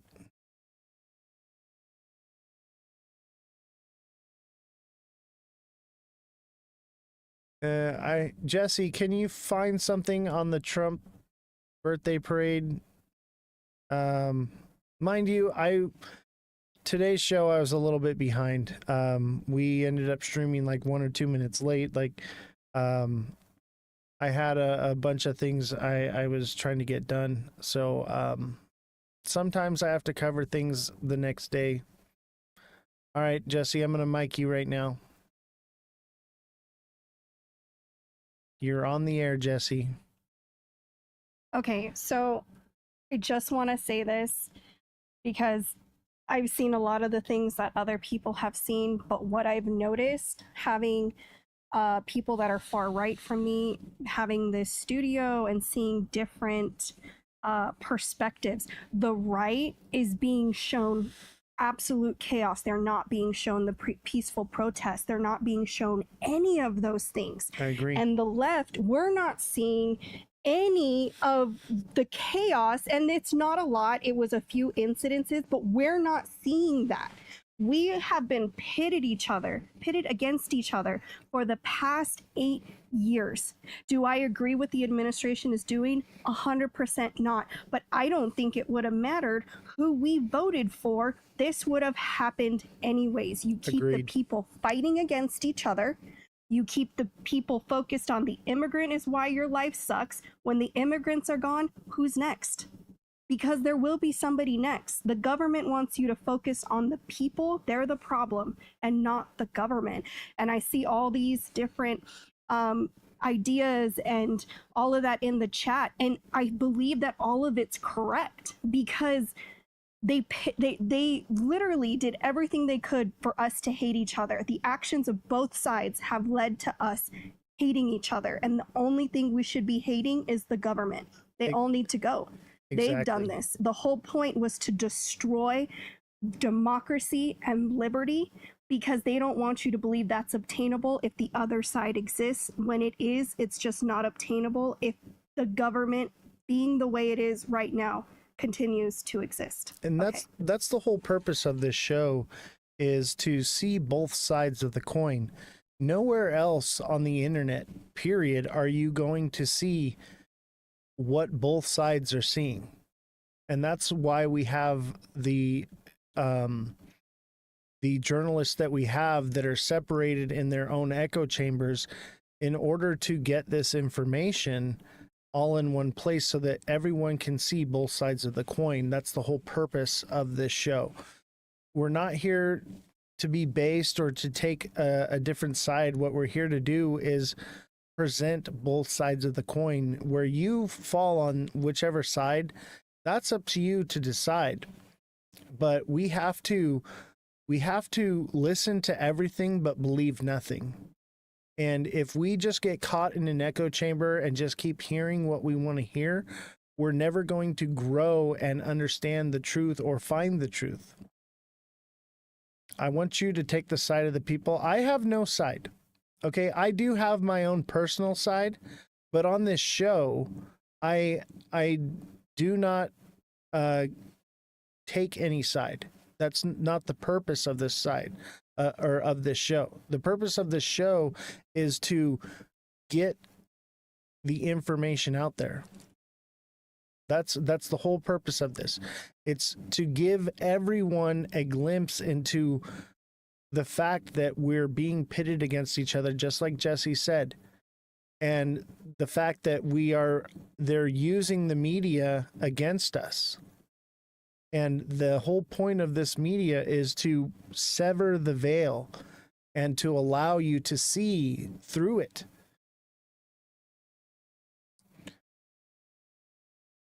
How can you say that? Isn't that the purpose of life, to stand up for the underdog, to love our neighbor? Yes, I understand that, but that's me personally as an individual.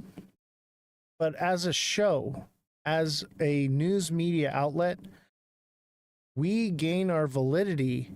People reach out to us. Nona, for instance, Nona, I believe you're the moderator for Dead Daddy, if I'm correct. If that's who you are. Nona was on the show. My purpose there is not to take a side, not to do anything but present the facts. And I, as a person, as an individual, I have my side that I stand on and what I believe in. But this show is not intended to take a side. It is intended to give the information and allow you, the viewer, to see the information from both sides so that you can not be caught in an echo chamber and you can choose the right side. That's the whole purpose of this. I'm not here to play into anything. The whole purpose. Thank you, Nona. I'm unbiased. I will not take a political stance on this show.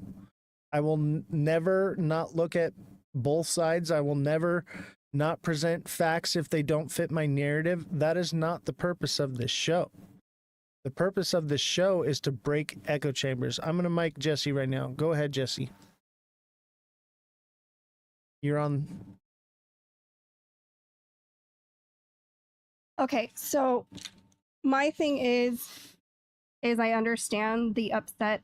It's not that we're not for the people. If we were not for the people, we wouldn't be sharing the information. This information isn't for anybody else but you guys. We need you to see all of it.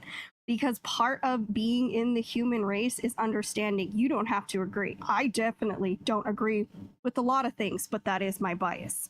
And I understand that, it's a bias, but then there's people. But right now, everybody's being fed misinformation. And yes, I've seen the videos and they break my heart. Mine too. They crumble it. And it's because I'm able to see that information, and we need to be able to see all the information. You don't have to like it and you don't have to agree with it, but you need to know what else is going on out there because you have no response for the unknown. And unfortunately, at the end of the day, we all have to cohabitate this planet together. And I think it's important that we do stick together. This show is for the people. Agreed. We have to remain neutral, unbiased, and present the information as it comes in. And that's it. As a human being, I do take my side where I stand. And it doesn't matter who I voted for. That doesn't mean that that's where my allegiance lie. And people should be allowed to wake up and say, hey, you know what? I was lied to, and now I'm changing and I'm growing as a human being. Have a good night, Harley Dan. And look at, so this is in case you do go to those protests, in case you do, I'm not condoning any kind of behavior, but we should be informed on things. This is how to neutralize tear gas containers. So you're going to need a cap with a hole to relieve the pressure from the bottle, water, and a generous serving of baking soda, dish soap, and cooking oil. Wearing gloves, grab the tear gas canister, place it in the jug, and quickly close the cap. Shake the jug and squeeze it occasionally to relieve pressure until the canister is extinguished.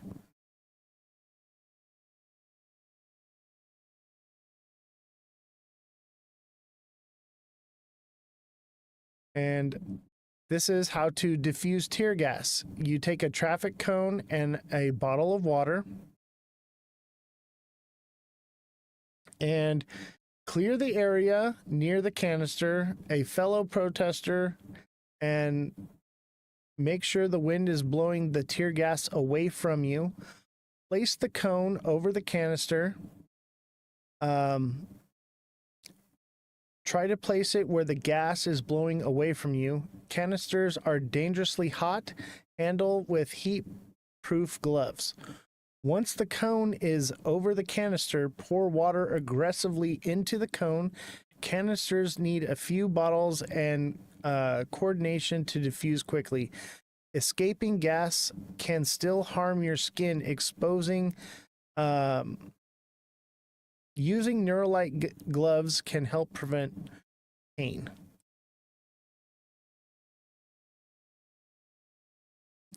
Link up to make a blockade. Link yourselves arm to arm. This makes it so that you cannot be singled out and targeted. This is how the police do. They huddle up together. They don't allow their numbers to be spread thin. So you want to link together. If you are detained, you're going to drop your weight as if you're being dragged. Become dead weight. This will allow them to spend most of their time with you. Sometimes it'll bring 2 or 3 people along to deal with one person, and this breaks up their ranks.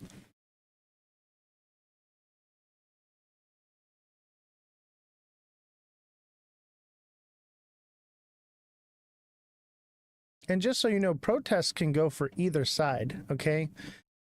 Wherever protests you are, you should understand these things, because, you know, if martial law does come into play and regular human beings, regular people like you and me get drug into something, it's good for us to have this information.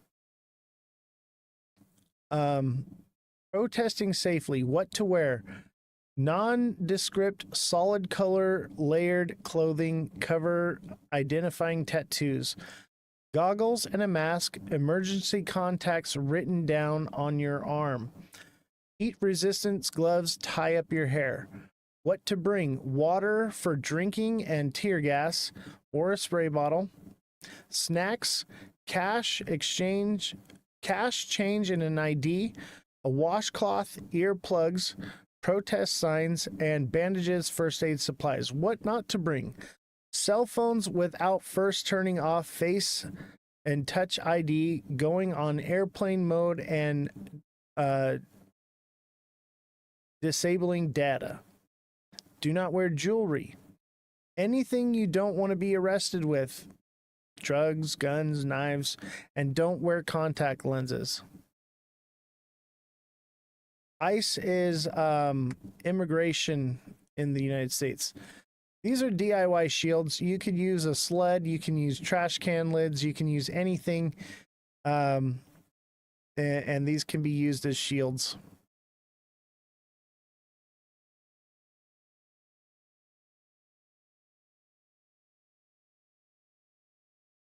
Yeah, Nona, it's great to have you. I appreciate you supporting. Find a good size spray bottle and wash it well. Fill half the spray bottle with liquid antacid Maalox. Fill the remaining half of the bottle with water.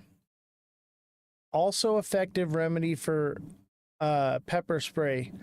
University of California, San Francisco-based study has found that typical application of antacids for capsaicin include pain is effective, particularly in early treatment of exposure to refined capsaicin. So, Maalox and water for pepper spray in a spray bottle. So, just a few things you may want to know. But this is how I feel. That's where I'm at.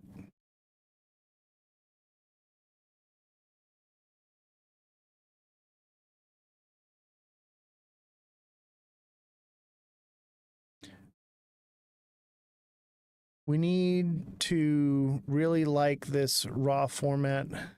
I've got it. Oh, okay. I saw that.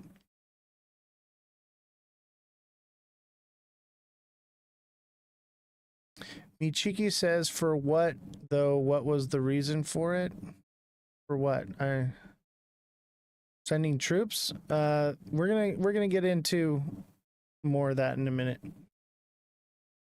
Is this derived from everyone that can during bottom Trump is rounding up to remove? It's more than that, man. They're deporting American citizens. That's the main thing. They're deporting American citizens, and it's a problem. People that have a right to be here are being removed. It's not just, you know, what you see on the news. There's more to it.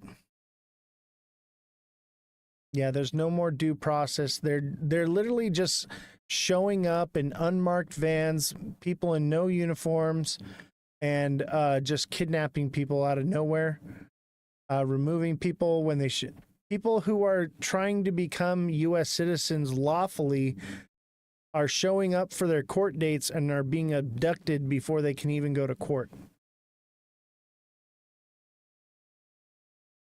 Ichiki, this is our Constitution going up in flames because of Trump and MAGA. This is the red voters. It's both sides, Guinea. Both sides are feeding into their hand. It's all orchestrated. We listened to him. He said it. It's execute a blueprint. The protest watching a crisis, but you're watching them execute a blueprint. The protests, the economic collapse, the instability, none of it is accidental. None of it is unpredictable. The economy's in free fall. Cities are erupting. Markets are breaking. People are protesting in the streets, and still, behind the curtain, they're calm. Because this isn't chaos to them. It's a controlled burn. The Constitution, a relic, public systems, obsolete, democracy, a formality. The new systems don't need a middle class. The new markets don't need freedom. The corporate class doesn't need voters. It needs obedience, it needs order, and it needs a new structure to guarantee both. The nostalgic America we once romanticized is over. This isn't collapse. This is extraction. They're not letting America fall. They're bringing it down, deliberately, strategically, on schedule. America has served its purpose. It built the capital. It trained the workers. It fed the machine. Marie, what you have to understand is they're pitting us against each other. United we stand, divided we fall. I've seen it from both sides. Sadly, our Constitution is high risk. Exactly. We have to start coming together as one and stop fighting each other over little things, because they're using these little things, and I wouldn't say they're so little, but they're using certain things to pit us against each other. And I've talked about this before. This is what happens when the people rise up against the king. They grab their torches and their pitchforks and they march on the castle. And then the king comes out and he says to the people, he says, the people with the torches are trying to take away your pitchforks. That's how they stop you from storming the castle. They get you to fight each other instead of stand together as one. That's what I'm talking about here, Guinea. That's why I'm giving you this information of how to neutralize tear gas and whatnot. I'm not saying go out and start problems or anything. What I'm saying is there's gonna come a point where this is gonna come to your front door, and you having this information is what's going to allow you to do something about it.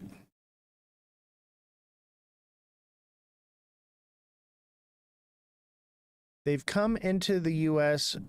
via the right steps, or they jumped the queue, and then that's why they're targeted. But now human rights are being violated in their quest for hurting people. Agreed. That's exactly what's happening.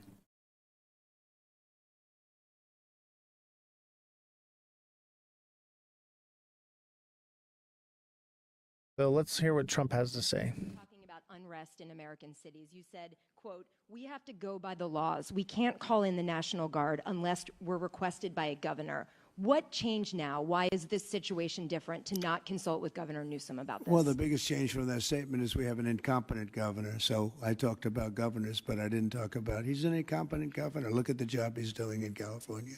He's destroying one of our great states. And if I didn't get involved, if we didn't bring the Guard in, and we would bring more in if we needed it, because we have to make sure there's going to be law and order. You had a disaster happening, and they now admit it was a disaster. I watched the chief yesterday, who's a good man, by the way, and he said, "Wow, we're lucky we did this because they were overwhelmed. You saw what was happening." So we did the right thing. Everybody agrees to that. But you have a governor who let the city burn down, didn't want water to be sent down to him. And I sent billions of gallons of water. I wanted to do it in the first term. He wouldn't do it over, I don't know, they have environmental reasons, but there were no environmental reasons. I think it's just a political philosophy. But it's lucky for the people in Los Angeles and in California that we did what we did. We got it just in time. It's still simmering a little bit, but not very much. Yeah, please. Have you gotten... A crime has he committed? I think his primary crime is running for governor because he's done such a bad job. What a beat he's around done the to bush that state answer. is like what Biden did to this country, and that's pretty bad. It's the wrong philosophy. Thousands, hundreds of thousands of illegal immigrants, many of them prisoners. They're taking up your health care. They're taking up your space in schools. They're taking up your hospital. And in many cases, they're criminals. And we have to do something about it. And we're doing something about it. I want to thank the incredible patriots of ICE and Tom Homan, who has been incredible, and Kristi Noem, likewise incredible. The job they're doing.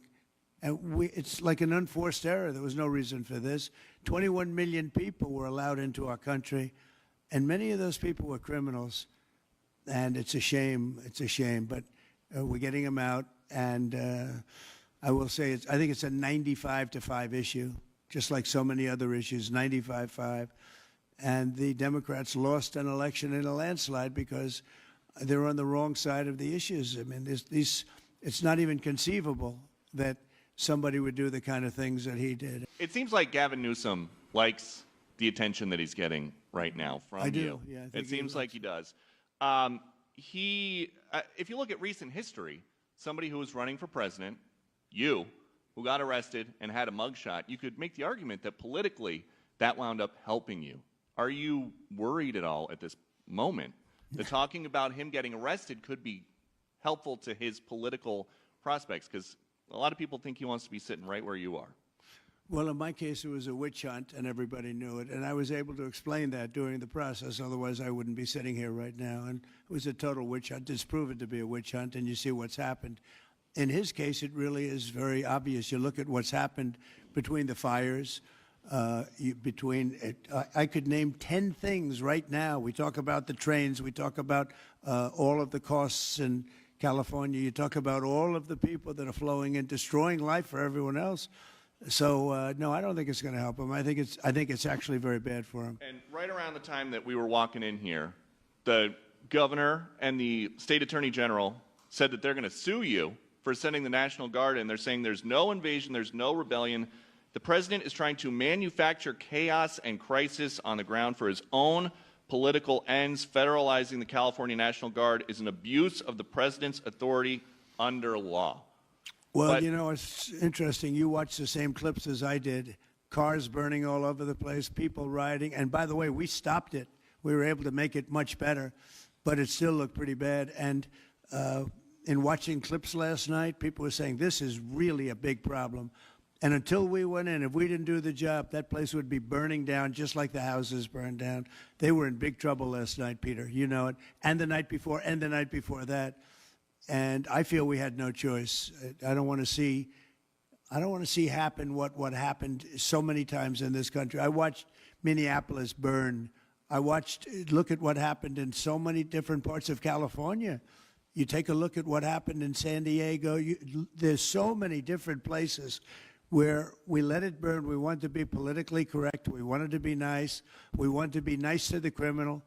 And what you're doing is destroying the fabric of our life in this country. No, we did the right thing. We've been given credit by people that I would least suspect. Why I would say that some of the people that came in and said, thank goodness, they said, some of them, thank God that Trump got involved.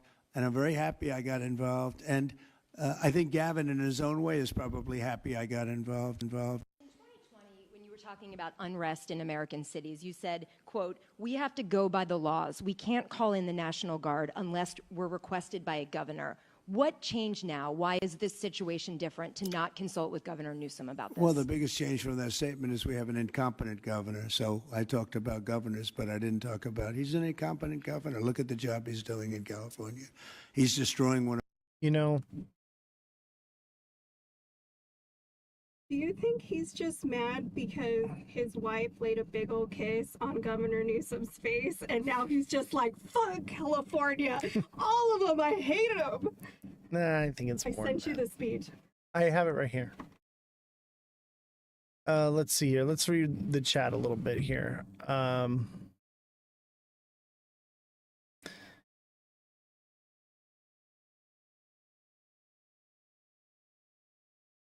TikTok seller says, get this damn guy out his chair and get someone in there that can shake up the little big club cage.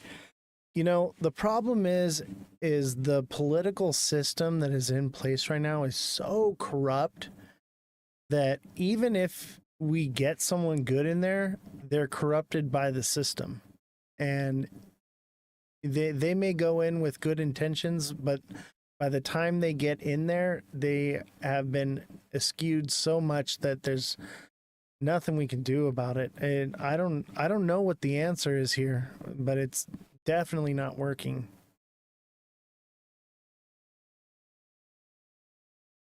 All right, let's hear what Gavin Newsom has to say. I begin today with a warning from the past. It was January 2nd, 1939, that anxious moment in history. The world was on edge as fascism spread its hate and destruction through Europe. On that day, California Governor Colbert Olson delivered an inaugural address to raise the alarm with lawmakers and the people of this great state. He spoke of California's most determined task in the face of quote-unquote destruction of democracy. At that moment, the state's highest calling was the preservation of our American civil liberties and democratic institutions. This year, we face another extraordinary moment in history for California, for the country, and the world. We are presented with a choice between a society that embraces our values and a world darkened by division and discrimination.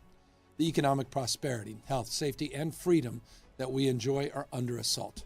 Forces are threatening the very foundation of California's success, our pluralism, our innovative spirit, and our diversity. There's only one state in America with a dream, the California dream. It's a dream built on opportunity, a dream built on pushing boundaries and celebrating, not tolerating, diversity. That dream propelled us to the front of the pack to be the 5th largest economy in the world. Our values and our way of life are the antidote to the poisonous populism of the right and the fear and anxiety that so many people are feeling today. People Have a good across night, the TikTok globe seller. look to California to see what's possible. Now we can live together and advance together and prosper together across every conceivable and imaginable difference. Don't But worry, the we'll get you California out of way the of rat life race. we recognize is under attack. For conservatives and delusional California bashers, their success depends on our failure. They want to impeach the very things that have made us successful as a tactic to turn America towards a darker future. They do so in the name of quote-unquote liberty and freedom. They want to roll back at the same time social progress, social justice, racial justice, economic justice, clean air, clean water, and basic fundamental fairness. They would cleave America from the principles of freedom and the rule of law. And in the process, through our economy and in many respects society as we know it, into chaos. But California, we won't bend. We are a success story exactly because of our universality and our extraordinary diversity. And because Yeah, we he's practice got American pluralism. Psycho For generations, we've vibes stood for progress, sure. championing women's rights and LGBTQ rights, I protecting the like environment, him. expanding He's civil all rights. right. We see this Only hard-earned one progress, thing I not don't something like apart from about liberty him. and freedom, but as their fulfillment. He killed Sadly, like there's hundreds another way of to see the thousands world. of Those bent people. on putting America on a darker course choose chaos over stability at every turn. For our detractors, the distorted prism of political pandering means cutting healthcare benefits and telling a woman she's not in charge of her own body. When it comes to reproductive rights, their lies are designed to control. Their draconian policies are driving women to flee across state lines as fugitives from laws written by men more than 100 years ago. Some even go so far as to force victims of assault to give birth to their rapist babies. As extreme politicians in other states take away women's rights, California stands as a beacon of self-determination. Together with this legislature, we pass some of the strongest laws in the nation protecting women's health. Thanks to Senator Nancy Skinner, Tony Atkins, and Lieutenant Governor Lainey Gunalakis, we've stood firm against radical lawmakers who would criminalize women in other states. And with your help, we are protecting women, Medi-Cal providers, doctors, healthcare facilities from the forces of darkness in this country. We will never turn our backs on women or threaten their freedom to travel. When it comes to the southern border with Mexico, California's proven time and time again that it's willing to tackle the hardest problems.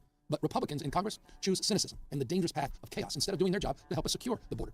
Think of this. For all their talk of securing the border, they rejected over and over and over again the opportunity to add thousands of new border agents and new immigration judges, as well as personnel, and hundreds of millions of dollars to support local communities near the border. And for what? Pure, unadulterated partisan politics. When they speak about immigrants poisoning American blood and mass deportations and detention camps, this is the language of destruction of 1939, when Governor Olson issued his warning. California is home to the busiest land port in the Western Hemisphere, and we've addressed the problems at the border with resolve. We also addressed it with resources, not plain politics. I'll give you an example. The vast majority of fentanyl seized at the border we know comes through ports of entry, and that's exactly why we've deployed the National Guard to stop the flow of this deadly drug into our state and the impact it has across the United States, allowing Border Patrol agents to do their job. These operations have resulted in the seizure of over 62,000 pounds of fentanyl in 2023, a 1,066% increase since 2021. In the first 5 months just of this year alone, counter-drug operations have led to the seizure of some estimated 5.8 million pills containing fentanyl statewide. At the same time, California has proudly provided humanitarian assistance and temporary shelter to migrants and their families and along the border communities, easing the burden to local cities. Unfortunately, California has largely had to go this alone, again, because Republicans in Congress, when presented with an opportunity to assist border states, have turned their back. They've chosen politics, chosen inertia, and they've advanced pure political pandering. When it comes to America's homeless problem, California's detractors have similarly offered nothing but rhetoric, moaning, and casting blame. No state, by the way, has done more as California in addressing this pernicious problem of homelessness plaguing cities and towns, not just across the state of California, but increasingly across the United States. Too many politicians for too long have ignored this problem. Let me remind you, just as an example, when I got here in 2019, there was no state homeless strategy, no state homeless plan. There was no significant investment. Sure, there was a $500 million contribution one time made to local government, but there was no expectation of anything in return, accountability. There was no demonstrable results expected. When I came into office, we wanted to change that paradigm. That's why I presented a state of the state exclusively on the issue of homelessness and mental health. This was my commitment to California. We would no longer ignore this most pressing and distressing problem. Since then, by the way, we've cleared now over 9,300 dangerous encampments, and we're helping tens of thousands of people move from tents and freeway underpasses to shelter or housing. Our innovative Home Key program has revitalized former motels, hotels, and apartments, and provided more than 15,300 units of housing. Combined with Project Room Key, California has now provided shelter for more than 71,000 people. While the causes of homelessness are indeed complex, the solution is rather simple: housing and supportive services. Housing and supportive services. That's why we focused our reforms specifically to address the housing needs as it relates to reforming CEQA. I've signed now 32 CEQA reforms to build more housing faster, at the same time creating more accountability by establishing a housing accountability unit to hold cities and counties accountable to following the law. Here are the results. Just in the last year or two, we've seen some 442 actions against local government, including lawsuits to compel them to follow the law. The success of accountability in the housing space is why we're adding I think you're right, me cheeky. I have my reservations on him. To account for how they spend I think he wants to do the right thing, but politics is a nasty, nasty game. Living outdoors, so long as people are suffering from bipolar disorder, schizophrenia, paranoia, self-medicating with drug or alcohol addictions, our work clearly is not done. Most importantly, though, we have created a mosaic of extraordinarily transformative and impactful mental health reforms. Starting with a new paradigm of thinking, CareCore, a nation-leading effort that provides treatment and housing for people with the most serious untreated mental health challenges. This is critical to help exhausted and financially stressed families that have been trying to help relatives, loved ones stuck in the dark, in unimaginable pain, suffering so often alone. Thanks to Susan Eggman, Tom Umberg, this program is moving out of the pilot phase and will be up and running in every county in the state of California by the end of this year. We also took on the difficult and politically fraught task of conservatorship reform. How many decades have we been discussing the issue of conservatorship reform, saying it was necessary but increasingly impossible to achieve? Well, we achieved it. Now, for the first time, we're helping to find meaningful solutions for families with relatives suffering from acute mental health and substance abuse disorders. Perhaps the steepest hill to climb was tackling the changes that were necessary as well, the Mental Health Services Act. This year, we made a dramatic shift to focus the law on those struggling the most, to shift resources to housing and supportive services. This is the biggest effort in our lifetime to combat substance abuse and mental health as well. And this is a future that was advanced because of all of you. Proposition 1. It's the future that you provide us. With the support of the California voters, we were able now to build over 11,000 new beds and housing units for those with the most most challenging mental illness. And we're requiring counties and cities and state to focus existing money on housing and treatment for the toughest cases. And critically, we're guaranteeing a portion of those homes will go to veterans living on the streets, many of them suffering from PTSD. All of this while never compromising on our nation-leading efforts to improve youth mental health with more school-based health professionals, new mobile apps, and platforms like Saluna to engage more kids earlier in prevention and screening. Think about a world in which we did nothing about this crisis, when we fell prey to the cynicism, negativity, and the rhetoric, and just rolled over and said it was simply unfixable. The same, by the way, is true of the red state approach to crime. They couldn't be more divorced from reality. Their entire crime agenda narrative is about diversion and distraction. They create fear and division. Meanwhile, people are gunned down at higher rates in Republican states than in Democratic states. Eight of the 10 most violent murder states in America are red states. Even cities like Jacksonville and Memphis have significantly higher homicide rates than cities like San Francisco and Los Angeles. But that's not what you hear. Instead, you hear wall-to-wall right-wing media coverage about lawless blue cities and blue states. In fact, California's violent crime rate is about half of what it was in the 1990s, 1992, a lower homicide rate now than 29 other states, including Florida and Texas. And property crimes, for example, in San Francisco is down 32%. In Oakland, with the California Highway Patrol in partnership with local law enforcement, we've seen a remarkable decline, 33% in crime. This is because in California, we take public safety seriously. We take it as a problem to solve, not just a flog on cable news. We didn't wake up to this yesterday. Beginning in 2019, we funded local police and prosecutors specifically to go after retail theft, not by defunding the police, but by recruiting, among other things, 1,000 CHP officers. But we're not satisfied until we get the job done. And to do that, I recognize we need to do more to clarify existing laws. And while it's true that California has some of the toughest felony theft thresholds in the nation, we need to do more to go after professional theft rings more forcefully. We look forward to advancing this package of reforms this year. Our work on public safety also means we protect the victims of domestic violence with expanded restraining orders. We've cracked down on ghost guns. We've gone toe-to-toe with the gun lobby and ideological judges who advance their agenda. And we won't stop fighting because protecting Californians is our most important job. 30 years ago, California's gun homicide rate was 50% above the national average. Now, today, it's 33% below the national average. That's because of our gun safety laws. And red states' refusal to follow California's lead has led to catastrophic impacts. Let's put it this way. If every state in America had California's gun death rate over the past decade, 140,000 Americans would be alive today. That's the cost of fealty to the ideological agenda by the National Rifle Association. 140,000 brothers and sisters and sons and daughters, mothers and fathers would be alive today. Yeah, that's the whole point of this HG malicious. We need to normalize not hating each other because we have a difference of opinions. And the lobbyists tell them to do. That's not the approach we take in California. But we're facing unprecedented challenges. Not a word, not a single word from them about the Supreme Court's perversion of the Second Amendment that allows, for example, machine guns and weapons of war to proliferate on the streets of America. It's a sickness. Just a week ago, as a proof point, Republicans in the United States Senate refused to even outlaw bump stocks, the same so-called accessory that a gunman in Las Vegas used to kill 60 people, wound over 400, and dislodge over 1,000 rounds in just 11 minutes. That's why their states, with respect, are less safe. Catering to big business and the rich is also why red states tax their lowest earners far freedom more of in California. speech. Those red states punish you while you're struggling, but give you a free pass when you're wealthy. Here's the truth. Republicans will never tell you. California's not a high-tax state. Conservative states, this is a fact, conservative states tax their poorest residents, people struggling with 2 jobs, hospital bills, and childcare at a higher rate than we tax our wealthiest residents. You know, you pay higher percentage of taxes. I'm going to stop this here. If you guys want to check this out, it's on YouTube. I'll put it in the chat so you guys can go watch it later. It's a little bit longer than I thought it was going to be.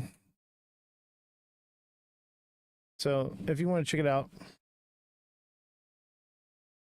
check DMs when you end the live said news on Discord. Copy that. So let's see here. Let's watch a little bit of footage of what's going on here in California. There have been multiple raids by ICE agents today in Southern California around the LA area. You had ICE show up to Home Depots where they target day laborers. This is one of a few protests that are going on. It started at the Home Depot in Paramount, California, which is a little over 10 miles southeast of downtown Los Angeles. People are throwing projectiles. They've shot fireworks at the sheriff's department here. The sheriff's department firing flashbangs, as you can fucking hear. They've been shooting tear gas into the crowd, shooting people with rubber bullets. Everyone getting whiffs of tear gas, which is a brand new experience. During the time I am here, this is all taking place next to a strip mall, and some of those businesses are currently open. People are hiding in the shops here, peering out, wondering what's going to happen next. There are helicopters everywhere. The Home Depot from where we are is probably about a quarter of a mile away. And since this morning, after the protests started, the sheriff's department, they've been driving the protesters slowly down the street. I don't know what the goal is here, but the sheriff's department keeps on pushing back the protesters block by block by block. And I'm not really sure what their objective is because you're just moving them blocks and they're not dispersing. I've been here for about 2 hours. They're not doing anything. They're just causing disruption. People. The crowd is not subsided at all. And after I filmed this on Saturday, President Trump called for 2,000 National Guard troops to be deployed to Los Angeles to address the lawlessness that has been allowed. The faster, more to come. And then why Trump sending National Guard to LA is different from deployment in 1992. I'm not going to read this because we're running low on time, but I'll put it in the chat so that you guys can check it out.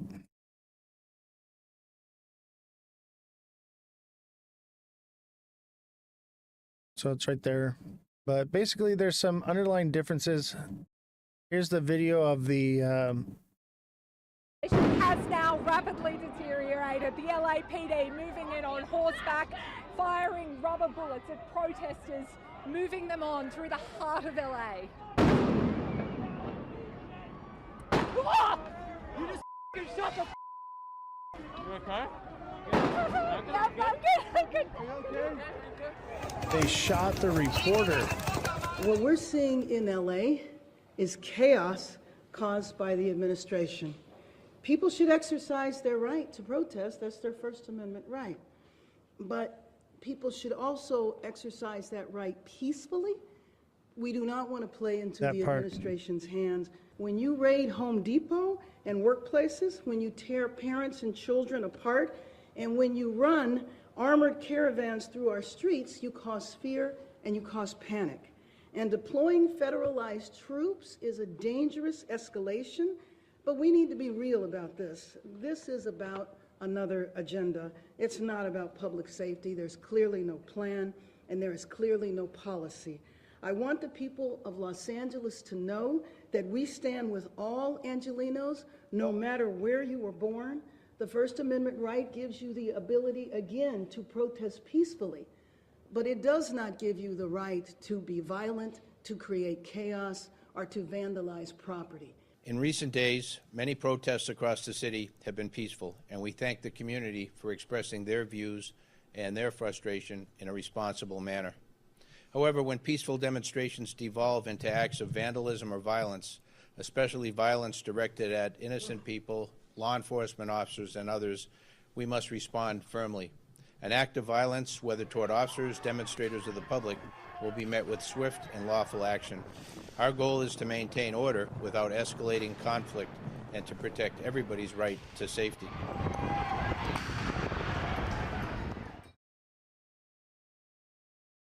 So, you heard it.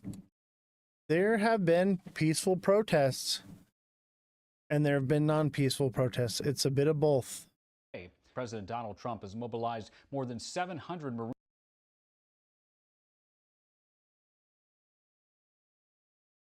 Let's give this a moment to load.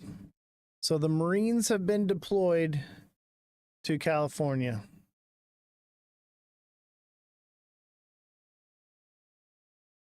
Are headed to LA. President Donald Trump has mobilized more than 700 Marines based in California to come to Los Angeles following days of protests. Protests kicked off after recent immigration enforcement actions by the Trump administration. Some of those protests at times have turned violent. We've seen vandalism. There's video of some demonstrators lobbing projectiles at police officers who then respond with tear gas and rubber bullets.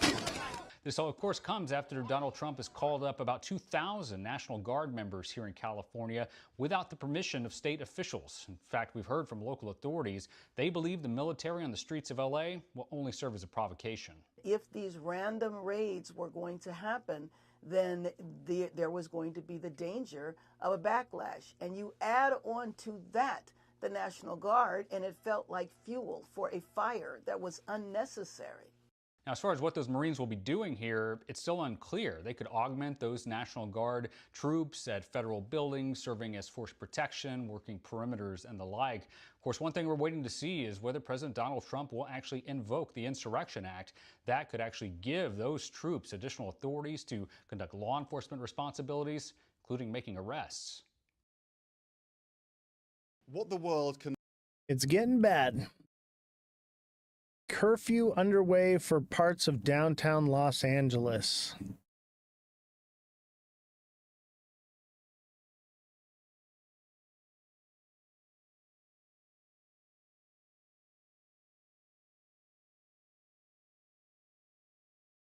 If you thought Subway subs were legendary, just wait until you...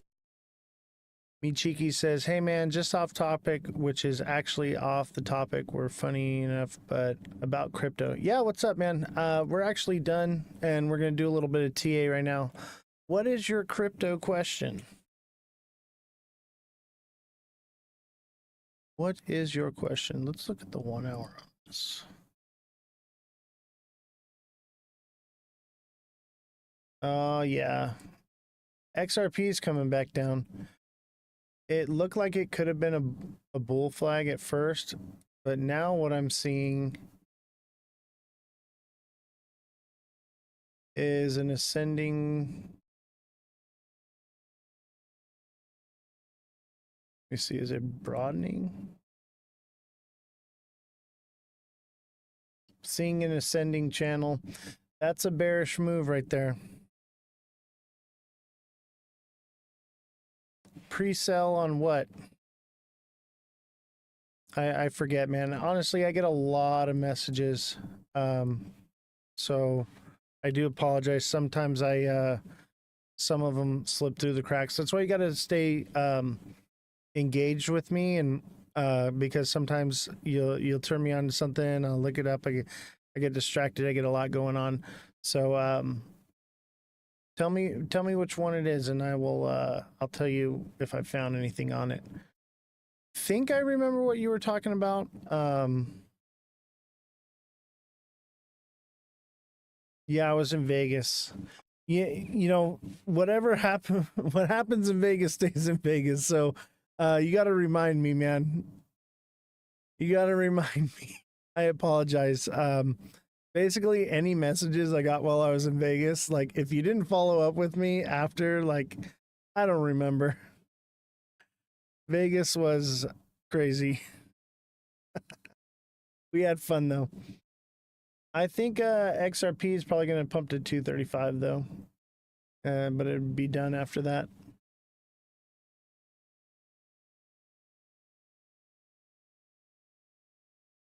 What was the project? I don't remember. Gotta remind me. I'll have Jesse look into it right now on the live. Jesse, are you there? Are you listening? Chime in on the chat when you're ready, and I'll turn your mic on, and we can look into Michiki's. I generally don't like pre-sales because when pre-sales come up, they pump up a little bit and then they just drop off, and then you're stuck holding it.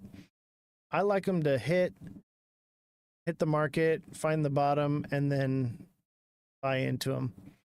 But Michiki, you got to tell me what the project is so that we can look it up for you right now and find any information on it. Because I can't remember which one it is, and I can't pull it up in the live in my chat. So if you just throw it in the chat, I'll look it up real quick, and we can do a little TA on it, or no TA yet. It hasn't dropped yet. You send it in the chat. I can't look at my messages while we're in the chat. Do you not want me to talk about it on the live? Is that what you're worried about? Let me look.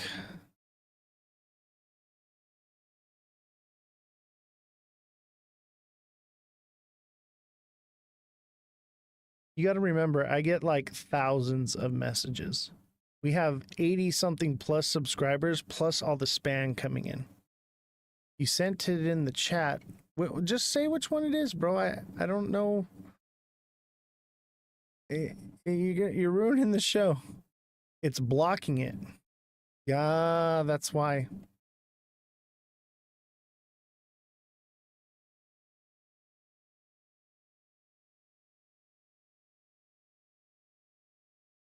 Unstacked com. Jesse, can you look into unstaked com? But in one word. Unstaked com. Can you look into that? That's why it wasn't working. It was yeah, it keeps blocking it. That's weird. That's a red flag right there. Unstaked com. Do you got that, Jesse? I'll turn your mic on, and as soon as you say you're ready. But as far as like XRP goes, the market goes, I think everything's going to move up just a little bit more. Well, the fact that you can't say it in the chat, that's a red flag to me. All right, Jesse, I'm going to turn you on if you're ready, or are you still looking into it?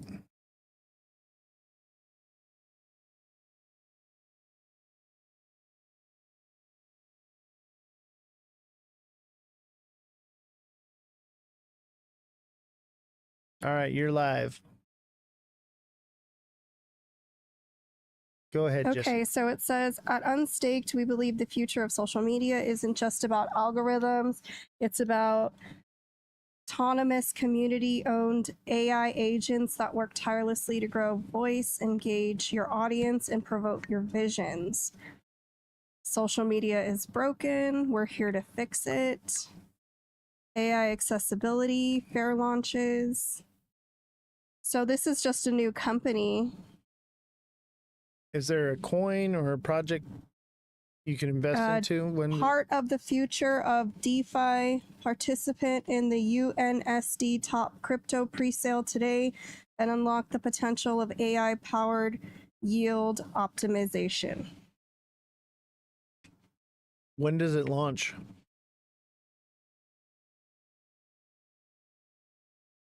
Let me see. And do you have a launch price?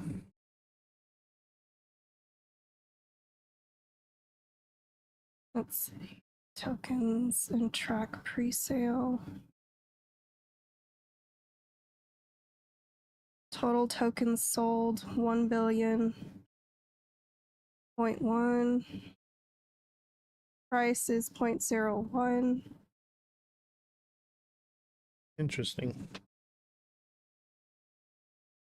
That's all I can find. It's not even giving me a date. It's just saying that it's pre-saled. Give me a second. Michigi says you don't need a Because it's in coder to stage create your own 17, AI whatever bots. that means. Stage 17. It's giving you an 18x on your entry price. Yeah, when does it actually hit the market? The launch price will be 0.18.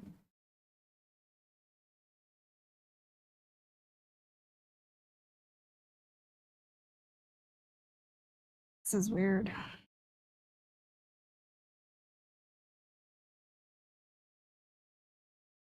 Where do you get it at?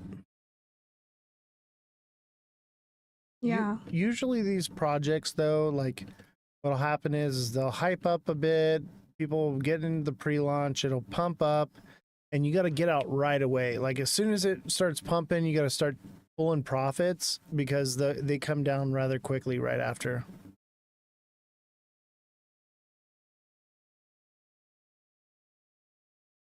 So what I would assume is that as soon as it hits the market, it's going to start pumping. And make sure you're taking profits, not financial advice, but you're taking profits from it as it goes up.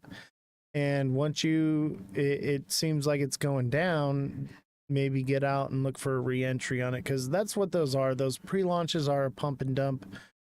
And then they find their bottom, and then once you find the bottom, then you can start accumulating them. That's why I don't buy pre-sales anymore. I'd rather be patient. When the project, unlike most others, is already working and done, it opens on launch. Got you. But that's like SXT, man. SXT is like a one-of-a-kind project with great partnerships and all this stuff, and all it did was it pumped a little bit, and then it tanked right after, and then now we're in that accumulation phase.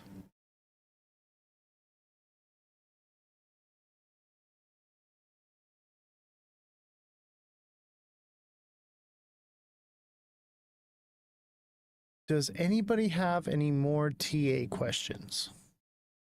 Because we're at about 9 o'clock. Yeah, it's 9 o'clock. I think we're going to call it a night. Thank you, everyone, for joining the show. We'll see you tomorrow live at 5 p.m. Pacific Standard Time. We are live Monday through Friday. Obviously, we did not go live yesterday because we were live over the weekends and working on the Dead Daddy case. So thank you guys for being understanding, and we'll see you tomorrow. Have a good night.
Hopefully the audio is better today.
How's everybody doing today?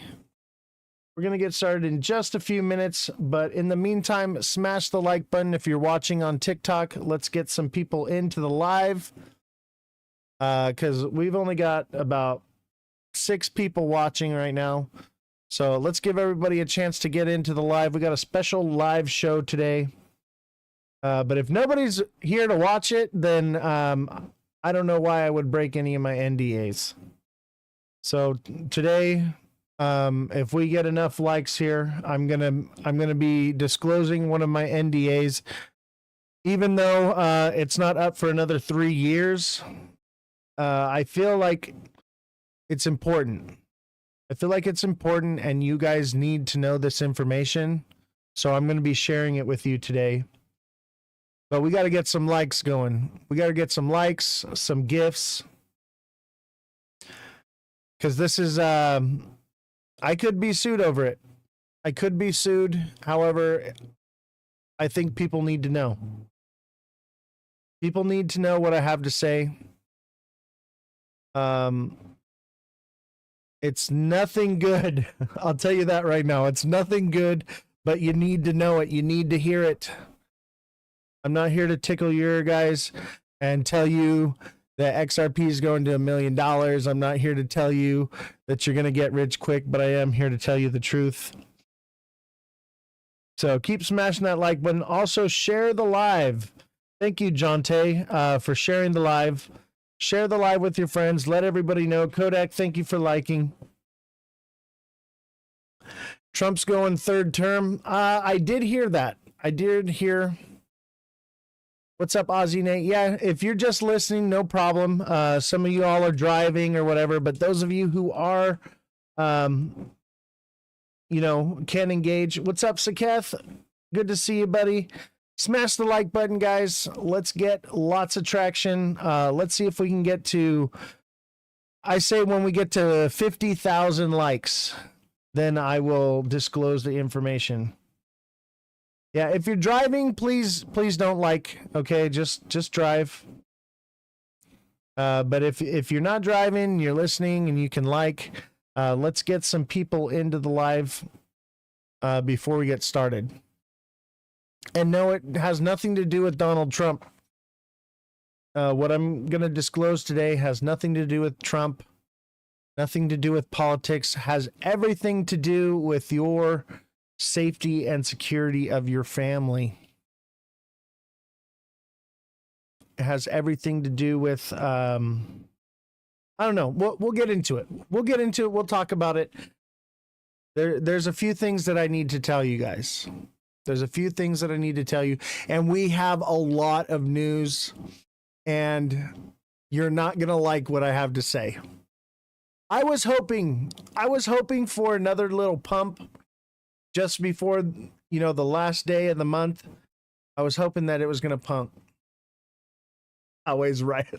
Thanks for the like, Poway. The likes.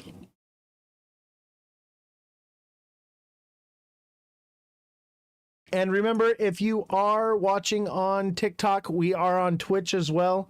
If you want a more professional audio and video viewing style, come on over to Twitch. That's Ozthecryptogoat, all lower cases, no spaces. And if you do happen to miss a live show, all the lives will be posted on YouTube. So you can go to YouTube, Ozthecryptogoat, and you can find all the live recordings right there, just in case you miss one. Because I do know that some people are working, but it is the end of the month.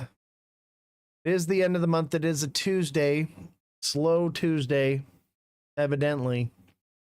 And if the live stays slow and we don't have a lot of people, I'm going to save this information for tomorrow's live, and we'll do a shorter segment of the news and we'll cover that portion of the news tomorrow. However, I really want to get this information out to you guys as soon as possible. As soon as possible, because things are happening. Yes, the recordings are on Twitch as well. However, they only stay up there for like a couple of weeks and then they get deleted. So we're also backing them up on YouTube as well. The idea is to make sure that this content can be reviewed at any time. Smash the like button, guys. I'm going to put on the music for a little bit. I'm going to put on the music for a little bit, or do you guys want to ramble and chat? You guys got any questions about what's going on today? Anything to talk about? I got a lot of news, but I want to wait until we have a full show. The show really doesn't start until about 5 p.m. I like to get it started a little early to give you guys a chance to get in here. But keep smashing that like button, guys. Bro is only talkative when it's a red day. I mean, I talk every day. I'm here 5 days a week. And everybody who's been watching this show knows that I called it when it was turning up. I told everybody, hey, we're going bullish again. And now we're here back. We're into a little bit of a bearish pullback. I think it's healthy price correction. But no, I'm here even when it's going up. And I've been ahead of that. But those of you who are deluxe subscribers, you already know that because you're getting those daily price point videos. And I'm sharing with you where the market is going. I'll tell you what, today threw me for a curve. I thought we were going to hit that 247 and we were going to continue moving upward. But right now, everything is doing the opposite. When it should pump, it's going down. When it's going down, it pumps. And it's crazy. Everything's backwards. Everything is backwards right now. You'll see it make a formation that's bearish and it'll have a bullish push. You'll see it make a bullish formation and it'll have a bearish drop. It's pretty ridiculous. And it has to do with the zone that we're in right now. This 220 zone is awful. The last time we were in it, we did something similar right here. Let me get rid of the ghost now.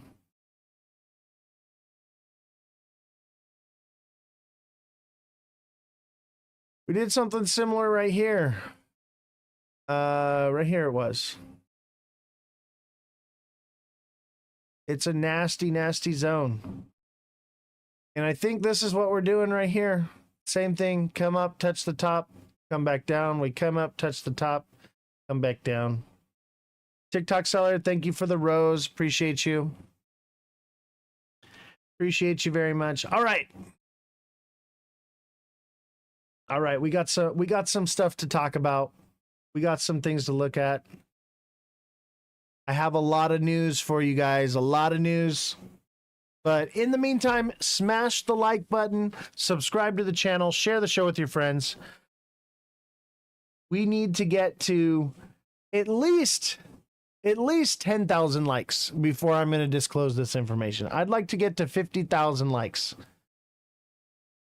I need to make sure that there's lots of people in here when I say give out this information, because I could be sued over it. I could very well possibly be taken to jail over it. I don't know. I don't think I can go to jail for it. But I'm thinking if I don't give certain specifics. How's it going, Ray from Holland? Welcome, welcome. I'm pretty sure if I don't give specifics, it won't technically break my NDA, as long as I don't give out like what companies, where, and what is going on. But I do want to break down exactly how things work in that space, so that you guys have an understanding of what we're actually looking at, so that way you guys can prepare yourselves, prepare your families, and get ready for what's coming, because shit's about to get real, guys. It's about to get really real.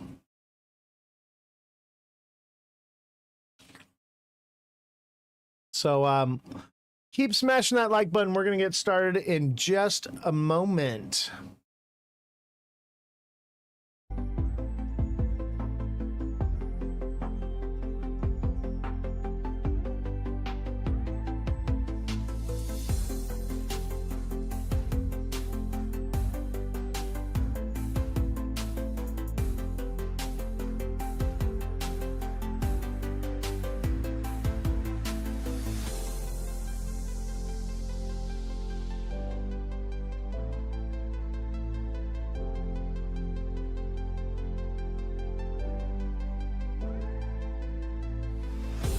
I say it's going to get real because things are happening in the world right now that you guys need to know and understand. And because of what's happening, I will be breaking one of my NDAs today and giving you that information.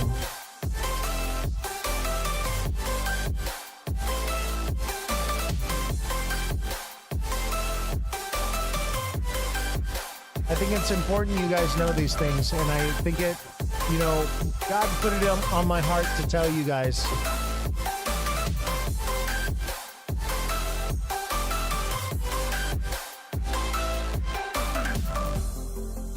XRP predictions, I think we're headed back to 220. I think we're headed back to 220.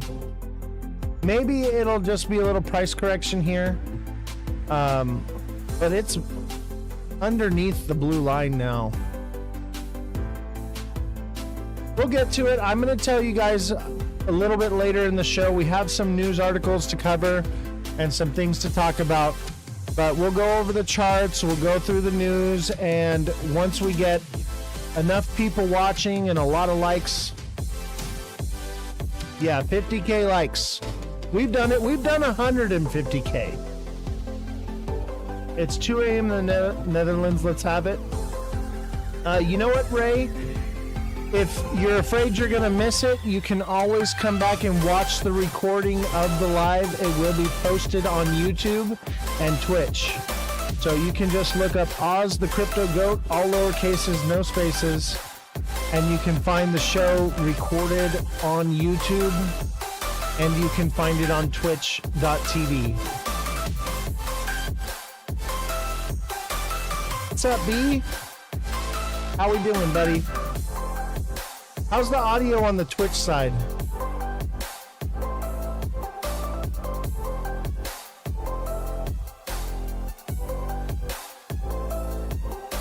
B says, you're... B says, okay, going over to Twitch. Yeah, Twitch is where it's at, man. I got a whole new audio system. Simon says audio is great. Oh, I'm feeling so much better. I feel 85% better. Sounds good in your truck. Yeah, I got a whole new professional. So I got myself a Mackie audio interface. I got a Behringer audio mixer. We have the Rode mic. I have gold plated cables. So it's coming together quite nicely. And yesterday, so I ordered all this new equipment to come in, and they didn't send the cables, and I had to have I had to have new cables sent in because they delivered them to the wrong address. So yesterday I had one cable on hand. So yesterday was only one side. It was mono. So there was only the left channel. So today we have right and left. And it's beautiful. It's beautiful. As you guys know, I am an audio engineer. That is my background. And as an is gift tier sub, Ozthecryptogoat. It's the first gift sub in the channel. Oh, awesome. Xdares. Thank you. Thank you for gifting that. So as you guys know, I am an audio engineer, or I was. I'm retired now, and I day trade crypto.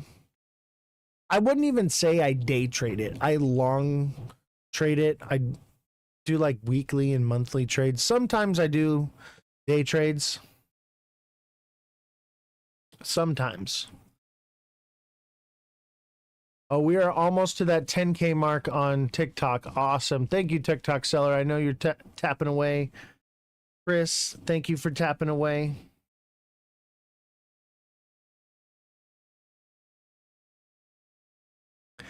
Wow, B, thank you for gifting those subs. I appreciate it. We got some. If you guys want to gift a sub to somebody on Twitch, gift one to Awakened Mermaid Healer. I owe her one, and I haven't quite figured out how to send it to her. And I'm just still learning Twitch. So if you do want to give a subscription to someone, that's someone who really deserves it on Twitch, is Awakened Mermaid Healer. Or I think it's just Awakened Mermaid on Twitch. It's Mermaid Healer on TikTok. Osby says drop. If we break the 220 support, where's the next support level? I mean, it would be 215 technically, but I would say if we break past 220, it's going to around 205, $2. And if it breaks past that, expect it to see, $1.45 to $1.35.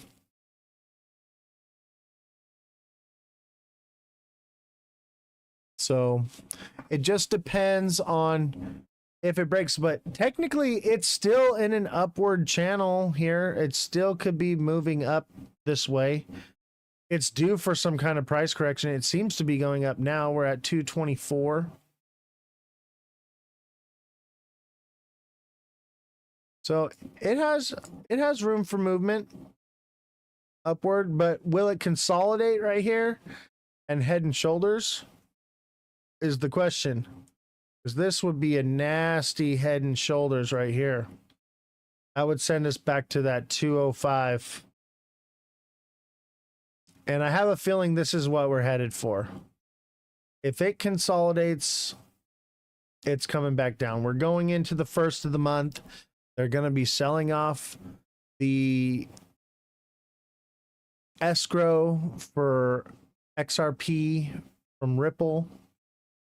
So the first of the month is usually nasty. Usually nasty. And we're going into May. And they say sell in May, go away, right? So I would imagine that we're probably about to make a turnaround. If we were going to move up here and hit this zone, I think we would have already done it. It's just, there's a lot of resistance right here. And as I told you guys, we'd probably hit 235 and that would be it. And we nailed it to the cent. To the fraction of a penny, we nailed 235 right here and then took a downturn. So we fulfilled this head and shoulders. Other people were, speculating and saying that we would hit, 250. And I was like, I don't see it because of all the resistance, that more than likely we would hit 230 and then hit 235. And we hit that perfectly. So now we're waiting to see what happens. You have to keep an eye on it. Oza, thank you John Wick is in the live, y'all. John Wick just joined the live. John Wick, I love the movies. Y'all seen John Wick? Of course you guys seen John Wick. John Wick is freaking awesome, bro. I love John Wick. All right, all right. So, like I said, I will be breaking some NDAs today. And look at guys, we are 77% of the way to hitting the new record of subscribers on Twitch. So if you haven't subscribed on Twitch yet, now would be the time to do it. We have 1 minute and 20 seconds to hit that subscription level. If you'd like me to check Quant, that's no problem. Come on over to Twitch and ask in the Twitch side of the chat, and I would be more than likely, or I would be more than happy to do that. Or you can become a subscriber and I will see, that's the issue. So come on over to Twitch and I will take care of that. That's the issue with the NDA. I can't say who. I'm gonna be vague about who, but I'm gonna be very descriptive about what and what you need to know. But I feel like if I don't say who the NDA is with, I should be good. What, I got a hype chest? Heck yeah. Choo choo. Heck yeah, we got a hype train on Twitch. That's what's up. All-time record. Nice. Thank you, B, for sending those subscriptions. I appreciate that. So, yeah, come on over to Twitch. That's Ozthecryptogoat, all lower cases, no spaces, and I'll go over any projects you like, or become a subscriber on TikTok, and I will go over whatever projects you like. Otherwise, we're doing XRP for free. XRP is the freebie. Fireman Joe, thank you for subscribing.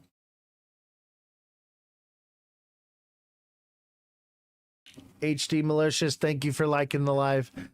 So let's look at the charts. We'll get into the news, and then I will disclose some information for you guys.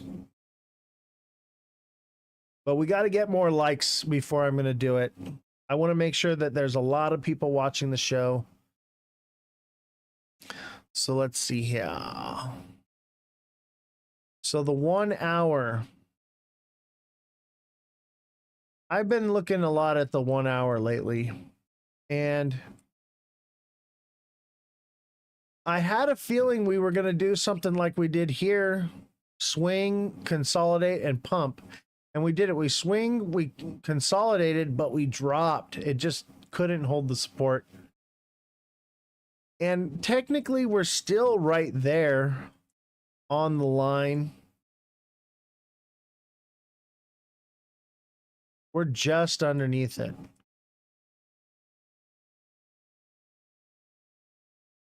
And we're coming back up to it. But if we start hitting this blue line and start heading back down, it's done. It's done. See you in 2 months. You know, that's kind of where we're at right now. But there's a lot of buy pressure. Look at this candle right here. Look at this candle. Can you guys see it? If you're on TikTok and you can't quite see the charts, come on over to Twitch. That's Ozthecryptogoat, all lower cases, no spaces, and you can have it cast directly to your device. So look at this cross right here. All right.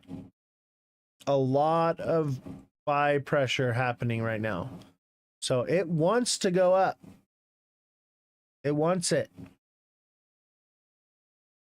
The question is, will it hit the blue line and come back down? We'll have to keep an eye on it. Let's take a look at the 1 minute. Look at the 1 minute is just a flat line right now. That looks like a bull flag. That's a bull flag in the 1 minute, but that would only send it up to the blue line. All right. So we got a little bull flag here. Don't FOMO too crazy, because every time it's formed something bullish, it ends up having a bearish outcome.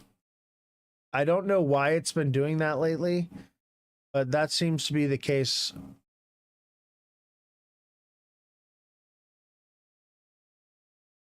No, I'm not plugged into the router yet. You know, I could do it real quick. I have the Ethernet cable and stuff. The thing is, the stage crew is building in the studio right now, so I don't want to run a fiber optic cable on the ground, because it's going to be ran through the ceiling, and I don't want to run it on the ground and it get damaged while they're, you know, putting in carpet and hanging drywall and hanging insulation and stuff. Yeah, it's gonna get soon, very soon. I actually had the stage crew in today, and they worked from like 7 a.m. till about 4 p.m. And I'd say it's about 50% of the way done. I'd say it's about 50% of the way done, but the walls and the drywall and everything has to get done before they can even put the carpet in. So the carpet's not even put in, but all the materials have been purchased now, I believe. So it's just getting them in here to do it. But for right now, we got what we got. Yeah, it's definitely coming along nicely. It sounds really good in there. It's like quadruple insulated, and it's built like a freaking fortress, but it's also built like a Faraday cage. So the signal getting in there, everything has to be hardwired. Everything has to be it's everything's got to be with a cable, and nothing can be wireless because of the way it's set up. And that's partially because of the airplanes and stuff we have out here. We have a landing strip. Oh, look, it was a bull flag. Boom. We should probably tap here. We'll probably tap that blue line. No, didn't quite make it, but maybe we'll get another candle here. Maybe we'll see what happens. Yeah, I have to have the soundproofing. It's crazy. My walls are probably 2 feet thick. So it's like double walled, quadruple insulated, 4 layers of. Nice to see a green candle. Yeah. Not for long. It was just a little 1 minute candle. Yes, it is an end of days bunker. This building has been here since, gosh, I think it was built in 1940. And so the studio's an add-on to that, but built with the same construction. The charts are messing with your feelings today. I know, right? The charts hurt my feelings today. My feelings are so hurt by XRP right now. I was sure we were going to pump, and we just didn't get it. I was feeling it so hard, and we just didn't get it. But, you know, this is a tricky zone right here. So we'll see. It looks like another little flag. Maybe. Nope. Let's see how this candle closes. Maybe we'll form another little flag. No, it's done. It's done. It didn't even get to the line. Bruh. This is XRP. Tomorrow, I doubt it. I think tomorrow it'll probably recover back to 225 or 230 and then come back down. But I don't think it's going to pass 235. We were hoping for, you know, bigger numbers. Look at that. Nasty. We're going to get more red than we got green for this whole freaking thing. Oh, man. This is why you guys can't watch the 1 minute chart, because it will break your heart. It will break your heart. I'm broken. Luckily, I got out at about 225, so I didn't really do too much damage. No losses or anything, but no real gains. But I made gains earlier on, just in the day trading the last couple days. No big deal. Whatever. You can't win them all, you know? You try to win them all. Jacob Andrew, I should have listened to you, bro. You told me 217 and I was like, "Nah, man. We're holding above 225, man." And you were right, bro. I don't know why. I was feeling it. I thought we had one more day of pump. Jacob Andrew. Yeah. I should have listened to you, bro. I should have listened to you. I know, but I don't know why. I just thought for sure. B says 50 cents. I need to start listening to B more. B knows where it's going.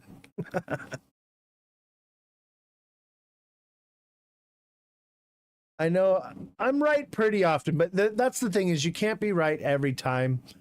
I was just like, man, we're holding above the line. I think we're going to do it. And no, it didn't want it. It's a weird day. I thought it would be bullish today. I know, right? You know what? It's been like that the last... Hear me out. We've been pumping on Sundays for like 3 weeks in a row. That never happens. We always dump on Sunday. We've been pumping on Sundays, and we've been dumping on Tuesdays and Wednesdays. And I mean, the thing will form a bullish structure, and then it'll drop, and it'll form a bearish structure, and it'll pump. Let me see if I can find an example of one of those. See how far we can go back. I'll show you. And they're always in the short time frame, you know? You'll see them. Let me see if I can find one. It was like a while ago. Each one of these is like a minute, so bear with me. Let me look here. See where it was. I think we're getting close. Look. No, I don't think that was it either. Where is it at?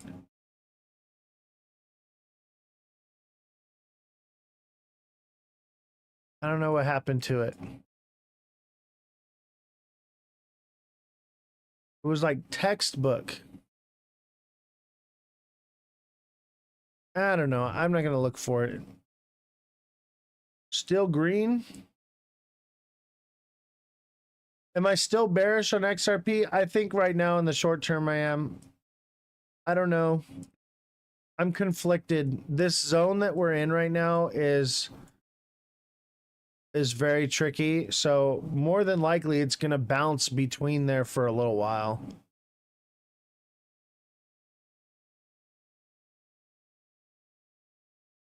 Where are we?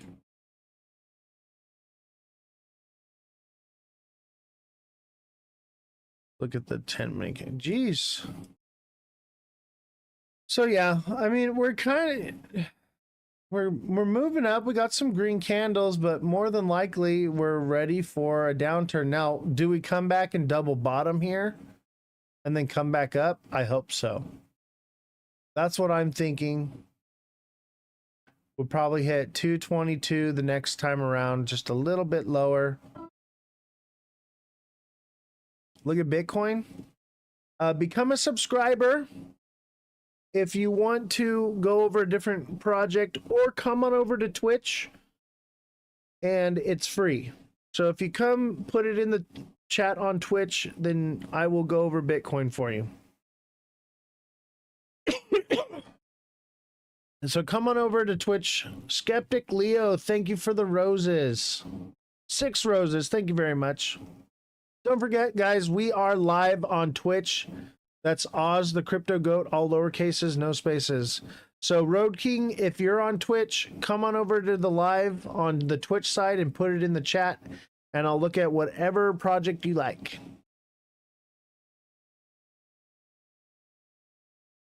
Twitch gets free priority on the chat, guys. So if you want priority on the chat, if you want subscription chat status on the chat, all you have to do is come over to Twitch. It is free, but you got to do it on the Twitch side, because there is the possibility that TikTok will no longer be available in the US, that we could get hit with guidelines and not be able to go live for a week. It's happened before.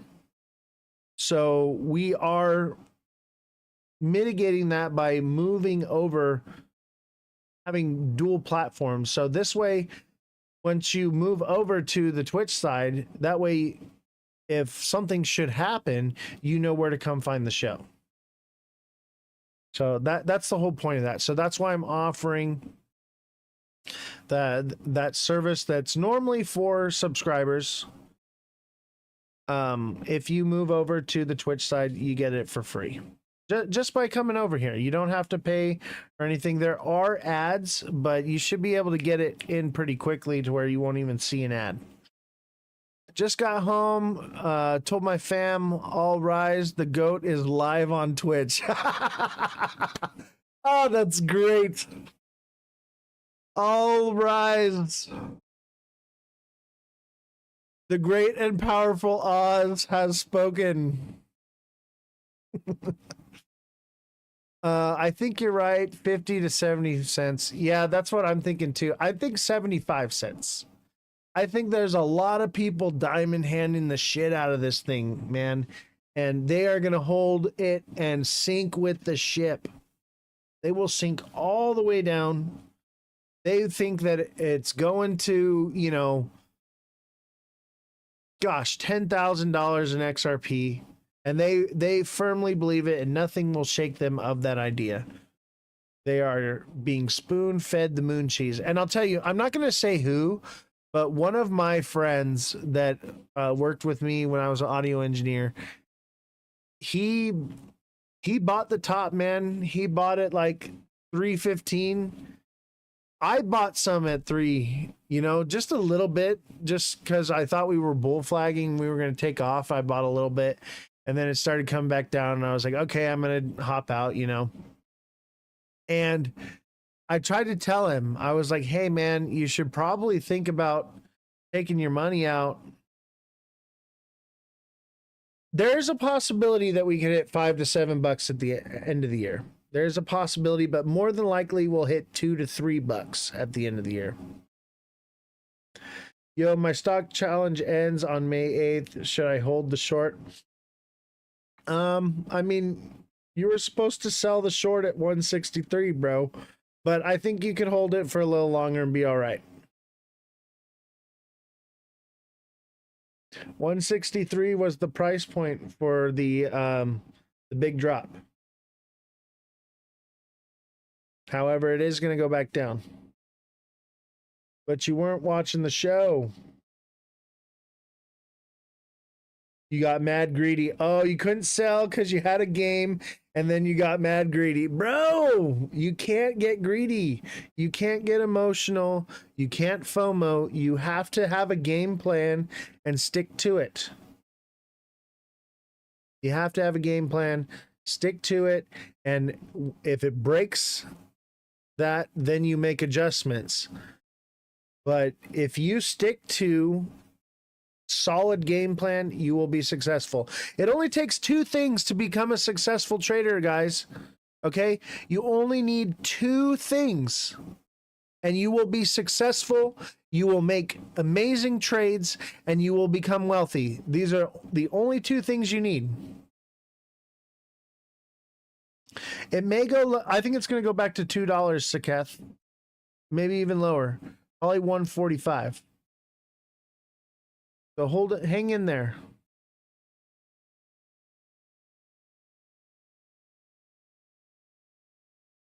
Let's see, when is your thing over? The 8th? I'd hold till the 8th. Holding long, buying the blood. And good for you, man. If that's your strategy and it works for you.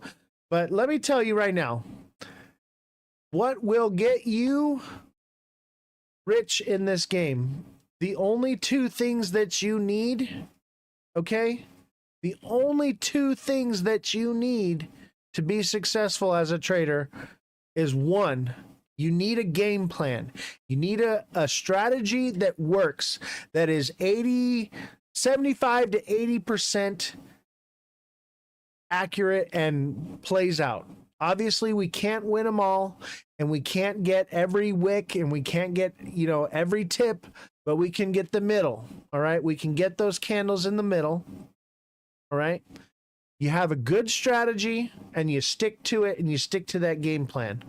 All right, find a strategy that works to you, and stick to it like glue. Do not waver from your strategy.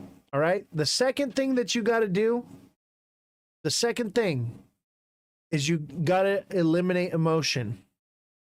Get your emotions under control. If you cannot control your emotions, if you cannot control yourself, and you will FOMO in every time, you will lose every time, and you will dwindle away at your money every time. Okay? You must have a game plan, stick to it, and get your emotions under control. For me, my game plan for emotions is I do the opposite. Whatever my emotions are telling me, I do the opposite. So if I feel like I'm like, it's going to pump, it's going to go, I try to do the opposite. I did not do that today. Okay. However, it lined up with my game plan. I did keep my emotions intact. But I still was like, okay, here's the game plan. It looks like we're going to pump. I'm going to go ahead and try to pick up on that. And the only reason I'm jumping in right now is because I'm trying to pick up a little extra coin, because we're not making any money on TikTok anymore. We're not making any money on Twitch anymore. We're barely making any money. And the cost of materials, like today with the stage crew, I had to go in and get materials at Home Depot. I was at Home Depot 2 days ago. 2 days ago, and today the prices were higher for the things that I had to buy. I had to buy the same things, and I didn't get enough of it, and we needed some more. And so I went in and I got the stuff, and it was already more expensive 2 days later. And so I'm trying to get all this stuff done and built before shit gets crazy. Because things are getting more expensive. Literally, the camera that I ordered for the show, I need 2 of them, because I need one for my other show as well, because it's going to have two hosts on the new show. So I need a second camera. But I was like, I'm going to wait on the camera. Literally, the camera that I ordered is now $200 more for the camera. Luckily, I bought it when I did, and I got it for a really good price. But now it's risen by $200 if I hadn't waited. And the thing is, I did wait. I should have bought 2 of them. I didn't, because I was like, oh, I don't need it yet. I'll wait till the studio's done. Because I'm like, I need to buy carpet and insulation and all these different things. And I just decided to wait. So we're not really making any money doing this show right now. It looks like we might have another little bull flag here, though. We'll keep an eye on it. That's the 15 minutes. Let's look in the 1 minute. But we're not making any money, guys. This show is bleeding money like crazy. Shit, the Logitech webcams are as good as those expensive ones. I know, but I wanted one with AI tracking and stuff, so I didn't have to get a video control board. So I got the OBS 4K Tiny 2. It's actually a decent little camera. I like it.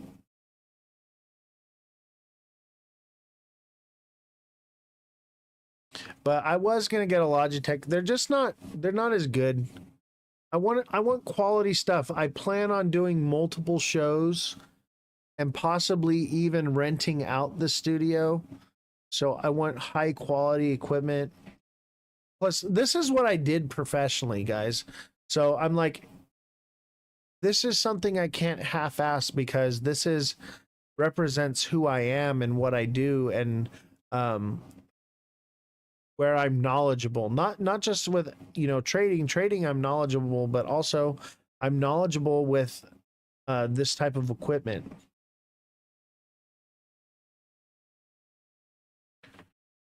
XRP just paid for my new Traxxas Xmas. What is that? XRP has been paying for this show, by the way. I haven't been making any money, so I've been making trades. This looks like a Head and Shoulders, baby. But it looks like it may have already played out, and now it might be double topping. So it looks like we had a Head and Shoulders here.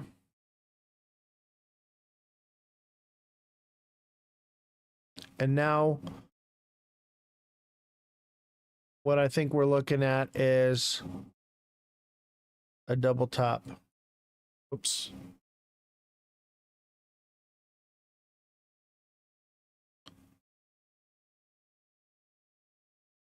More than likely.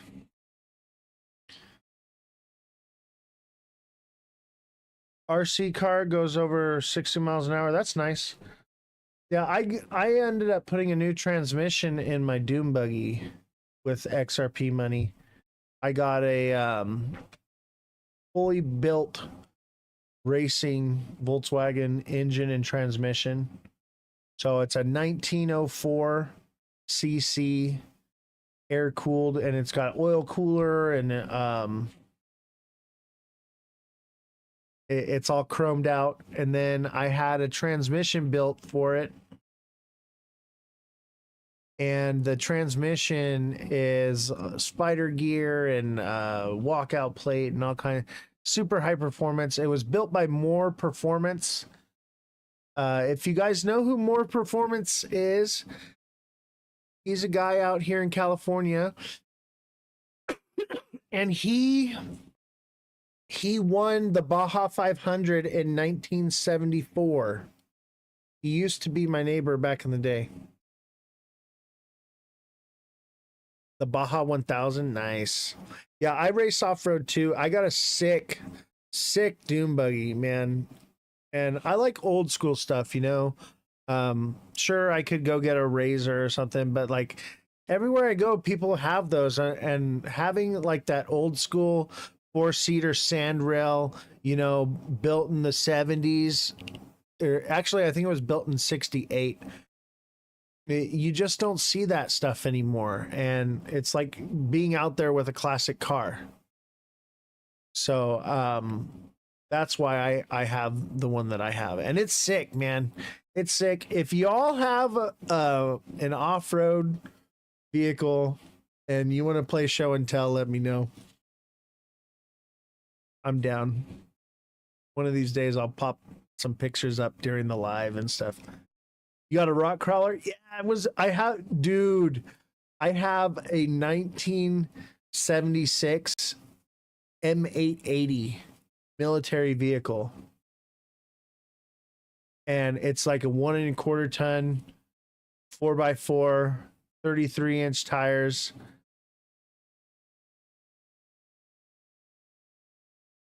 It's pretty sick. I want to put another lift on it. I want to put the Humvee wheels on it. And I want to put like a 8-inch lift on there. Spend my summer in the Black Hills rock crawling. Nice.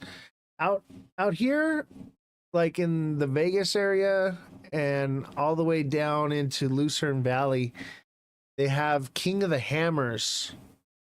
And it's the most intense racetrack in the world, I guess is what they call it. If you've ever heard of King of the Hammers, it's, you know, it's a few hours away, but I go out there. I try to go out there as often as I can. King of the Hammers is legit. You go every year, Jacob, huh? I forget, you're close by. And don't forget, guys, we are having the meet and greet in Vegas.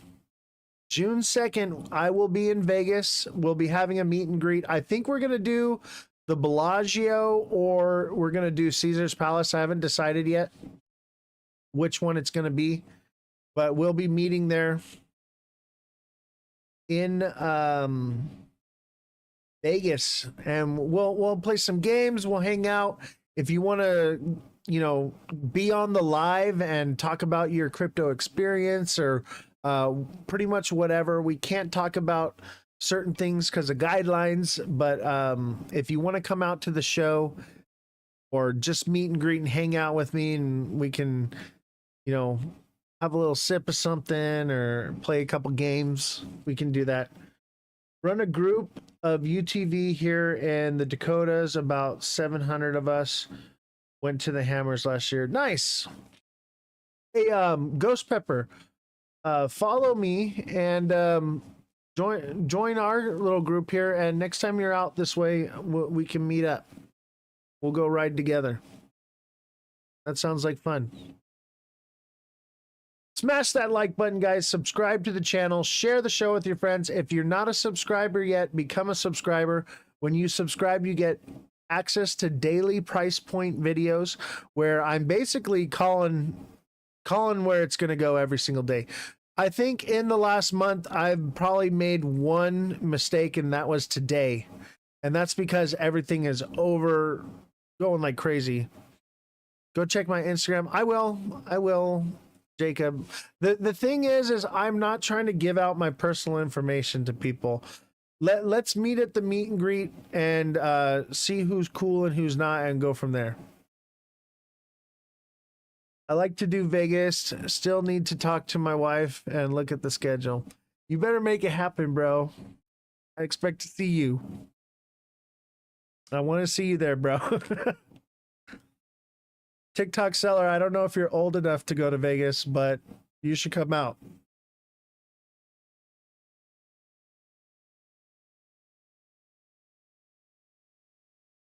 This is XRP we're looking at right now. Here, let me put it up here.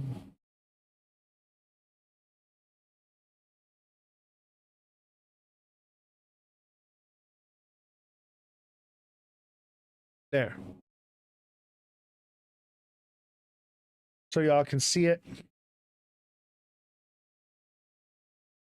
But yeah, June 2nd, guys. June 2nd will be the meet and greet. Come out. It looks like we double topped here. We'll see what happens. Maybe we'll creep back up. But the meet and greet, guys, June 2nd in Las Vegas. Let's hang out. Let's get to know each other. And if you want to be a part of the special live show in Vegas, that would be the time to do it. I will interview you if you like. We can do some journalism, investigative, or an interview style journalism. We can get your take on crypto and XRP or whatever, and conspiracies if you want. We're just so you know, hey, they have airplanes, bro. Jump on an airplane from Australia. Make it a family vacation. Bring the family. It's the same weekend as the Baja 500.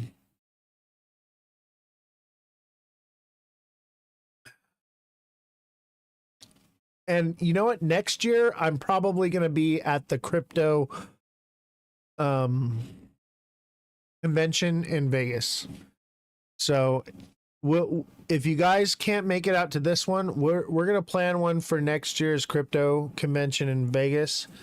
So if you need more time, if you're in a different country or a different place and you want to join for the crypto convention, we're going to be there next year. I have spoken. Can XRP hit $3 in May? Heck no. I don't think it's going to hit $3. I think we're going to hit $1-ish,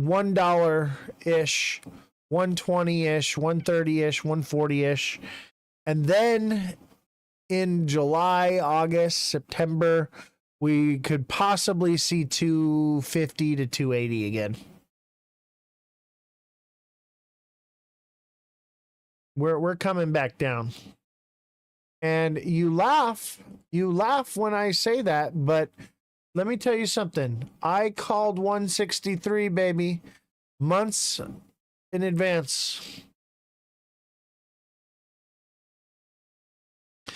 The 19th of May, remember that date? What makes you say the 19th?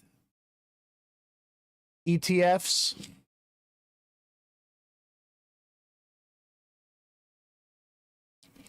Look at. We came up here. We're headed back down here. Somewhere along there. May 19th, I would... You know, it is possible. But I want to know what is happening May 19th. I guess I can Google it. If my fact checker is watching the show right now, could you look up what's happening on May 19th? Are you there right now? I had to cut some of the staff. I should have a fact checker, though. Should be listening, or they're fired.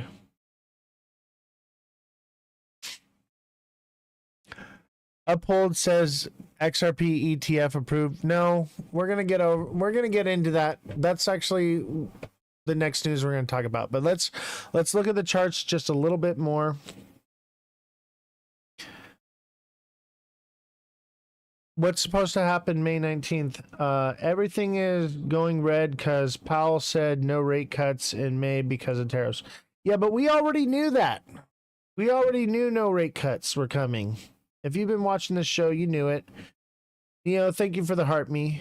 Appreciate you. But yeah, if you've been watching this show, you knew the rate cuts weren't coming. We've been saying that for a while. CME Group will start trading XRP May 19th.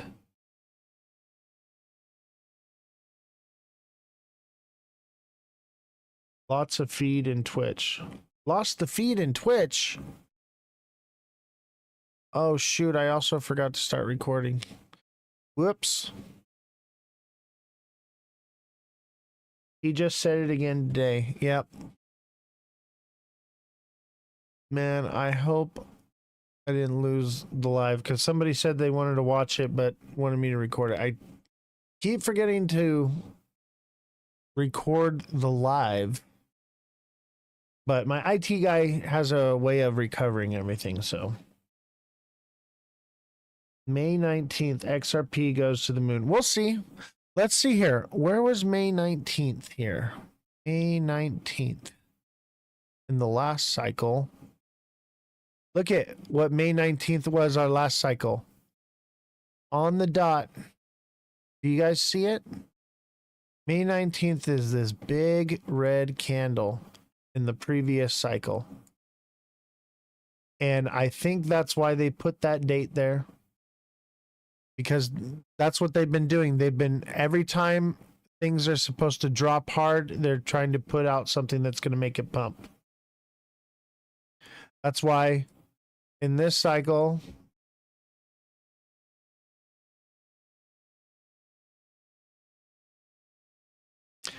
Schizo, would you like to come on the show? And I'd love to hear your take on things. But as you can see, we had the day before tariffs were supposed to go into place. Donald Trump comes out with the crypto reserve news, which ended up being a nothing burger. And then the next day we had tariffs. And then Brad Garlinghouse comes out with news that the XRB case is over when it wasn't. And then we get the Fed result, So I think something like that's going to happen. It'll get a nice pump and then it'll get a nice dump. I'm trading PRCL while I'm listening. You're funny, man. I love you, Jacob. You're a fun one, dude. And I'll tell you what. You're a pretty smart cookie. You're a pretty smart one, bro. I have to say that whenever I get it wrong, you get it right. You've been on point, bro. I have to say, I'm gonna start watching what you're doing. And you know what I noticed? The difference between you and me is you're not paying for fees, so your trading style is a little bit different. And I'm starting to realize, no, but even though you're learning, like everybody's learning, you never stop learning. You never stop learning. But it's very interesting to me. I'm gonna add skis on here as to come onto the show. Oh, he's not available. Schizo, come on to the show. I want to hear what you got to say. Sound like you got stuff to talk about. But yeah, Jacob, I noticed like you got a little bit of a different style than the way I do things because you're not paying for fees.